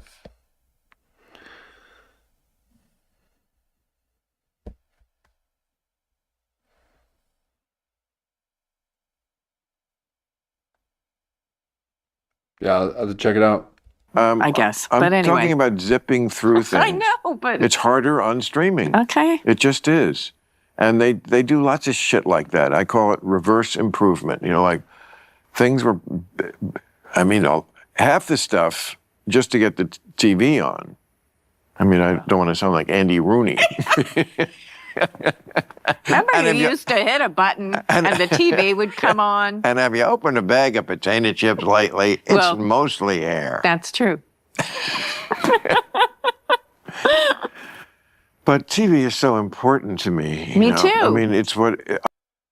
It's mostly air because of packaging, okay, through transportation, so it doesn't crush all the chips. So they blow it up with air as a means to protect it, so it doesn't break the chips. Because everyone's been bitching about having broken chips, so that's why. I watch it at the end of the day. Well, Yeah. I watch it, I have it on, I have a TV in the kitchen, the bathroom, my office. But if I really want to watch something, I watch it in bed at night because I'm just watching it. Oh. I'm not taking a bath. I'm not making a sandwich. I'm Okay. not unpacking my briefcase. So I watch your show from the bed. Ooh. It's the highest compliment It is. I can give to a That's an honor. a thespian. What What show? an honor. I said thespian. Yeah. So Why? Oh, because you said lesbian, thespian. Thespian. thespian. Yeah. I'm assuming the audience is going to Did he mix say it. lesbian? Exactly. Can't say uh, that. I have to watch at least an hour of TV before I go to bed. Me which is too. probably not the right time to do it, they say, because you shouldn't be screens. It's kind of the opposite effect of No, what no, no. That's my wind down. Me too. That's my wind down. I know. Yeah. But Oh God, can we talk more about your napping, your sleep schedule? God, this is wind down time. This is how I get nestled in. Man, this is one thing I was really concerned about this pairing. Okay, as you can see, I don't have really much to add to this. This is a rough one, folks. Okay, and at the beginning of the stream, I was just like, I don't know if I really want to watch Bill Maher and Lisa Kudrow either. Okay, it just seemed like it was just gonna be a bunch of old timers, and it's turning out to be like that.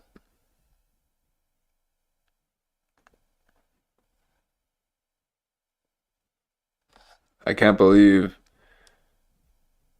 out of this whole time she hasn't talked about Friends. She only said the F word once or twice, maybe. light is not great right before you sleep, but too bad. It's worth the trade-off. And I have to watch sitcoms Oh, before Just say I go to Friends. sleep. is that? Yeah, because it's not Soothing. like if I can't watch your show before going to bed because it Yeah. lights my brain up. Go to bed infuriated. Gets me thinking. No, because it gets me thinking. And that's a good point. You wake up, We you made a- punch the shit out of your pillow. No. And feathers all over the place. No. No. Well, what's like old sitcoms? Like Yeah. Like well, what, they're Friends? all old. What's a new one? Well, I mean, like going like There's no- old, like Andy Griffith show. Oh, no. Not that old. Just Not say that old? that you No, watch your I've own done, show. All in the Family, though. That was fun. I Wow. like doing that. And I watched Andy Griffith, but at night. Right now, it's Will and Grace. Makes me laugh out loud. Wow. 30 Rock What a great makes me compliment. laugh out loud. 30 Rock. And recently, Friends. I did finally There we go. watch Friends all the way through. Finally, And it watch made me laugh out loud. It was Pretty the good. It was the most popular show Yeah. in my lifetime I've ever heard about. Yeah. It's Me too. wow. Yeah. It was I really for- something. Sometimes I forget because I'm such a fan of everything else too. I think, oh yeah, and she's also that icon one, right? Oh, please. Like you haven't been thinking it the whole time. Oh, yeah, that's right. Wait. Oh, you're Phoebe on Friends. Are you kidding me? Yeah, because I just know you from everything else that you've done. This is Bill Maher trying to be the actor's, host. Be the one that everyone thinks that he's cool. oh yeah, everyone's going to talk to you about Friends, but no, I seen your bomb of a movie about some rapper. She's like, wait, what? You seen that? I haven't seen that. Just because everyone's so delicate around Lisa Kudrow and talking about Friends. No, you tell me everything about it. I want to know how many times you laughed. Okay, these people, the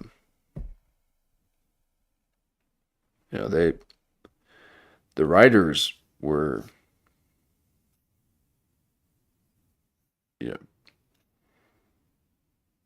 they had to write jokes every 30 seconds.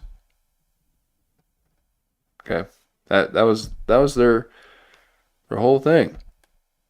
Like there had to be a laugh every 30 seconds. So if you count, go back and like up to about like season 3. I think that's when they kind of started doing that. Maybe 3 or 5. I think 3.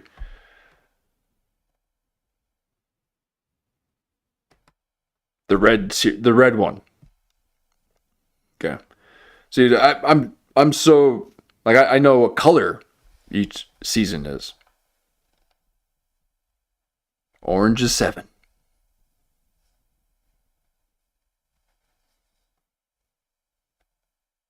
Season 2 was yellow.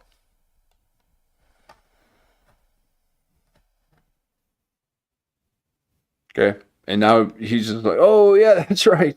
Okay. I know the color of the packaging that the DVDs came in to this iconic show. When I seen that Netflix put Friends on, okay, probably about 5-6 years ago, maybe 8 years ago. It wasn't too long ago that Friends wasn't even accessible for streaming. And when it happened, I'm like, wow, it's kind of a big moment. Netflix got Friends, or one of the streaming services did. And it maybe was probably closer to 10 years now. But I remember thinking, wait a second.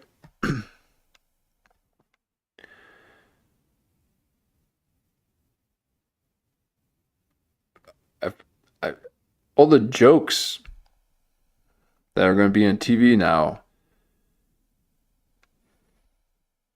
are probably going to be influenced by old Friends episodes, because these writers with TV shows will watch things and I'm like, oh, they're just gonna be this kind of small pool that they just keep pulling from of their experience. But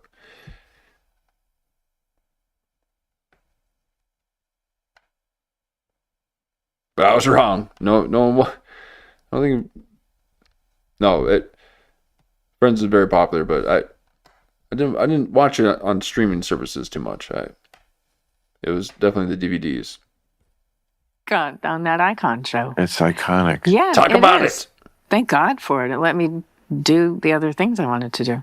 It had a Beatle-esque feeling I always thought from the fans, so like aside from the fact that they love the product, they love the show, they love the Beatle music, but they really were emotionally invested in the band liking each other. Mm-hmm. Like it was like yeah, painful if they thought Mommy and Daddy were fighting. If John and Paul were beefing, or John Lennon wrote a couple of mean songs about it. It was like, oh, come on, you guys.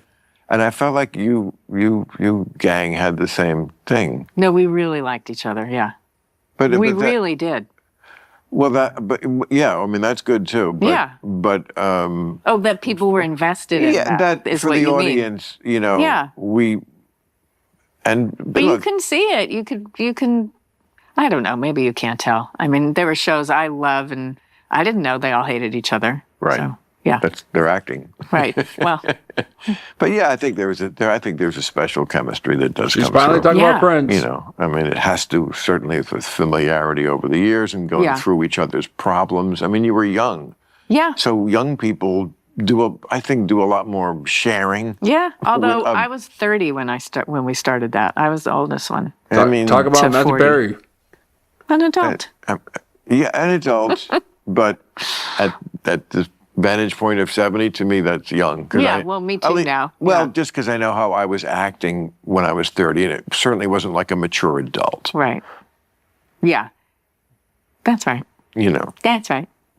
I Yeah. once drove to a party. I was 32, I believe. I drove from my house in West Hollywood to the beach. I think it was Labor Day, in my Mercedes, top down, without a shirt on, and did not bring a shirt. Oh, he's as I recall. starting to pick his chair.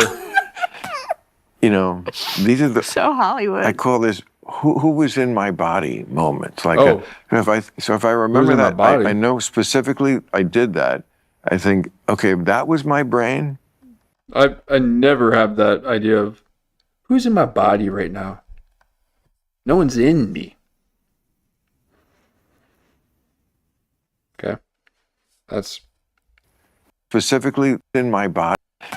you know what? He's like picking at these it. are the, So Hollywood. I call this who was in my body moments. Like, if I remember that, I know specifically my body moments. Like, So Hollywood. I call this who was in my body moments. Like, if I remember that, I know specifically I did that. I think, okay, that was my brain. What else was I getting wrong? Interesting. You know, at that age. Yeah. What else must have been askew? But that's a male. Women's brains, I think, mature much faster.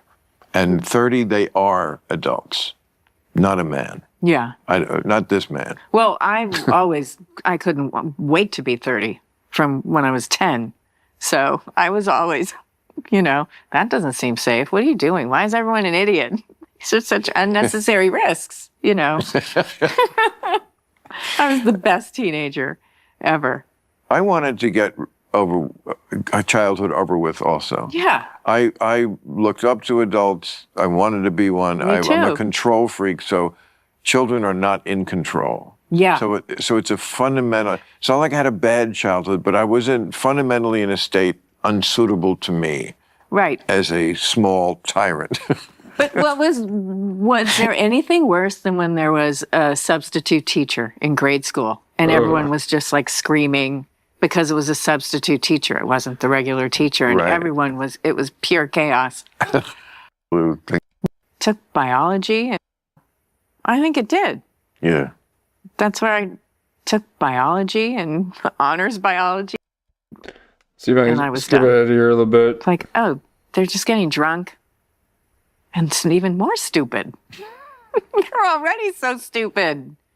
Oh, no. Like, now what? All right, so she's talking about how she's smarter and superior than people. No, it's just what happens. They were having shaving cream fights, and like the first. Okay. Thing.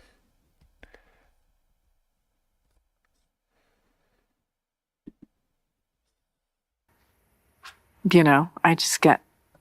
Well, just pick out one person and talk to them. Yeah. But you probably have that at home. Just pleasures of life. Right. I mean. Yeah. That's why I keep saying I'm no fun at a dinner party. Because I don't know what to do with the chit-chat, ever. I just get... Just pick out one person and talk to them. Yeah. But you probably have that at home. Yeah. I mean, if you're married for a long time, it's probably because you have that mental ping pong that the person is just, a person can just endlessly delight you mentally. Yeah. Oh, we you know. sometimes can't get through a show because it's pause and then we talk about something for 20 minutes. And yeah. Don't be trying to take my format. These are Kudrow. Okay. You stay in your lane. Okay, that is my niche. But let's go ahead and wrap up this niche. Lisa Kudrow's talking about how cool it is to pause things and excuse me, got the gargles, to pause things and talk about it. Well, does she have a chat screaming at you, telling you to play the clip? Huh? You got no interaction. But this, she eventually got to talk about Friends. It only took an hour and 22 minutes. The sacred number, hour 22 and 53 seconds. Or 52 seconds. The same timestamp that Kurt Metzger had with Professor Yang.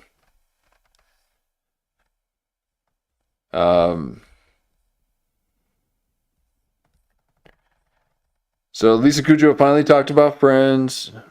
I mean, took forever. Bill Maher, wanted to respect the fact that she's had,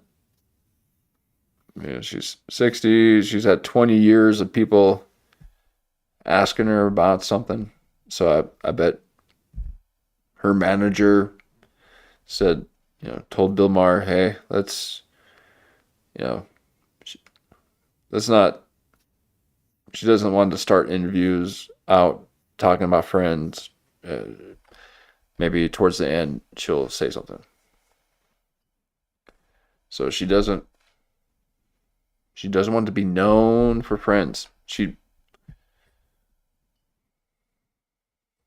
And this is something that happens too. Like that, while they're doing the show, they're like, oh, just wish the show would end.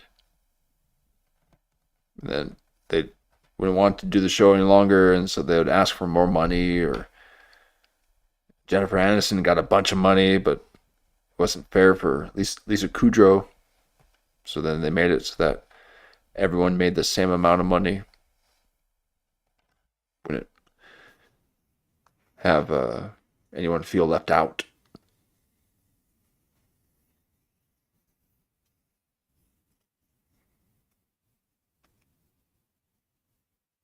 More likely it was Matt LeBlanc. But a little bit of a sleeper one. A little bit of a sleeper.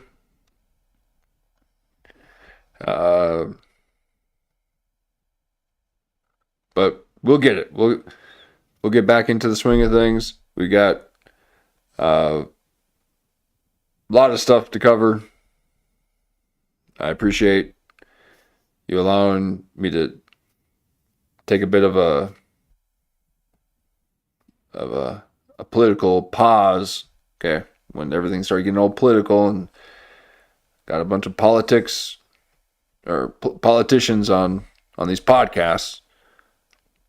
Kind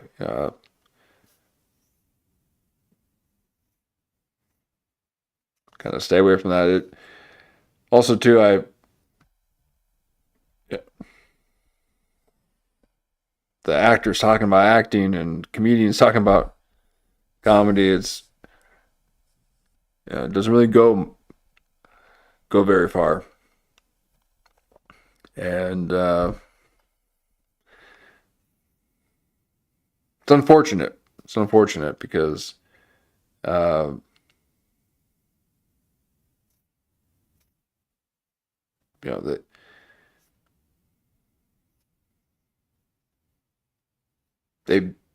they're like me. They got nothing to say. drawing a lot of blanks, folks. I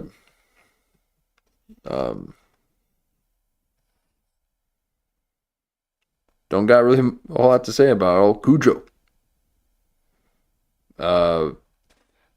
Please inject the Kerp. Yeah. Appreciate it, man. Thanks for hanging out. Yeah, and Kerp's got the Professor Yang, so we'll check that out. And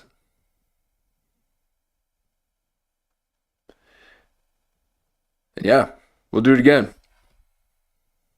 Thanks for hanging out. Had a blast. And hope you guys are enjoying your time out there. And until next time.